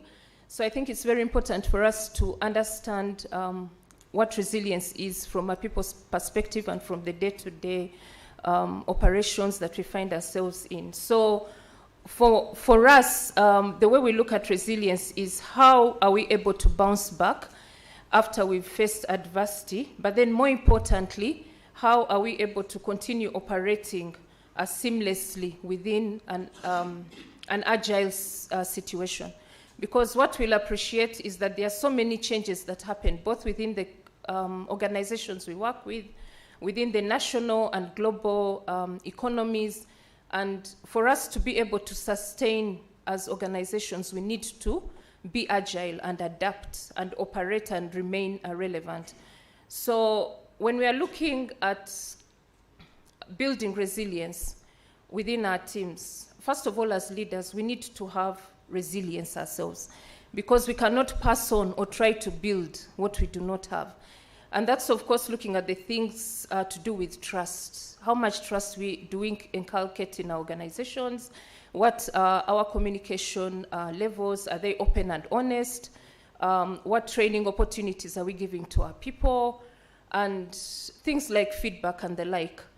So as we look at the long-term goals of organization, of course, we are looking at the sustainability into the future, and people are the most important asset for any organization to survive. So if we do not pay attention to people, then of course it has a long-term impact on what we want to achieve as organizations. And that starts from the people we bring into the organization. So when it comes to the recruitment, of course, when we are recruiting for certain levels, whether it's managerial, whether it's senior level, or whether it's junior. But it's very important to look at the long-term purpose and goals of the organization vis-a-vis the people that would like to bring into the organization. And of course, post-COVID, it has even taught us that there are other elements that we used not to look at that we have to consider. So apart from looking at the qualifications of individuals, you also have to go down and look at their alignment to the goals of the organization. Are they agile? What kind of soft skills do they have? How are they able to interact and work in different scenarios? Are they able to work with people from different backgrounds and different settings? And then, of course, like one of the prior speakers mentioned, another important aspect is to do a background check so that you're very sure that at that time of recruitment, you're making the right decision. Because if you get it wrong, then it is even more difficult to try and get rid of this person with time. So now you've brought these people into the organization. Now, for the organization to be able to achieve its objectives within these kind of changing environments, you need to ensure that your retention strategy is right. When we look at retention, we are looking at how motivated these individuals are. How are we supporting them within the organization? What is it that keeps them rooted to be able to support the organization to keep its strategy? To achieve its strategy. So in terms of retention, we look at things like alignment of goals. So when we are setting goals with these people, are their goals smart? Are their developmental and personal goals aligned to the goals of the organization? And then it's also important that we pass this kind of resilience that we leaders have already inculcated in ourselves to the managers that are working with these people, because we work through the managers work through teams. So what are those messages? What is that support that the managers are going to pass on to the teams? Then we also need to support them, because when people come into organizations, it's not only about looking at the long-term strategy of the organization, what they are going to do to help the organization to achieve its objectives, but they also want to grow as individuals. So what professional development programs do we have for them? How are we going to support them to become professionals in their specific line of interest, in their specific line of development? And then the other important aspect that I think COVID has made more eminent is the well-being of our people. What programs do we have that enable people to feel that they are actually looked at as people and not just looked at as enablers for the organization to achieve the objective? So that goes to the flexi working, that goes to the wellness programs in terms of health, in terms of counseling, that goes to the feedback, mentoring, and coaching that we give these people. But all that, we are doing it in order to ensure that we cater both for the individual, but also to ensure that the organization is able to have people who can work within adverse times for the organization to be able to move to the next level. Wow. Yeah. Thank you so much. I love the issue of health because it has popped on one of the questions, but I will return a little later. Mr. Sadlukwago, there is a lot going on the global scale, the geopolitics. Quite a lot is happening, and these leaders and some others are not at the pace at which the conversations are changing. To break this conversation, what is going on, and why do we need to pay attention to it? Thanks, Andrew. By way of introductions, my name is Asad Lukwago. I'm a partner with KPMG. I think I worked about 9 years in the UK and cumulatively about 11 years here in Uganda. I'm in audit. And allow me to recognize my president, ICPAU, who gave me a lot of stick in the morning. Yeah, Mr. Constant Mayende, you're very much appreciated to be here in this forum.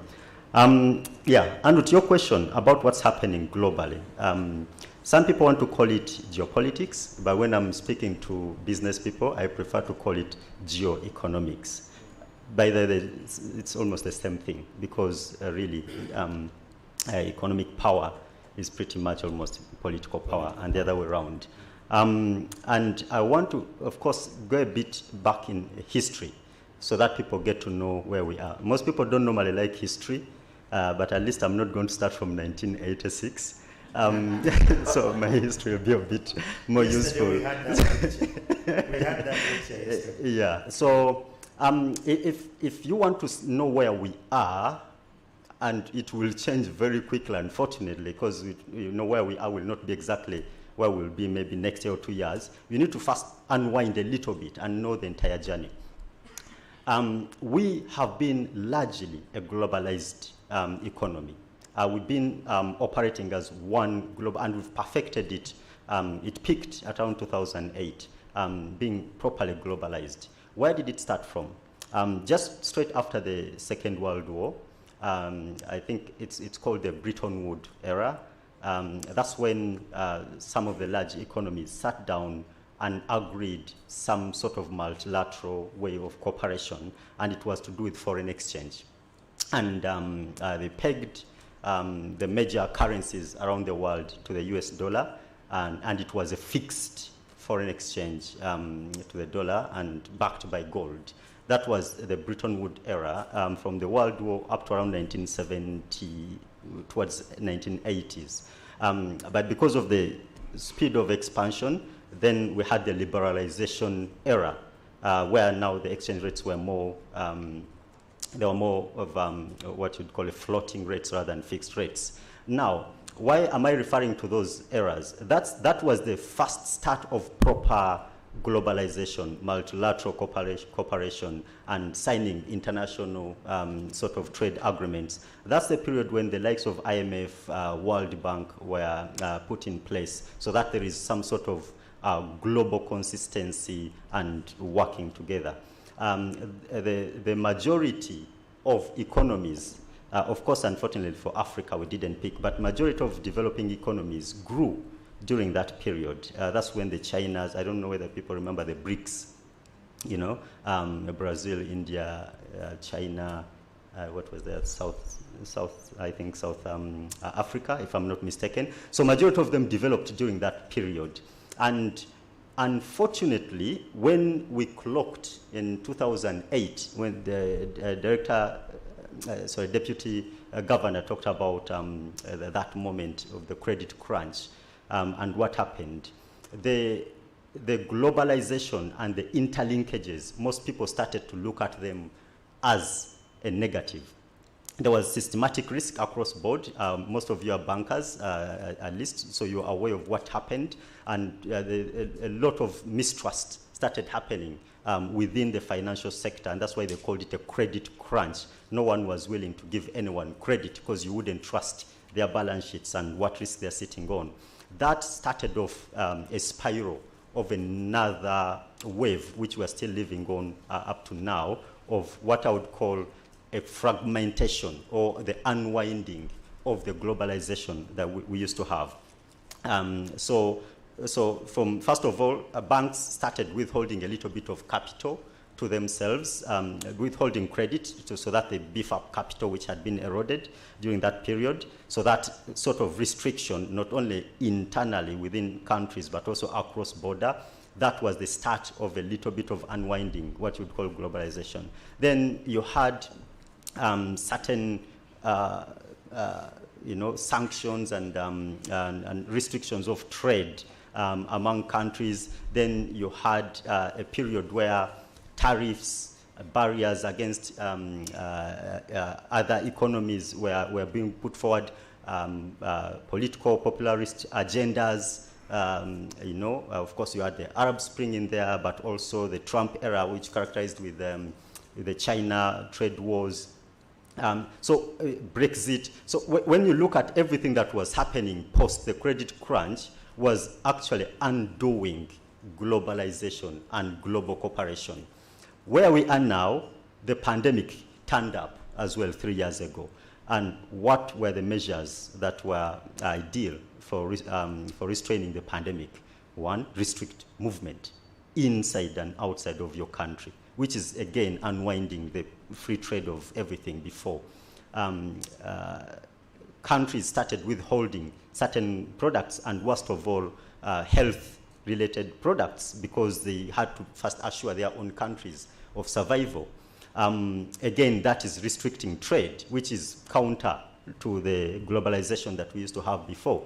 And as before you even settle with that, because the China pandemic was still going on, the Russia invasion of Ukraine, which now split the world into, almost attempting to split the world into global blocks. Then the traditionally known interbank platform, SWIFT, when you have sanctions to some companies and Belarus and Russian companies, again, unwinding cooperation pretty much. So when you look at the trends of what's happening, we talk of volatility and turbulence, we are actually in a proper one.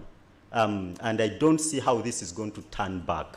So, so we as directors, company secretaries, these are trends that we need to look at, and I'm sure as the conversations go on, we shall now get a little bit deeper on what does this mean at a corporate company level. Wow. When you're explaining, I could see some people like turbulence. This is where we are. You know, it is a bit scary when you break it down that way, and you look at the way we are spending as a country and how we are borrowing money. It worries us. And when you take it down to the organizations, it's another worrisome conversation, but we shall return to that. Coming back to tech here, that is Martin. How can organizations harness the potential of technology? Okay, that's a good question. And I keep getting that question actually from most of the time when I'm dealing with the board team, by the time whenever they are trying to justify to their stakeholders on how are we going to look back and actually justify the reason why we invested in this technology. But I just want to approach that question in three perspectives that will allow even the board members in the room to at least have an anchor on which they can use anytime they are trying to drive a technology agenda. Now, what we've noted is technology needs to stop being looked at exclusively. And we need to reach at a point where we need to appreciate the business as an organization that have got a need and is bigger than the technology in itself. Now, if you look at most of the organizations that we have served, and those have managed to make some good strides by using technology, they first of all had to step back and identify a framework or an approach that speaks into the needs of the organization first and the needs of the customer, and then define use cases for which that technology can be used to cater for. And most of the time what you find is an approach which we would call it a connected enterprise. So if you look at, say, for example, you want to improve customer centricity, because that's the biggest of the issue that everyone is grappling with. You then must identify when you make a promise to a customer as a business. Say, for example, you're taking a case of a bank where you're saying, I have products that can be available for you that will cater for your needs. So at the front office, the customer care team that makes a promise, at the back office that is supposed to then curate the product, say, for example, it's a loan product, as they curate that product, they must be able to realize and keep a commitment for that promise. And then at the back office, there has to be an infrastructure and solutions that cater for that promise that was made at the front office. So what you normally find, it goes a bit past what you would then just look at as a technology. There are more areas which we call the capabilities that you must put into consideration. Capabilities here would refer to, say, for example, data analytics, the understanding of the data that you have, the understanding of what the customer is looking for as a product, where you're saying, I'm looking at the uniqueness of the proposition that I'm making to my customer. I'm looking at preparing the experience centricity for my customer so that they can have better engagement point. Once we have defined those propositions, then technology tends to come and lay out itself. You start identifying and understanding that I'm not just buying technology to just come cater for needs that do not even exist. Amen. So for you to really identify and harness technology, you need to put your house in order. The board members must be made very well aware on these other aspects surrounding technology. As I mentioned, a board member should be able to sit in a business case that is asking for a technology and ask questions like, how are we going to harness data to understand our customers better? How are we going to curate more customized propositions for our customer with the technology that you're asking for? How are we going to improve the experience centricity at the engagement points for our customer? Assume for the cases of the banks. How are we going to improve the workforce for the employees who we have put in place? Now, when you look at technology from all these angles, you're able to start looking at an organization wholesomely. And that's why you're referring it as a connected enterprise, because you must be able to see an organization from the front office To the back, yeah. all the way to the back office.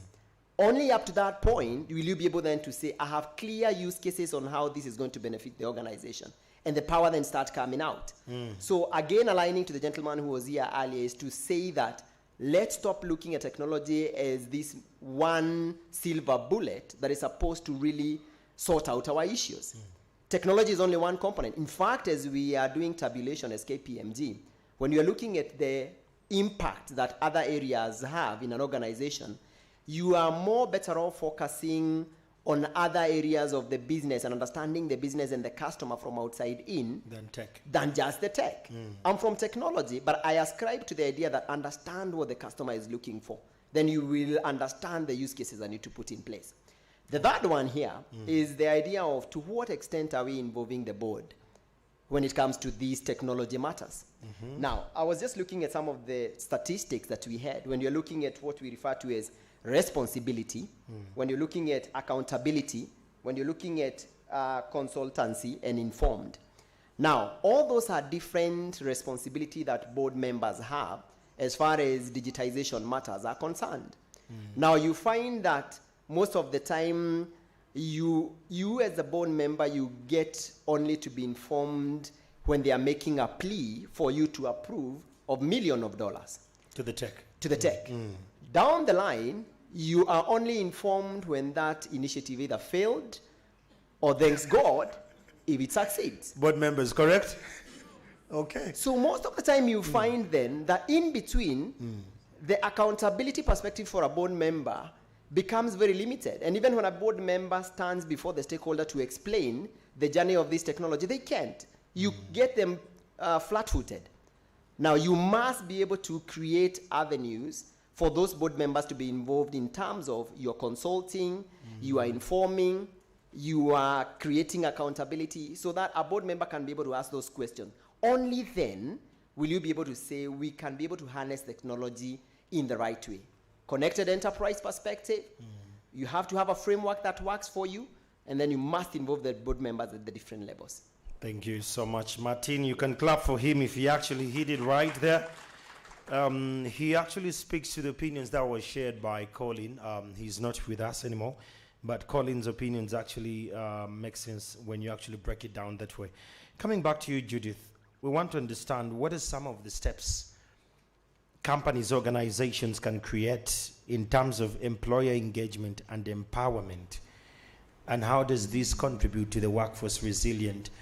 Putting in mind what earlier on Jen told us in the morning, the issue to deal with the culture. Now we need to know how do we balance the empowerment, but at the same time they're resilient at work. Okay, thank you, Andrew. So basically, when we look at employee engagement, it's the degree to which staff find satisfaction in their work, they are passionate about what they do, they are basically into what they are supposed to do for the organization and in that space. When we talk about empowerment is how much autonomy do we give people to perform certain tasks, what support do we give them for them to be able to feel that they are on top of their game. So we are moving away from micromanaging to giving them a level of trust that they can actually perform at their levels within the organization. So going back to employee engagement, so how do we keep our teams engaged? So one is when we are working in teams, you have the different levels. We as leaders need to lead by example. So we have values, we have a culture that Jen spoke so much about, but how are we living those values and what culture are we inculcating in the organizations for these people to be able to learn from us? Because people will take what they see and what they are not told. So for them to remain rooted, passionate, motivated in what they are doing, then they need to take examples from us, the leaders. The other bit is how open are our communication channels again. Communication is also very important, and this goes to giving honest feedback. Sometimes we call it leading with tough love. So for as long as someone does a task and you're not willing to give them feedback there and then, and you keep on postponing it, they are not sure whether actually their work is bringing the required meaning that they would want it to bring to the organization. The other bit is what training programs, it also goes back to training. How are we supporting them to be able to understand the specific tasks that they're doing within the organization? So for example, you have a new project, what training programs are you enabling these people to have for them to be able to perform to the required expectations of the client, but then also to be able to meet the long-term objectives? Then, of course, how we manage the onboarding process is also very important. So we bring in new people into the organization. Of course, in our own right, we feel these are the right people. But what steps have we taken to explain to them about the values, the culture, the policies, the procedures? How open are we to give them the time for them to be able to immerse themselves into the different tasks that they need to do, so that they also get that satisfaction that they are actually contributing? So there's so much in terms of employee engagement. So now when it comes to empowerment, what we've noticed over time is that employees or staff are more motivated to work on projects where their ideas are appreciated. Correct. So it goes down to participatory decision making. So if you have a new project, how are you involving the team members right from the start? So you're planning, you're doing the work plan, you're doing the task allocation, you're getting ideas on the methodologies that you're supposed to use to execute this project. But are you doing it alone as maybe the team leader, or are you involving your team? Now, when you involve your team, even if there are certain challenges that come along the way, you'll find that people are more motivated to actually override those challenges to be able to accomplish the tasks on that project because they've been part of the decision making. Then the other bit that we look at in terms of empowerment is still goes to feedback. Feedback also feeds into empowerment because as you're working with them, you have to continue giving them the honest, timely feedback. Empowerment also goes, Martin has spoken about technology. What tools are we giving them for them to be able to facilitate the work that they are doing on these projects? So it could be IT, it could be financial assistance, it could be certain programs that you're enabling them to have access to for them to be able to continuously work on those projects. So you'll find that with time, for as long as you keep engaging these people and giving them the autonomy to be able to make certain decisions, as long as their decisions are in line with the overall goal of the organization, with time you'll find that they actually want to go the extra mile. So these are people you'll find calling you over the weekend. Do you think I should put in extra time to do this project? Of course, you know, weekend is supposed to be for people. Then you'll find these are people who at 5 o'clock, they're coming to ask you, but if you're leaving at 8, why should I also leave at 8? But you feel it's because you've kept them in the loop of what is happening. Yeah. So this has a direct relationship to building resilience of the team, because even when maybe a client or a project manager on the other side is dissatisfied or things change, you'll find that the team is synced together to ensure that they come over that hurdle for them to be able to accomplish the specific objectives. Wow. Yeah. Ladies and gentlemen, that makes a lot of sense. Judith, it makes sense why you've been there for 20 years. These kind of engagements at the different layers make sense. Mr. Lukwago, with the global economy shifting towards greater digitization, I had a rumor, Mr. Sad, they are going to digitize elections in this country. That's how it feels in Uganda. Some things feel like jokes, yet the world is moving. What opportunities and challenges does this present to organizations, and how best do they manage the recessionary environment that is actually coming in the wake of digitization? Thanks, Andrew. I'm just trying to think how I answer this without encroaching the technical people from a digitalization point of view. And I'll try to link it to the macroeconomics and the same journey that I've talked us through. You will find that the globalization that the story that I was giving you, what it did for developing economies, that it's propelled us so fast and brought us to be inclusive in the knowledge spillovers from a technological point of view. And if you look at general access, for example, to internet across the poor countries is much higher, not because of our own ingenuity and our own wisdom, but because of the globalization and that technology finding itself and the knowledge finding itself within our countries. Now, with what I was referring to, instead of having economic integration that we used to have, we are actually having what you would call a geo-economic fragmentation. That term, very few people could have heard of it now, but trust me, in the next 2-3 years, that's going to be, the replacement for economic integration. As we won't wait the next 3 years. Yeah. Break it down for Unfortunately, for you to be there next 3 years, you have to be ready. And that's why we're talking of the resilience, organizational resilience. You have to, because the issues now are no longer going to be the issues the following couple of years. So what you're seeing, for example, look at some of the policies and some of the government policies in the US. There is that Anti-Inflation Act, or whatever they called it. But it's not exactly Anti-Inflation Act. They're trying to ring-fence production of certain goods and services to within America.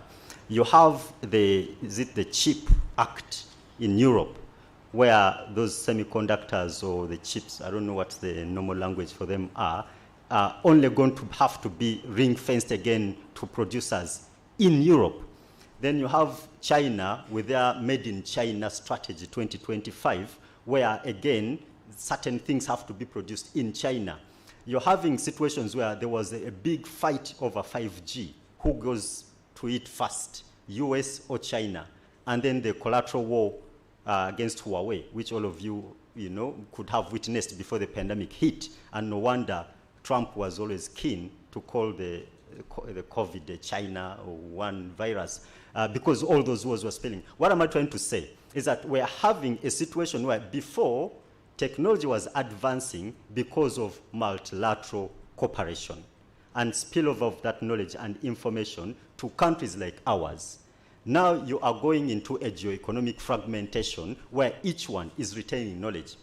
There's been a total ban of certain technology ideas from US firms to be developed from China, and the other way around. And it all started, you can't blame exactly the Americans, it all started with the Chinese. The way they got quickly into the technological ladder is that anyone who was going to develop anything technological in China had to partner with a Chinese company and then assure them total knowledge drain, a brain drain.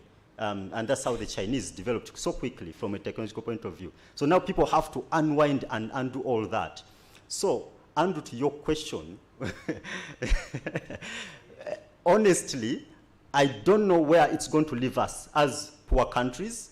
Are we going to continue on the same trajectory where we've been, the way a Ugandan can develop an app using knowledge that they did not study from Namagunga or wherever, but it spilled over from an American company or Indian or wherever? Are we going to continue on that trajectory if there's this geo-economic fragmentation? or not? Or are we just going to get stuck at where we've reached? And to me, these are the questions we need to be asking ourselves. If you're having a platform like SWIFT, may not necessarily be the guaranteed only trading platform. Maybe in 3 years' time, when you're sending money to China, a bank in China, you'll have to switch off SWIFT and switch on another system, and maybe the currency that you'll be quoting and doing will not be the US dollar. It may be the yuan, whatever they call it. So I think the current geo-economic trends, if you're to link them to a technology point of view, are not necessarily pointing a positive direction for the poor countries, unless we are able to step up so quickly. And most of the time, you may not necessarily even have too many choices. And sometimes when you hear the language that is being used, or you hear words like unfriendly trading partners, it's like putting pressure on you to choose who you're going to be dealing with. So I see, so when you ask me what are the opportunities, I think we should be thankful that the pandemic really pushed us to a very good level of technological advancement. How are we going to continue on that trajectory and sustain it with this fragmentation at a global level? It's a question for everyone. And I want to pose that question back to you, Martin. How do we hold up with what he has actually explained from the global digitalization wars and all that's going on? Does this trigger our innovativeness? Does this trigger our inventions? But how do we then invent when we are not third parties to the innovation in place? Okay. And I think I want to answer that from the point of having understood the challenges that we are facing and then applying the innovation aspect to create very credible business cases and use cases. If you look like, say, for example, when you look at international trading and you're looking at maybe trade finances for the cases of banking, most of us have heard of blockchain and you've heard of distributed ledgers. Now, for us to participate in some of these multilateral trade in a safer way, in a much cheaper way, then we need to find ourselves taking up some of these emerging trends. And I want to speak of some of those technology like the blockchain idea of managing your trade finance. So you have an exporter and you have an importer who are then collaborating on what we call the blockchain and being able to have a transparent conversation on such a platform. So it becomes easier for them to have a platform where I don't need necessarily to trust you, I need just to have transparency on the transactions that we are dealing with. So we are operating all on a much more efficient transaction. So you find you have an opportunity to plug in into international transactions in a much more trustworthy perspective. That's one of it. The second of it is, when you are looking at an innovation perspective, is the use of data as an asset. And majority of us as board members, you always find everyone is saying, we want to invest in big data. We want to invest in big cloud. So there's always a question of, what drives the question of wanting then to invest in big data? Is it that we just want to look like we are doing as well as our competitor? But that shouldn't be the motivator, really. It's a question of, how much do I want to appreciate and understand my customers? How much do I want to understand the micro and macroeconomic information in the ecosystem? Now, if you have invested as an organization in use of big data, then you stand a better chance to even be able to understand the environment within which you're operating. You have got visualization and tools that allows you to make real-time decisions, that allows you to understand where to invest as an organization, as an investor, allows you to have 360 view of your customer, allows you to understand which of your products are doing better and then which one are you able to even invest more. When you look at, say, for example, the case of insurances, when you look outside there, when you're competing, because you're not competing with just the local insurances, as an example, because I know there are insurance companies in here. The other day we were having a conversation and we were saying, where does the cases of Internet of Things present use cases for us?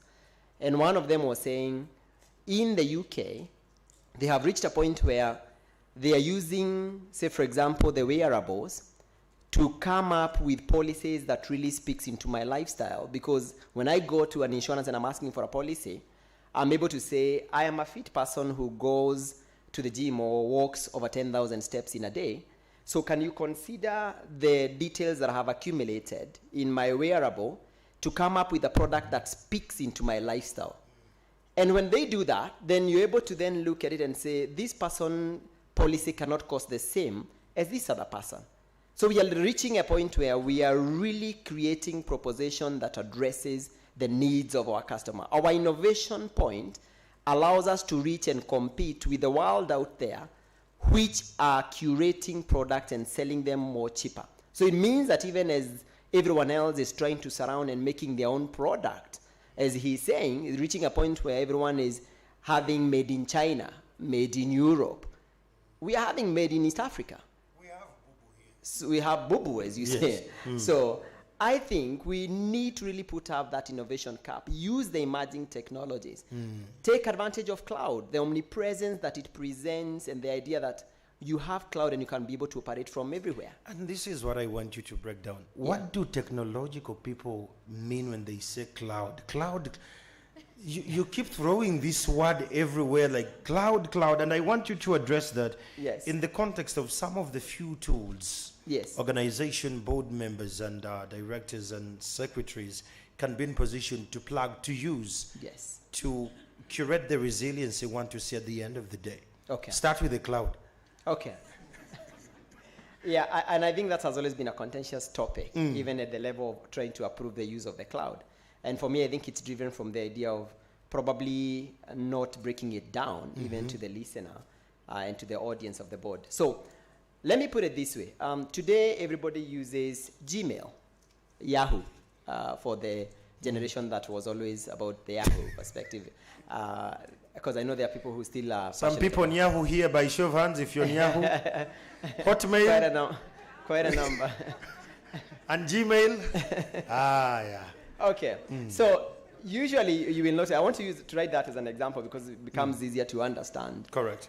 Now, every morning or every time you have ever had to buy a new chip, like your phone or your laptop, anytime when you have opened that phone, all the emails that you have never have to sit on your phone.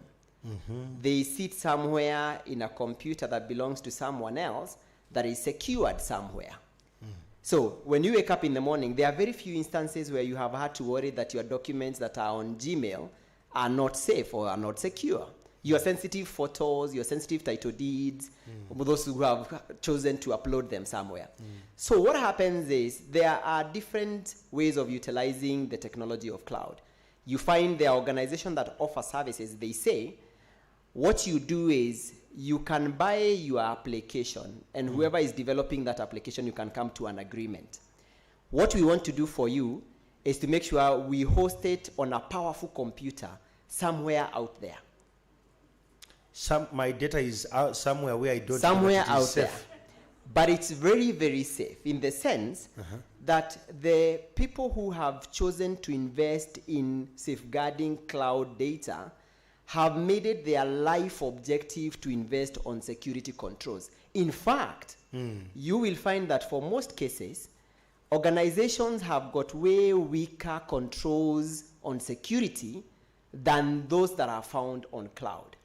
So you'll find, say, for example, data that is seated maybe for, say, for example, procurement data that is seated within for finance reporting.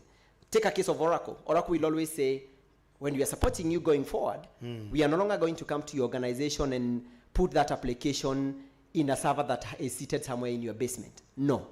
When you buy, we will manage it somewhere. We will not have rights to control the application or your data, but we'll host it for you somewhere. It is safe. It is safe.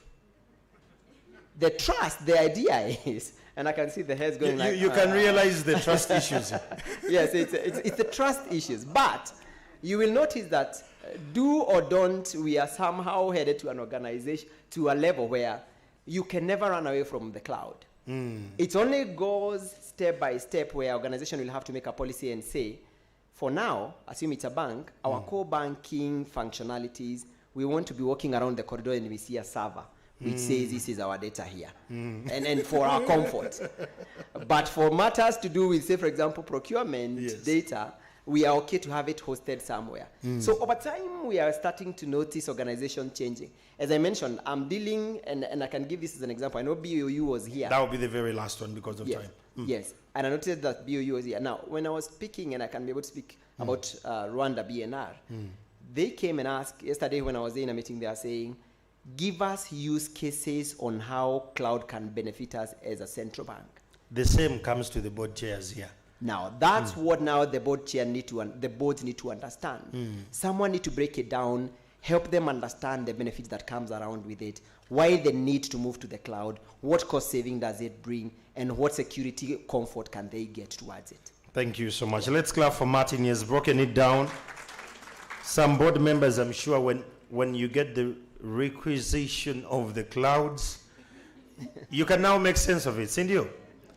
It is 3:40 and it's time to actually have our questions. But before we have a question, I'm going to ask just one question here. And this is going to go to Judith. This is one of it, and then we can go into the question section. We want to understand what factors should companies consider when designing employee benefits and wellness programs, just to be sure that it supports the resilience workforce we need. Okay, thank you, Andrew. So when we look at the settings in which we are operating, the agility that is required, the adversity, and the stress levels that all this is causing for the people that we work with, we realize that it's very important to have programs that actually look at the people. Because it's only when you have healthy and motivated people that you're able to move forward in the organization. And this comes down right from the board level down to the lower staff. So when we are looking at wellness programs and looking at the well-being of our staff, things we need to consider is, one, how relevant is it to the long-term objective of the organization? Yes, we are looking at the staff, but then the staff goals need to be aligned to the organizational objectives. So if we introduce this wellness program, is it going to contribute to achieving the strategy of the organization as you look after these members of staff? The other bit we need to consider is consistency. So if we start a wellness program, say this year, is it a precedent that we are setting up for the future? Or is it something that we are just going to start now and then 2 years down the road, the organization says it does not have financing for that specific program? The other bit we need to look at is that there are different age groups within the organization. So how relevant? So what may apply to Andrew may not apply to, sorry? To no, but you're almost in the age. Okay, to Martin. Okay, yes. Okay, so what may apply to Andrew may not apply to Jane. So of course, in that case, we need to be open and do a needs assessment. So we open it up and let staff know that in order for us to ensure that their health is taken care of, this is what we are planning. So they give alternatives in terms of what they think should be embedded in this program, so that everyone is taken care of in the organization. And then once you start it, it's like everyone embraces it. Now, in order to measure whether it's actually working, you look at the number of times people are going off. Has the sick leave days reduced? If you have like an in-house counseling organization or counselor that people have been seeing because of burnout, because of stress, because of getting into depression, have those visits reduced? And then you also practically look at how many people are actually embracing this program. So for example, if you've set up, say, a gym or aerobics within the office, and people are supposed to engage in that activity, say 2 days a week, say Tuesday and Thursday, how many people are actually going for that program? Is the number that is going after 3 months the number that started when you just introduced the program? So you can also have feedback sessions. You can also get feedback through the coaching and mentoring, through the coaches and mentors that these people have. Because at the end of the day, what you're trying to evaluate is, yes, you've put in place this wellness program.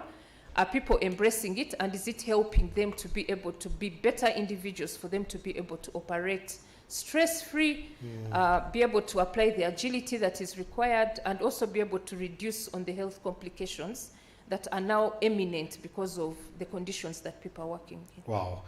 Remarkable. Thank you so much. Jen Njenga, watching live from wherever you're watching from. She says that I equally always wondered about this cloud thing. I love Martin's explanation already. Charles Odech Langoya, your question has been answered by Judith here.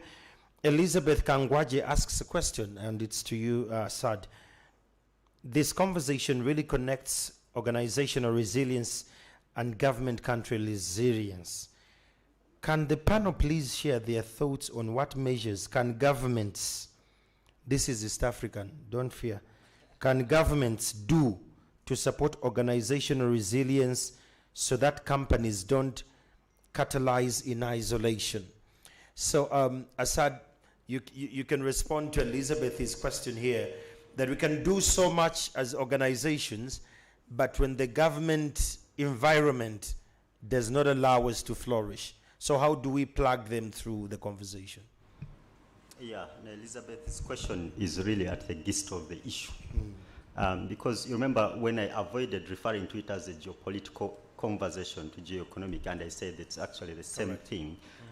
It's actually government policies that are driving all these demographic changes that we're witnessing. Of course, the advice, it's going to be very difficult right now to continue operating as multilateral level with the clear global cooperation that we always had. It's not going to be possible. But where it can be done, that is the preferable advice that I would give to the governments. I'll give examples. We've been talking about the East African community and our integration for a long time, even when everyone was in the mood of integration. You lost the mood already? Now, well, I mean like globally. Okay. So you feel that the mood for integration is actually going the other way around. Are we going to? And to me, these are the questions where now it's not the business people, but it's the governments to do. And even when you have trading, even areas where you've agreed, you get one party imposing VAT on milk, banning eggs, banning maize and all that, and another country totally locked out and borders closed.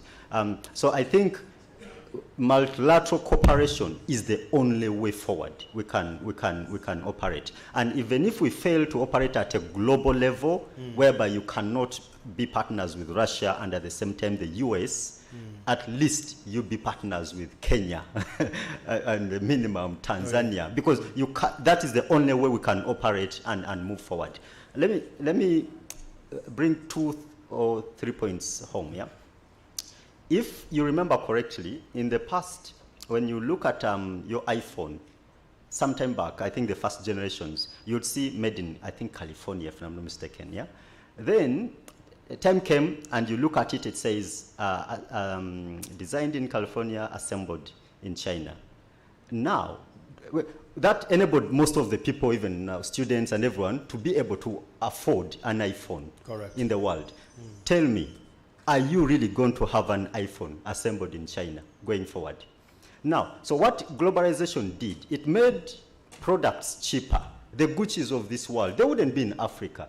But if they were manufactured from whether Italy or wherever, because the cost of labor is high there. So they had to be shipped over China, India, and all those other countries. But if now there are restrictions, what you'd call outsourcing, that means the supply chains are being redrawn. Things are going to become much more expensive. So, and there's very little an individual government can do about that. But when you get the opportunity, you have to cooperate. Another one is in finance. So much is likely to change in the financing system. For example, the international sharing of risk. Is that going to be the same? We've talked about the trading platforms. Are they going to be constant? If you talk of the reserve currencies, what is it going to be going forward, and so much more. So to me, the advice to government, if any, where you have a chance to cooperate, where issues are not significant, please cooperate with other countries. That's the only way. Thank you so much. Let's clap for Assad for that. And this goes to all the East African countries. I'm sure you're watching and you're listening. This is something we can do. You want to advise government, given that you're just from Rwanda yesterday, today you're here, you're going back to Kenya. You want to advise government on how best we can leverage on this organization, resilience? No, I'll just dovetail and just say collaborate. Correct. Yes. Asante. One very last question, and this will go to you, Judith. Someone says you've talked about health, but since morning, no one has dived in isolated illnesses like sickle cells, lymphoma, and any other chronic diseases that would come around. How best can organizations be supportive to employees with these isolated diseases or conditions? Okay. Thank you, Andrew. That's a very pertinent question because it touches the core of the people that we work with. So we shall all agree that in organizations, there are people that have those ailments. We are all not at the same level of health. And so as we design some of these insurance programs, well-being programs, that's why I was saying that we need to cater for the different categories of people. Now, with COVID, of course, there's been a lot that we've learned during that era. And one of the things that, that has come up is the hybrid working. So by hybrid, you mean? Sorry, by hybrid, I mean you can either work from home or from the office. But then it also depends on the policies that organizations have. Because you'll find some organizations say, for a certain number of days, we expect you to be in office, and other days you can work from home. But then again, it also depends on what is happening in that person's particular life. So for example, young mothers, you'd not expect them to come to office, or someone who has just come out of maternity leave, there's a way you'll have to flex.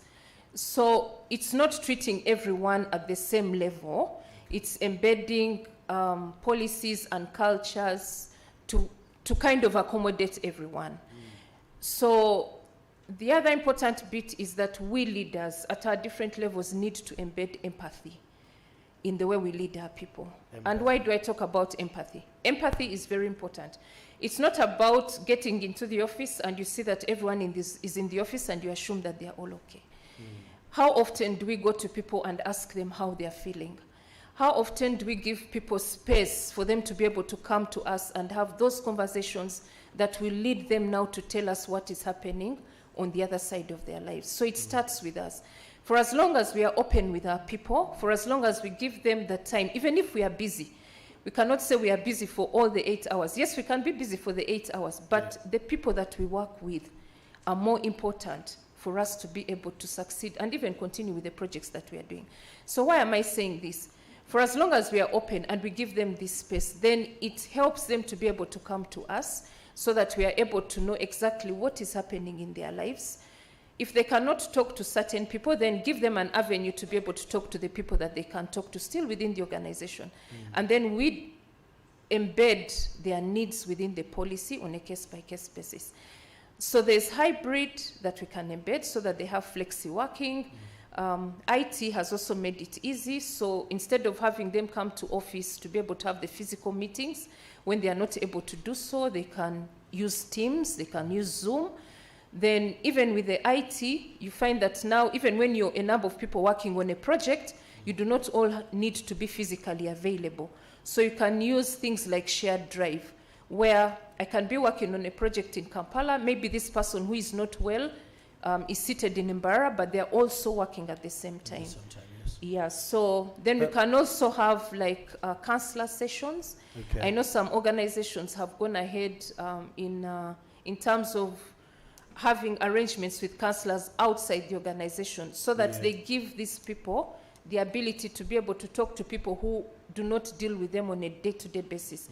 But that is to ensure that they are open Because usually at times when you're talking to someone, you're not sure whether the conversation is going to end there. But then give them the liberty to be able to talk to an independent party who could be able to assist them in their space. But it all hinges around leading with empathy, getting into the lives of our people, not assuming that everyone is at the same level, and handling people case by case, depending on what they are going through. Wow. Let's clap for Judith, ladies and gentlemen. She could speak and I would feel the empathy on my end. I would feel that. Asad, you want to get in that briefly? Yes, Andrew. I think while I have the platform, because I'm sure you're about to close, aren't you? Yes.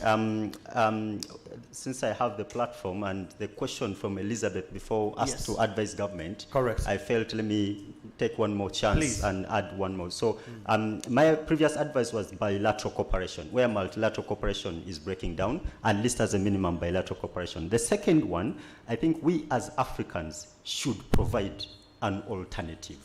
Because in the middle of all this, the previous supply chains were all, you used to hear of offshoring, yeah? Where production is offshored off to China, India, other places.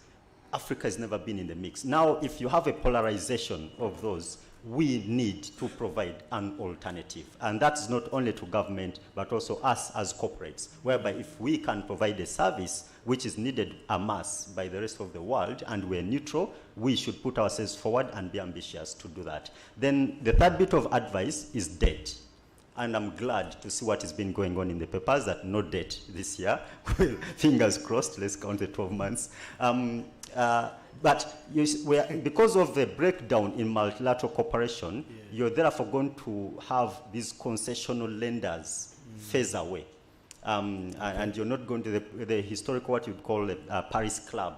It's a group of countries, the Western countries, who give concessional loans to developing countries. You're not going to have that sort of groups caring about others anymore.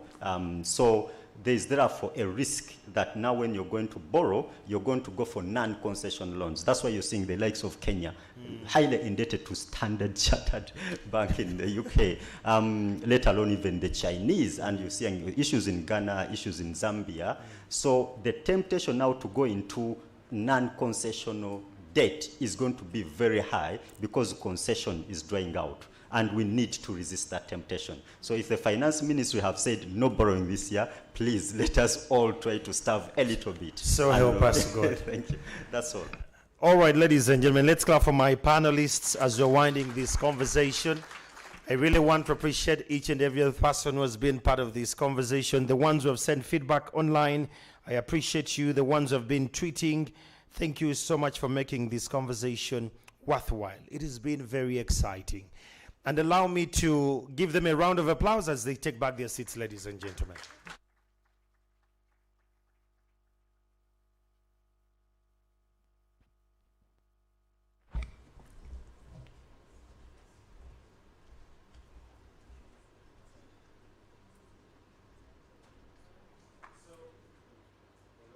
Hello. So the members here might think that we didn't have questions. The questions we took were from online because the first one were from in-house. And because we have to balance the two sides, we had to go that way. At this juncture, I want to thank our sponsors. We are going to request each of our sponsors to come and give us just one word, briefly, and thereafter we shall go. Let me start with Stanbic Bank. Someone from Stanbic Bank, do we have a representative from Stanbic Bank? Anyone from Stanbic Bank? Okay, they're not here. New Vision? Anyone from the New Vision?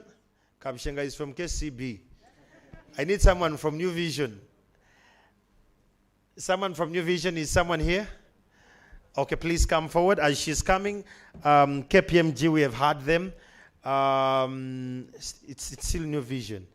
Centenary Bank. Let's have someone from Centenary Bank to equally come. Anyone from Centenary Bank? Centenary, you better speak to us because of what the turbulence. Centenary, you better come and speak to us. Anyone from Centenary Bank?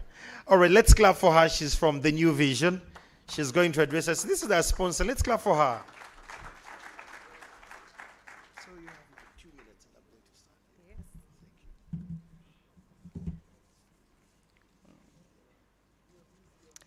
Thank you all. I hope you can all hear me. Okay. Good afternoon. I'm the chairperson, ICSA Uganda, East Africa region, distinguished board directors and company secretaries, ladies and gentlemen, all protocol observed. My name is Annabelle Mwesija. Allow me to extend greetings from the Vision Group. I'm here with actually our entire legal team, and we bring greetings from the rest of New Vision. I'll speak briefly. I've been given 2 minutes, so I'm just going to speak, just shout out to New Vision, yes. So Vision Group is the largest media house, which houses a number of platforms from TV, radio, and newspaper. And in line with being resilient as a company, we have ventured into offering different services like printing. We do offset printing, large digital printing, everything you mentioned. Printing, we do aside from money. We don't print that. So we do printing. We also have ventured into publishing. We have a store exhibiting some of the books that we're publishing. And we have also ventured into digital media. A number of our speakers have talked about digital transformation. And in the spirit of that, we came up with a mobile app called VIDE, the Vision Digital Experience, which brings a world of news and entertainment in the palm of your hands. So I'm actually going to request all of you, if you can, to please download the app on the Play Store and on Apple, the Apple Store, yes, on Google Store and Apple. So thank you all. I would like to thank ICSA and KPMG for organizing this conference, and I hope to continue partnering with you. Thank you.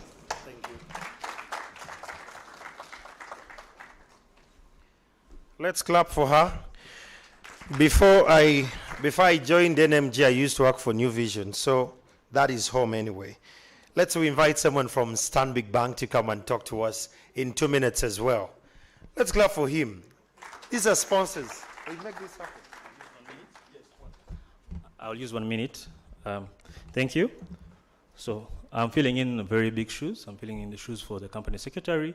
I'm Emmanuel Okwaja. I'm in the governance unit as a manager. So first and foremost, we'd like to thank KPMG and ICSA for once again allowing us to sponsor this event. We have been doing this for the last 5 years, and it just shows how strong our partnership is with ICSA. I also just want to thank our different speakers for the day. Thank you for taking time, doing the research, to come and share your knowledge with our directors who are here. This year's topic was a big one for us as we try and recover from not just COVID, but also to try and fully understand our existing environment. And as directors and company secretaries, I think you play a very big role in ensuring that your organizations are resilient and being able to navigate through this. So we hope that you've been able to pick up a few good learnings. There's been lots of thought leadership today, and I hope that we can take this away and ensure that we help our organizations navigate through this. Thank you very much, and we look forward to once again partnering with ICSA and KPMG next year. Thank you. Sorry. I want to request the production in the back.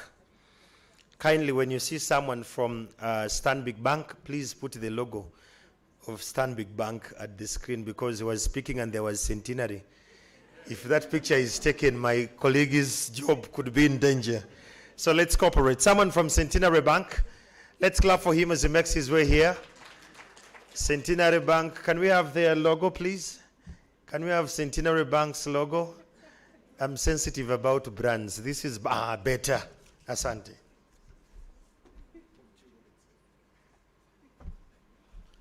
Thank you, ICSA. Thank you, KPMG. My name is Ronald. I'm here with Sharon. Kindly wave. Greetings from Centenary Bank. This is a very important audience. I would appreciate if all these companies, these are company secretaries and directors, kindly open up accounts with Centenary Bank so that we can partner and progress in whatever we do as a nation. Thank you very much.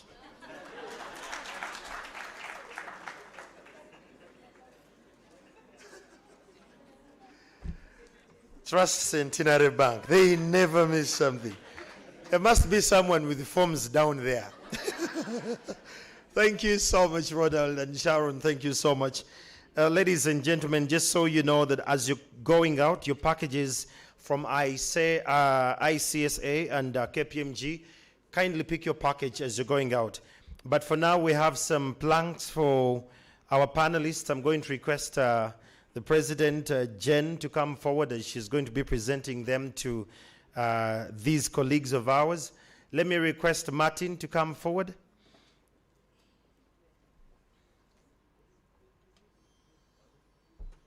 These are appreciation planks.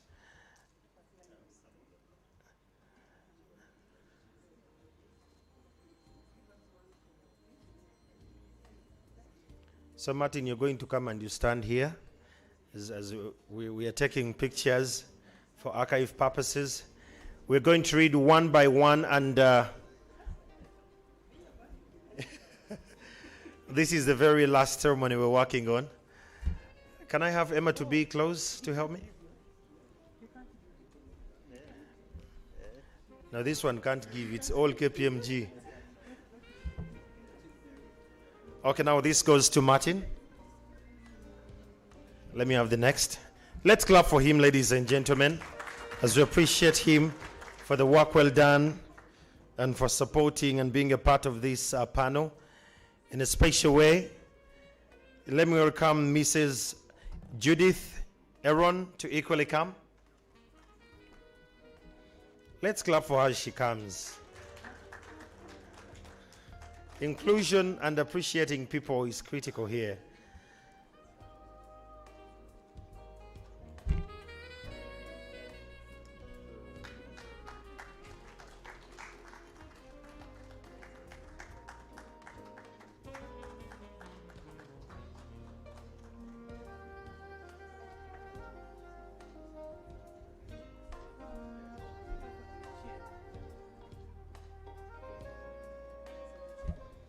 We have one for Mr. Peter Molisa, but he left because of emerging priorities there, but we will give him one. And there is one for Miss Priscilla Seruka to please come. Let's clap for her. Board Chair of Uganda Airlines. Thank you so much.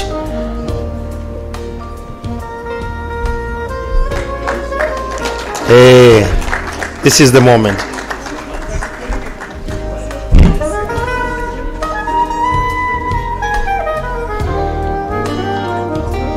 Congratulations. Now this one, I want to give it to Jen, to give it to Assad. Such a tight spot for us there. Let's clap for it.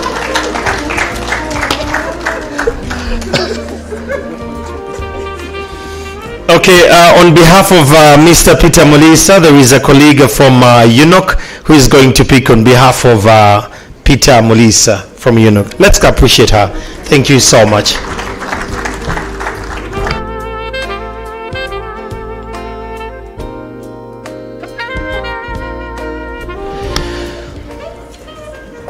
All right, ladies and gentlemen, this brings us to the end of our great conference today. Kindly follow the ICSA and KPMG on the different digital platforms. All the presentations that were shared today, they will be shared via mail and the other platforms where you subscribe. And that said, after here we have tea. So please join the tea party. It will be down on the other side.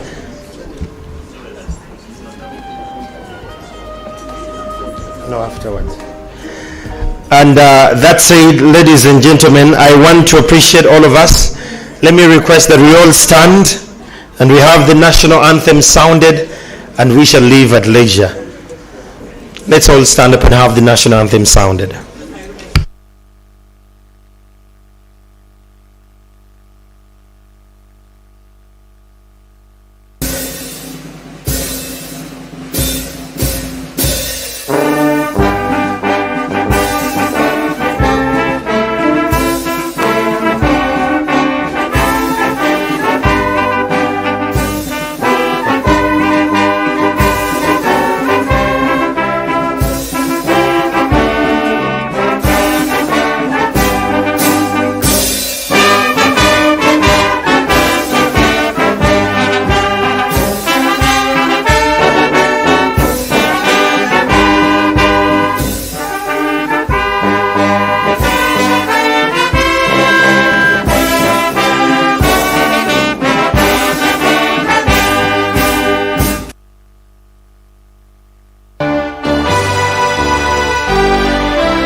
Ladies and gentlemen, I request before you leave,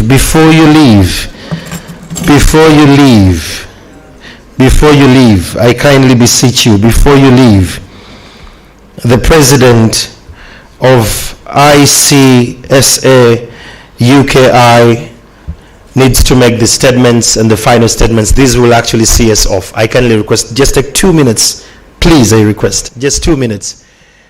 Let's have the president to give us the closing remarks from the other side. Victoria? Hear me? Hello. Yes. I'm very conscious of the fact that I'm keeping you from your tea, so I shall keep my closing remarks very brief.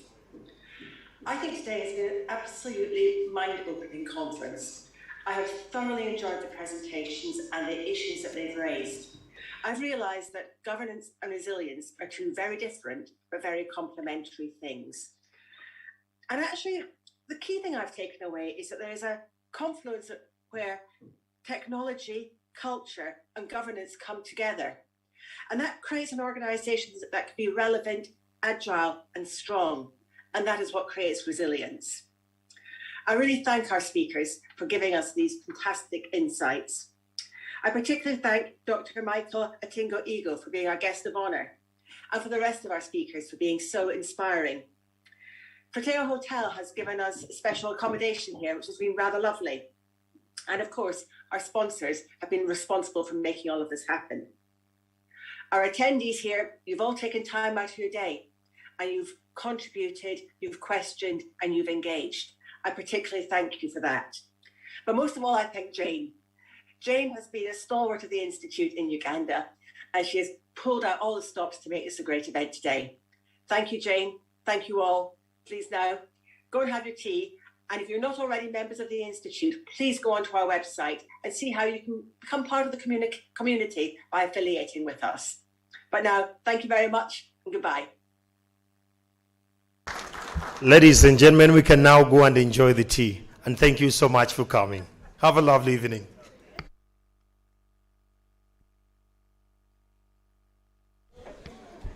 So those who have taken some awards, the camera crew wants to take your pictures here. Please, you can come and take a group photo. Those with the awards.